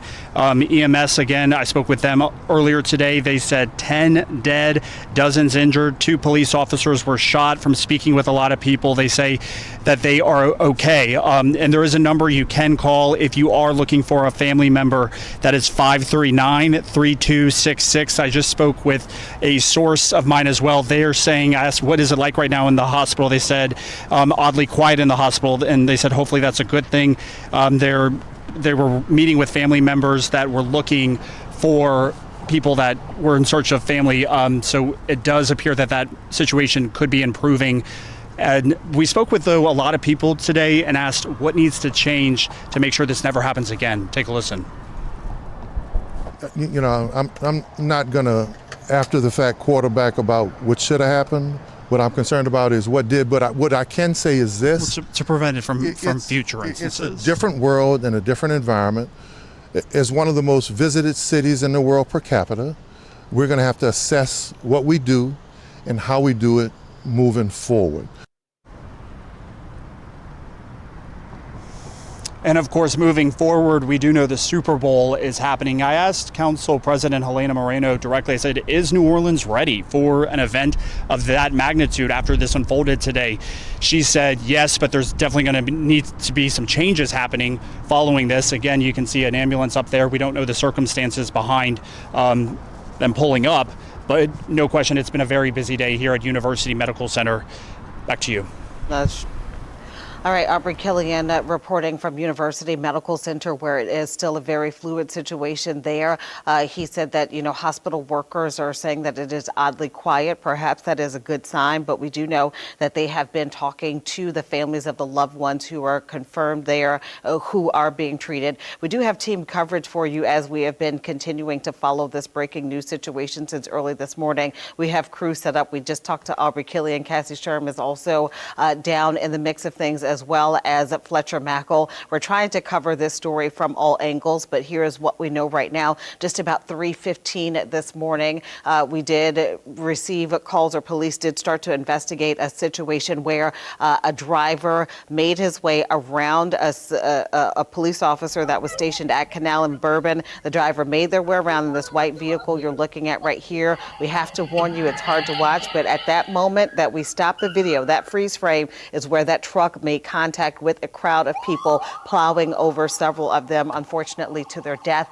Dozens others injured, being treated at the hospital. All of this exchange ends probably a block down Bourbon Street, closer to Bourbon and Iberville, while that truck made contact with a crane that was staged for construction in that area. And it did end in a hail of gunfire, a shootout with police. 2 officers were injured in that exchange, but we do know that the driver was killed. It's still unclear whether or not this driver was working alone or whether this driver was working in tandem with someone else, just because of how the scene has unfolded. Not only have police confirmed that there were explosive devices inside that vehicle, inside that truck, which could potentially have made that truck a bomb, also possible improvised explosive devices found throughout the French Quarter and other locations that police were working to see if they could detonate or if they were or active explosive devices. We heard from Anam Siddiqui in the St. Roch neighborhood on Mandeville Street, who neighbors where they had to be evacuated there. At first, the fire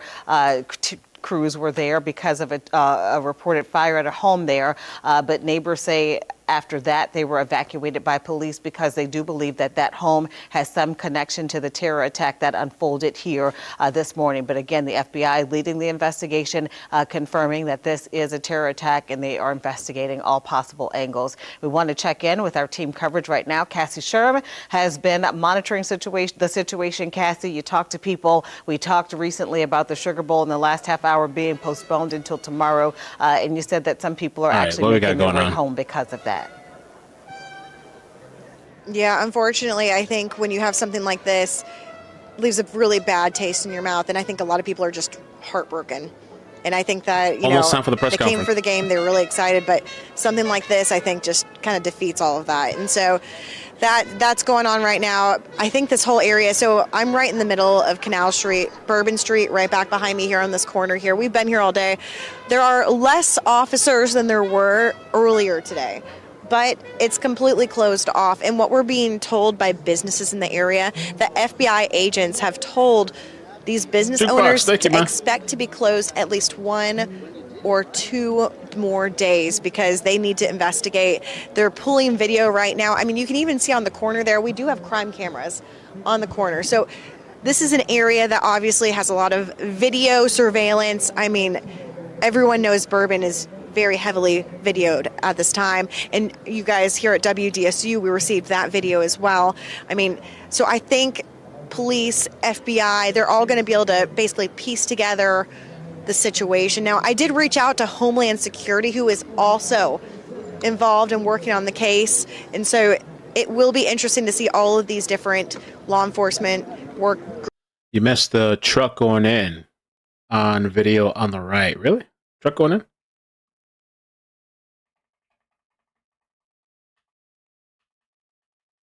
Ba-da-ba-da-ba-da-ba.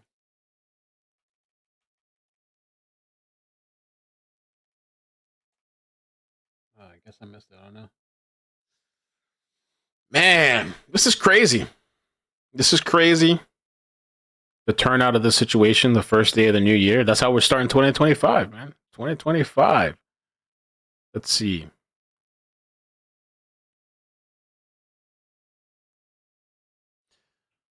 Okay. Everybody's talking about the Cybertruck as well. Next 20 minutes or so. That was originally scheduled for about noon today. It was pushed back about 2 hours to this 2 p.m. Eastern time. And so what I want to do right now as well is when we took you to those live remarks from law enforcement that we just heard moments ago, it was a bit cut off.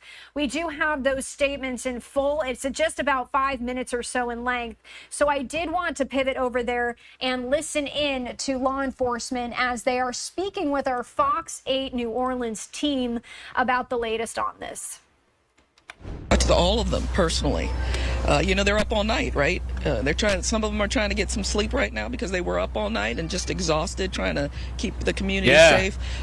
So it's confirmed. FBI confirms terrorist suspect was carrying ISIS flag. What the F?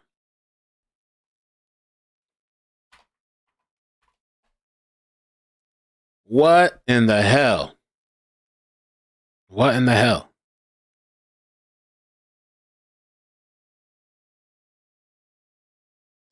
I don't understand because, like, for somebody to throw their looks like a professional, I guess he did real estate. It's just crazy. Like, is this religion? Is religion, or like, it's got to be some type of religion behind it, right? ISIS, terrorism. What are they doing this for?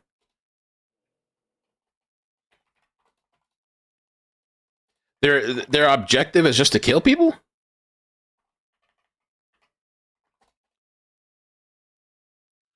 The Islamic State, also known as the Islamic State of Iraq and Syria. That's all. These people live to die. That's it.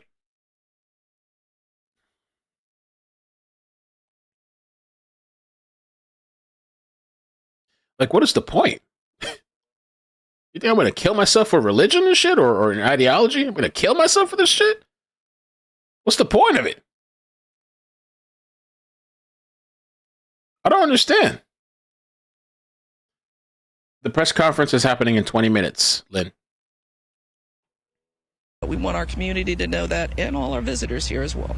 My last question, at least for me, obviously there's a lot of talk about tourists and visitors, but there's a lot of people here home, people who are, this is their home, and they're tired of being resilient. This is really hurting them. What do you say to people who love this city because they're born and raised here? Yeah, we would say, I want my messages to both our community, right? Because that is this culture is what makes people want to come here, and it's the people of the city that drive that culture. And yeah, we're tired of being resilient, but this is the way the world is. We did not create this, but this is the way the world is. People want to, extremists want to send a message in a horrible way, and this is the way the world is.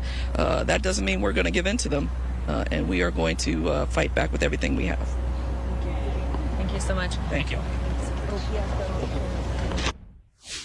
All right. Again, Really, so Chuck? brief comments there from law enforcement as we do await this press briefing, hopefully set to start shortly here. And I also did want to pull up this live image right now, as this is the Superdome. Superdome. Oh, let's see what this is right here. Hold on a second. Let me rewind it. It shows the actual incident unfold with this truck let's check it beginning out. to make a turn and then plow down Bourbon Street. But this is it right now. Actually, this is the shooting video. It's my understanding. If we can, we'll come back to this one. But if we can, let's go to this is it right here. So, Mike, if you just kind of want to walk us through it, because I know that this is your expertise here. Sure. If you can see the white truck coming down the street, it's just beginning to make the turn. Let me see. We blurred some things out. Okay, that's the white truck right there. It's coming to the corner, and right there it makes a turn around the police car and has to actually go up into the sidewalk to go around the police car that was placed at Bourbon and Canal Street to stop vehicles from going down there. Just so you know, Mike, we stopped it because obviously we had to blur some things out, and it's our understanding that once he makes that turn, and we did see the raw video, he does accelerate then, possibly injuring and killing people along Bourbon Street right there. Right, so we did stop the video right there. You can hear the engine accelerate grossly as soon as he makes that turn. So does this show, bollards or not, I mean, he goes around a police car right there that's blocking the street. I mean, does it get to the point of what you were saying, if somebody wants to go around something like this, the bollards or a car, this man clearly found a way to do that? He did, and the only thing, and we've done it in the past, would be dump trucks with sand in them, and putting dump trucks with sand sideways on ingresses that would not allow you to even get by the slightest bit with a vehicle. But the next step after that, Travers, I hate to say, would be someone on a motorcycle with a long gun who decides to use a motorcycle to get through, or on foot, and then opens fire and doesn't just run people over, which was eventually the attempt once he was stopped in the vehicle anyway. So we saw this vehicle when he makes a point of contact with the crowd, and then we had that other vehicle, which is apparently that other piece of video that also we have to warn you, because this is apparently how the scenario ended after he did make that turn and accelerate onto Bourbon Street. If we have that video with that fire exchange of gunfire, walk us through what's happening here. So here, the same way, if you have the volume on also, you can see where the vehicle ends up crashing. And then you can hear the exchange of gunfire. Someone falls down immediately in the front, and it's really just a chaotic scene from there, where that vehicle ran into the, it looks like the light lift. And look, I know you're not wearing an earpiece like we are. You can hear the gunshots, and there are several. There is probably, I'm not an expert, you are, but there's probably about a dozen gunshots. Is that a clear indication that police officers engaged the suspect, or he engaged them, and that's when this gunfire was exchanged right there at Iberville and Bourbon? Sure, my belief is that he made that turn. He was coming down the street. Police made a very quick second decision, which you have to do, that here's a vehicle that's running people over and not stopping. We need to neutralize the threat. So therefore, you have an exchange of gunfire between one or a couple of officers and the individual or individuals in the vehicle. Look, these videos, they kind of tell the story. We talked about things coming into focus here as we are waiting in about 15 minutes for this press conference to start with the governor of the FBI, state police, and NOPD. But while we have you here, and you always talk about this, in today's world, we are in the first day of 2025. Videos like this don't just tell the story and show people what's going on. This is forensic evidence that this man is dead, but if anybody else is involved, this is going to be a key piece of evidence. Oh, absolutely. And we're looking at just a very small snippet of video. I mean, you have to think that there are just tons of people. There are cameras on all the buildings, especially at Bourbon and Canal, Bourbon and Iberville, and those streets going down Bourbon, that there's going to be a lot more video that the FBI is pouring through right now to recreate this entire scene. Mike Hahn, you've been with us all morning, providing your commentary and analysis. We certainly appreciate you being with us just to kind of walk us through and give us the perspective from a law enforcement perspective on what we're seeing unfold. So thank you. We're going to have more in a little bit with you. Until then, let's go to Fletcher Mackel. He is live in the French Quarter still. Fletcher, what is the very latest? You have different angles and different stories going. Send to the world. Can you remember anything like this? Not at all. I've walked maybe 12,000 steps around the quarter today alone. Check email. And I'm seeing a lot of sad faces. I met somebody who lost his friend. He's from Mississippi and he knew the girl from there. And it really broke my heart after years of covering crime and murder. This one really touched everybody. I'm at a loss for words. It's tough, and I know we become desensitized to it sometimes because you've covered crime scenes before. But when you see the FBI in the heart of the French Quarter, knowing what this was, it just hits a little different. Is that fair to say? Oh, yeah. I mean, this hits home. And my phone's been blowing up all day with people from around the world. All right, Kelly, thank you for the email. Says he looks like his real estate license expired in February 2023, and his firm expired in 2022. So he hasn't been practicing real estate. Okay. Interesting. I'm so sorry to put you on the spot, too. I'll let you do your job now and get out of the way.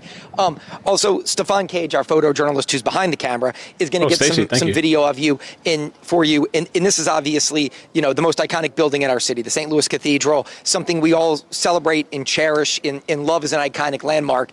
And then you have the crime scene tape right here on Bourbon Street, right in front of the Tropical Isle.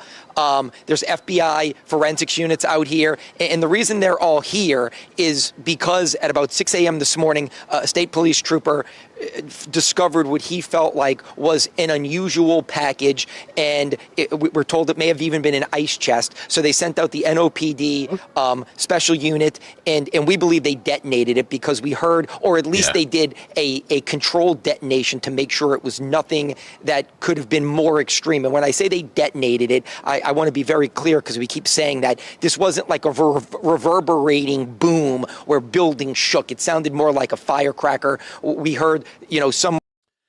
Jukebox said, this got us so stressed we smoked half an ounce. Yes, it's watching. Oh my God.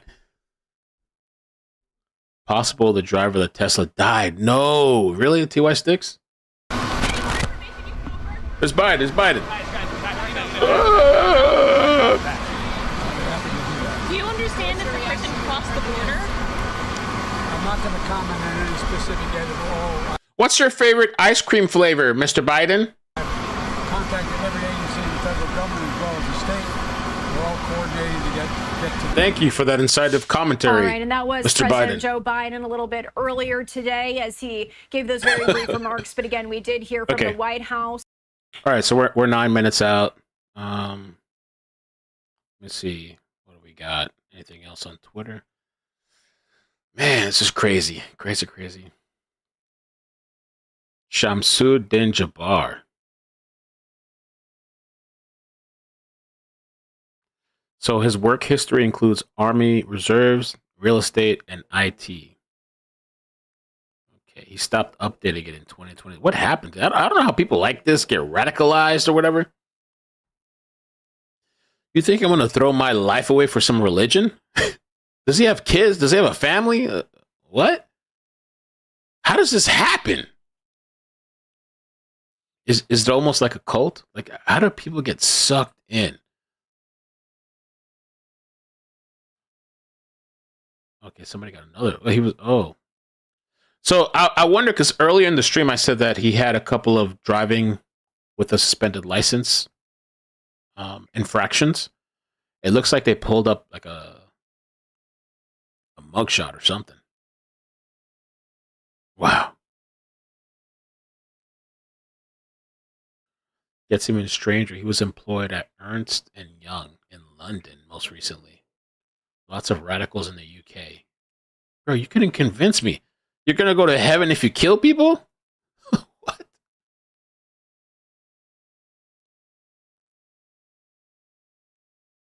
You're going to go to heaven and you're going to have virgins and multiple wives if you kill people. You couldn't convince me of that shit. Not if I was high, not if I was drunk. You could. How do these? Are they? I don't understand the mentality. Maybe that's why people always go like, "Oh, mental health." You couldn't convince me to throw my life away like that. Not only that, just injure people, kill people indiscriminately, run people over. Was he high? An assault rifle shooting at cops.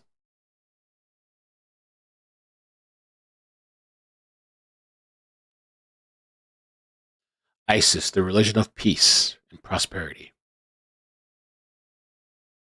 That back on the table, if you will, after something like this. I didn't think that was off the table. My question has been all morning, how was he able to get that truck as far down as he did? Because we were supposed to have barriers in place to stop just... They're saying it's Craig with 72 virgins right now. That's part of their belief, I think. But something about virgins, and you go to heaven and you kill people, and it's so crazy to me. Like, have a job, live your life, enjoy, travel, try to live everything we can get out of this life.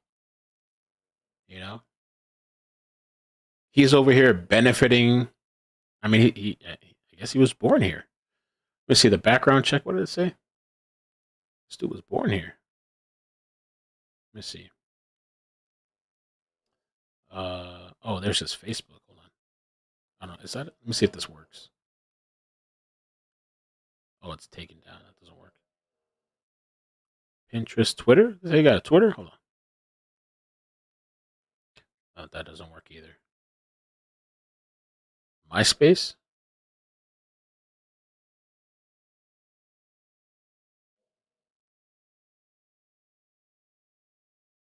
Is it a clout move? So desperate for attention and notoriety? Maybe he's never been anything in his life, never been acknowledged. And this is the first acknowledgement he'll ever have, I guess, in his life.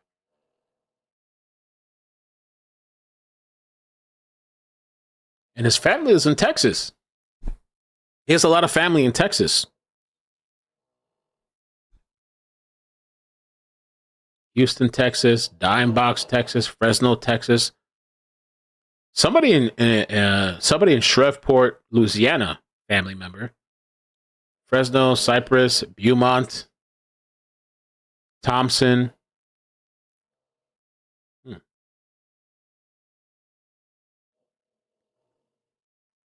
Appreciate your time and you coming in to share your thoughts, because obviously this is something that none of us thought we'd ever have to deal with or wanted to deal with. When you hear those words of that sentence, a terror attack in the city of New Orleans. Yes. All right. Thank you for having me. Thank you. We want to check in now with Cassie Sherm. She has been monitoring developments down in the French Quarter. Cassie, what's the latest where you are? Yeah, here on Canal and Bourbon Street, right back behind me here, we are now seeing Jefferson Parish Sheriff's Office here downtown. This is the first time we've seen them, at least on this side of the area. And you can see they have their large operations vehicle right there. State Police is also joining them on the sides there. And NOPD, something that's kind of interesting, I'm going to have you actually zoom in over here into that one officer I was talking about earlier. You know, we're seeing ERO officers, police officers here in this area. I did not know what that meant, so I wanted to Google it for myself. They're responsible for enforcing the nation's immigration laws and ensuring the departure of removable immigrants from the United States. ERO uses its detention and deportation officers to identify, arrest, and remove immigrants who violate U.S. immigration law. These are just some of the different officers and deputies we have. And we actually have that drone. Do you see that right there? You can see there's a drone up in the area. It looks like law enforcement is deploying that as well, just trying to get a lay of the land. It's going to be a long investigation. We're being told FBI is telling the businesses in the area this could be a 2-day investigation just because of how intense and how much video they need to gather as well. A little drone flying in the air. Okay, couple of minutes to the press conference. Hopefully they don't push back again. The screams of those girls, witnesses recall.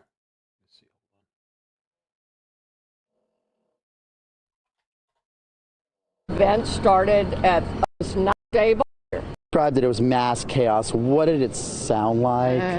The sounds. I can't. The screams of those girls. And I can't get them out of my head. I'm sorry. Joining us now, former FBI special agent and attorney Stuart Kaplan.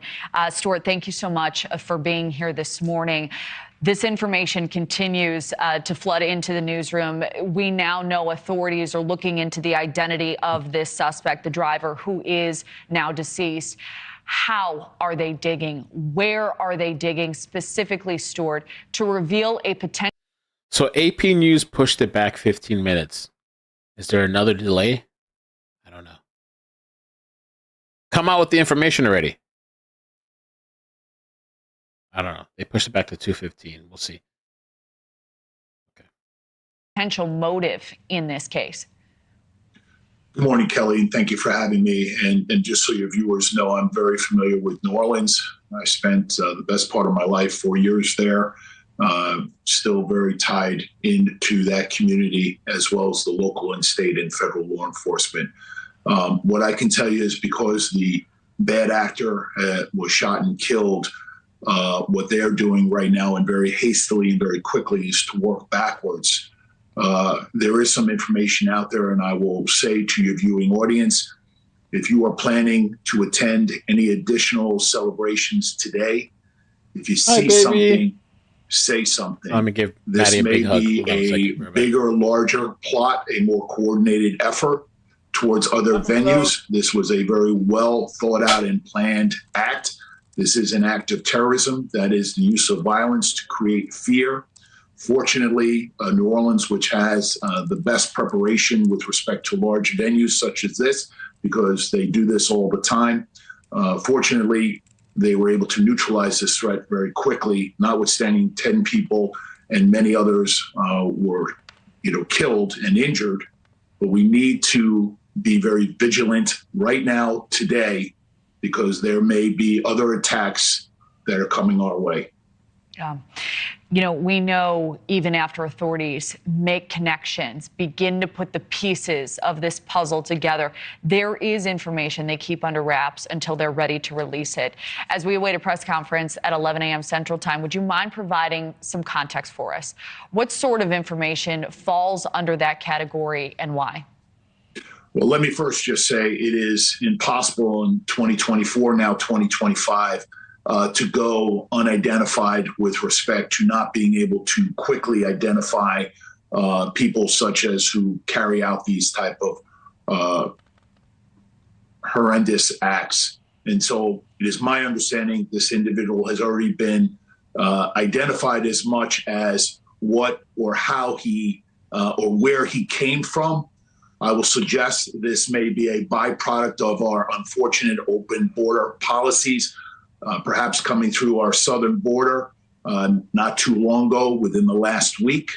And of course, unfortunately, this is the catastrophic result of an individual who was able to now create panic and fear and concerns as we move forward into a new year. And so the FBI, with its counterparts, is moving very, very quickly, given the urgency of other events that are scheduled today to try to identify and neutralize potential additional bad actors that have already been in the planning and preparation stage.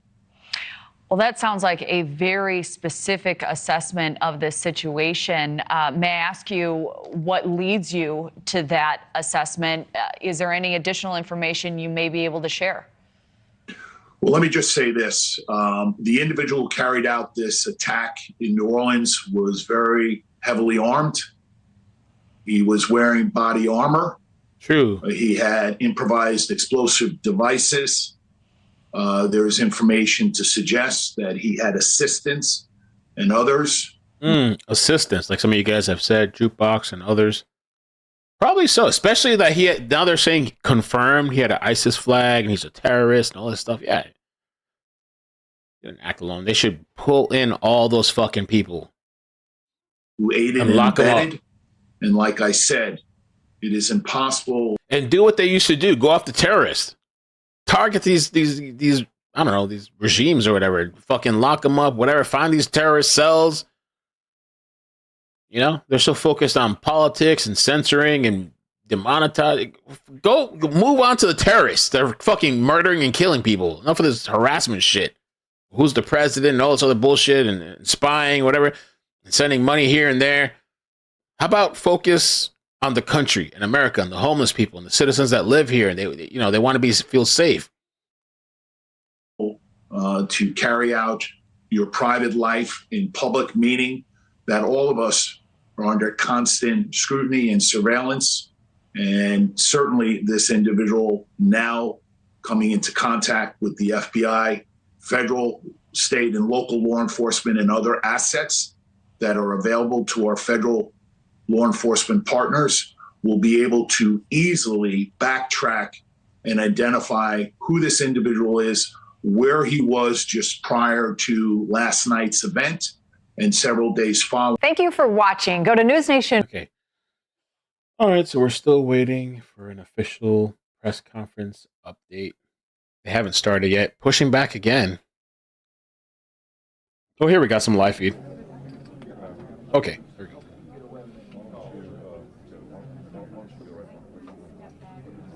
Let's get it.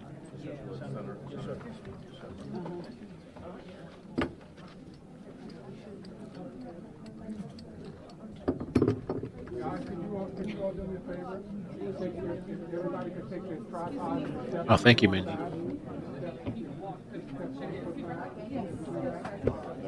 Please don't say killing. What? Hey, Rob. Mic check 1 2. Mic check 1 2. Yeah, U.S. Army. What's going on? It's a huge crowd. Scott, it's Justin, can you hear me? Scott, Justin, can you hear me? Hey, look, I can't respond on my phone because that's how I'm hearing, and it's parked out in the hall. But I think they're getting close to starting. I'm going to kill this wireless mic, but the governor's here and everyone's pretty much here. Shit. John Kennedy. Okay, I'm killing this lav mic. All right, sounds good.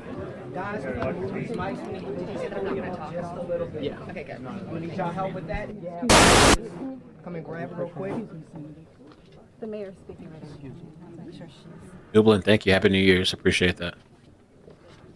There's somebody talking. Hot mic, I guess. We have it here. I'm going to start it here yet. So, we have some more media come back. If you wouldn't mind taking a step back, because there might be another camera or so that could go on the second row. Okay? No, you're fine. I'm just saying for people who are just here in the room, we just maybe put another camera. So. Okay. Is it up? All right. Is everybody set?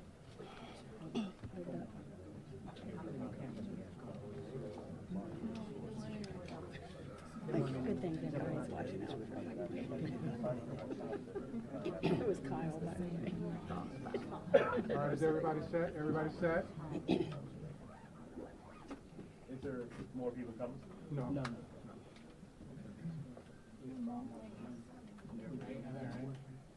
They got the military, they got the media, they got everybody's here. It's crowded. They fixed the volume. And then we'll take 1 or 2 questions afterwards. 1 or 2 questions, Good afternoon, bro. everyone. My name is. All right. Is everybody set? Everybody set? Is there more people coming? No. Is there more people Thank coming? you for being here today and for your patience. First, I want to. The FBI and our partners are working diligently.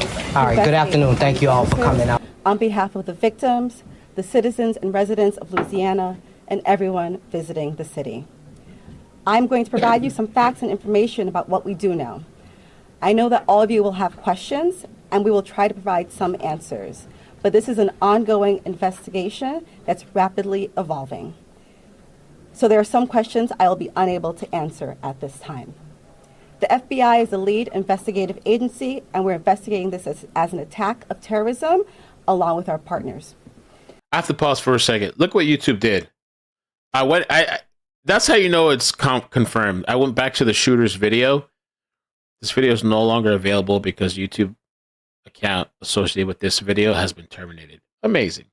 Amazing. Today at approximately 3:15 a.m. Central Standard Time, an individual drove a pickup truck into a crowd on Bourbon Street in New Orleans, killing at least 10 individuals and injuring dozens more. After hitting the crowd, he exited the vehicle and fired upon local law enforcement. Law enforcement returned fire and the subject was pronounced deceased at the scene. 2 law enforcement officers were injured and transported to local hospitals. The subject has been identified as 42-year-old Shamsud Dim Jabbar, a U.S.-born citizen from Texas. He was driving a Ford pickup truck, which appears to be rented, and we are working to confirm how the subject came in possession of this vehicle. An ISIS flag was located on the trailer hitch of the vehicle, and the FBI is working to determine the subject's potential associations and affiliations with terrorist organizations. Weapons and potential improvised explosive devices, IEDs, were located in the subject's vehicle. Other potential IEDs were also located in the French Quarter. As of now, 2 IEDs have been found and rendered safe. The FBI Special Agent bomb technicians, as well as our local law enforcement partners, have been working to determine if any of these devices are viable, and they'll work to render those devices safe. The FBI, we are working with our partners to investigate this as an act of terrorism. We're aggressively running down all of the leads to identify the possible subject's associates. We're working to ensure that there is no further threat. We do not believe that Jabbar was solely responsible. We are aggressively running down every lead, including those of his known associates.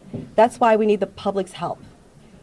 We are asking if anybody has any interactions with Shamsud Dim Jabbar in the last 72 hours that you contact us. The FBI is asking the public's help. We're asking anyone who has information, video, or pictures to provide it to the FBI. We have set up a digital tip line as well as our 1-800 number, 1-800-CALL-FBI. Please provide us with any information that can assist us in this investigation. Once again, thank you for your patience and assistance. For an updated statements or information, please check the FBI's website and our social media accounts. I will now turn over to Mayor Cantrell. Thank you. Thank you very much.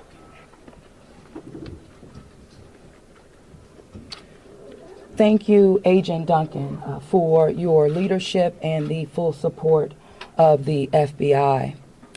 First and foremost, I want to express my deepest condolences to the families and loved ones that were impacted by this tragedy on Bourbon Street and in the heart of the city of New Orleans. And I know that the entire New Orleans City Council grieves along right with me, no doubt about that, and our people and our families. My priority will continue to be to ensure that victims that remain on Bourbon Street now will be serviced and removed as soon as possible. But as stated, the FBI is in charge of this investigation and are doing everything necessary to make this happen. I also want to acknowledge hearing from President Biden, all of our federal partners. Thank you, and Biden. Most importantly, calling Governor Landry this morning, responded with haste, and we do say thank you. And of course, a demonstration of a unified support is right here in this room. That's how we collectively responded to this tragedy in the city of New Orleans. The mission now is to facilitate, support, and coordinate safety procedures to keep our residents and our visitors safe. I've gone to the hospital along with Chief Kirkpatrick to visit our police officers, and considering their injuries, they're doing well. As I mentioned, this investigation is ongoing, and the FBI remains the lead in the investigation. It is an active crime scene as well. We are committed, no doubt, to uncovering all details surrounding this tragedy. And we're taking every necessary step to put even more safety procedures in place, especially given the nature of the investigation. I'm going to ask people to do not go around our secured area if there is no essential need to do so. It matters, and again, it is an active crime scene. I also want you all to know that the Greater New Orleans Foundation has set up a fund to assist victims, and that information will be provided to you. Thank you, Ganoff. Again, I want to thank this unified team. We're leaning in. We will be relentless, and we will do everything that it takes to render real justice. This team will. I want to also just thank our citizens for your heartfelt prayers.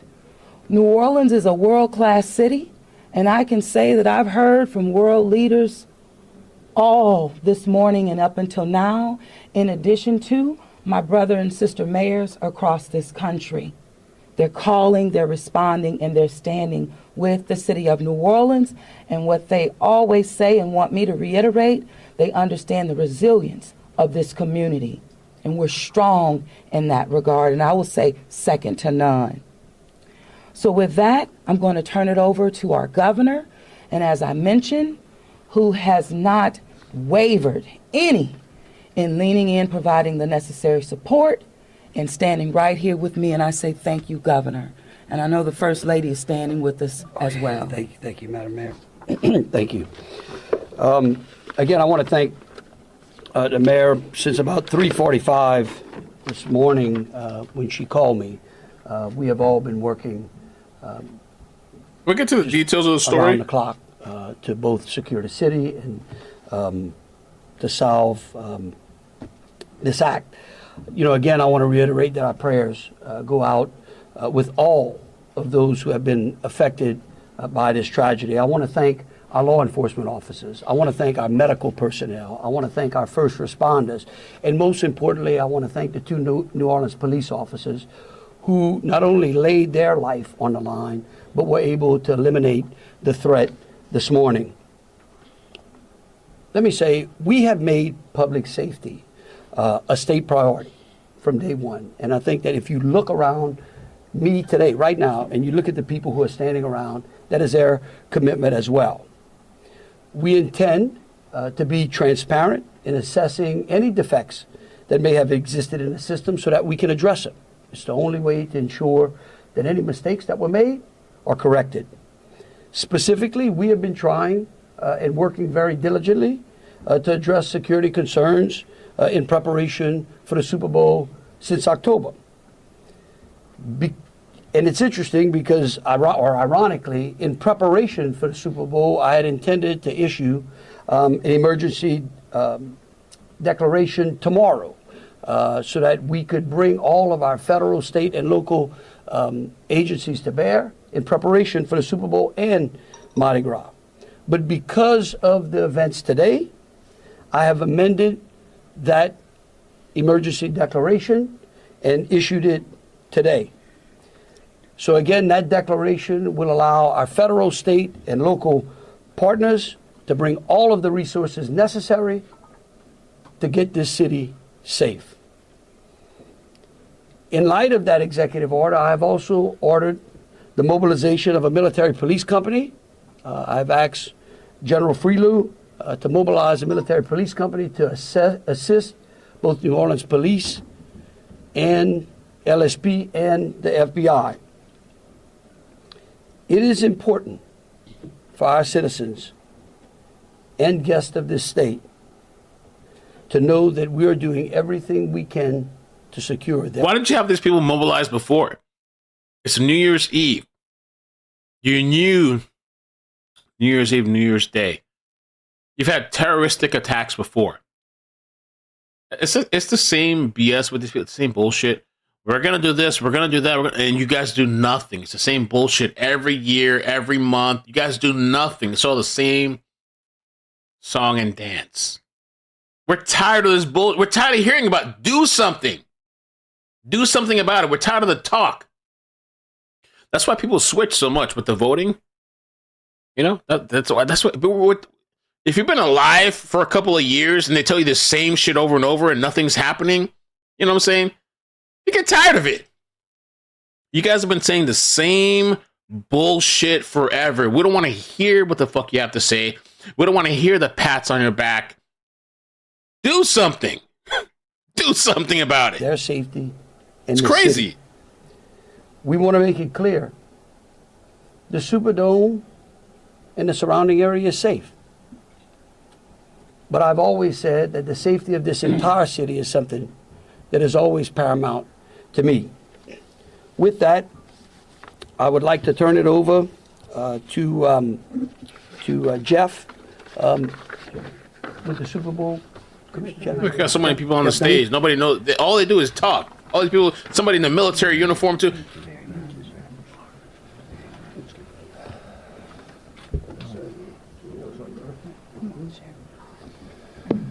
Good afternoon. Obviously, we wish we weren't here for this reason today.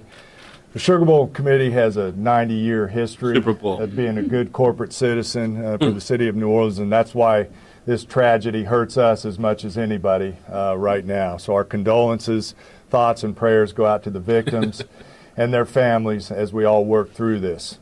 Of course, anytime we have a major event in the city of New Orleans, public safety is paramount, and we have full faith and confidence in the governor and the mayor and all the assets, the federal, state, and local resources that they've applied to this event so that we can ultimately bring those responsible to justice and carry on with the major events that we have in front of us.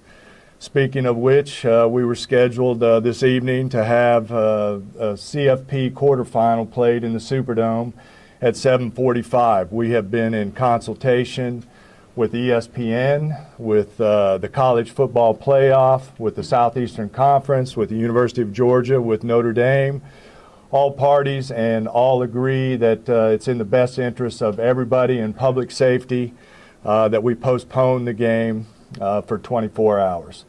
Work is fast about to set up a safe and efficient and fun environment for tomorrow night.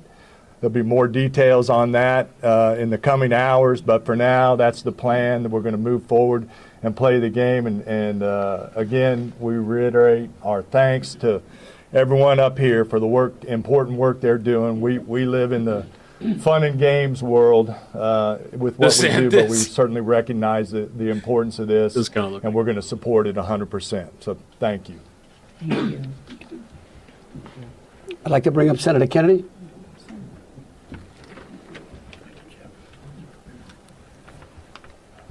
I wish I understood better why bad things happen to good people. If I make it to heaven, I'm going to ask. For those people who don't believe in objective evil, all you have to do is look at what happened in our city early this morning. I mean, the thing with these people, I don't want to keep pausing. It's just so tiring because they're sending billions overseas. You mean to tell me that these people can't put up? I mean, people are always going to find a way around things. I think Wilson was saying that. They're always going to find some shit.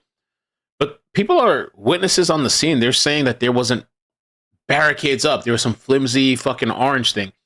You send billions overseas. You can't put some type of thing to prevent people from driving down that popular street? I think they said there was some type of previous terrorist attack. You guys can't put some cement to go up and down with as much as you send overseas? It's crazy. I am, if this doesn't trigger the gag reflex of every American, every fair-minded American, I'll be very surprised.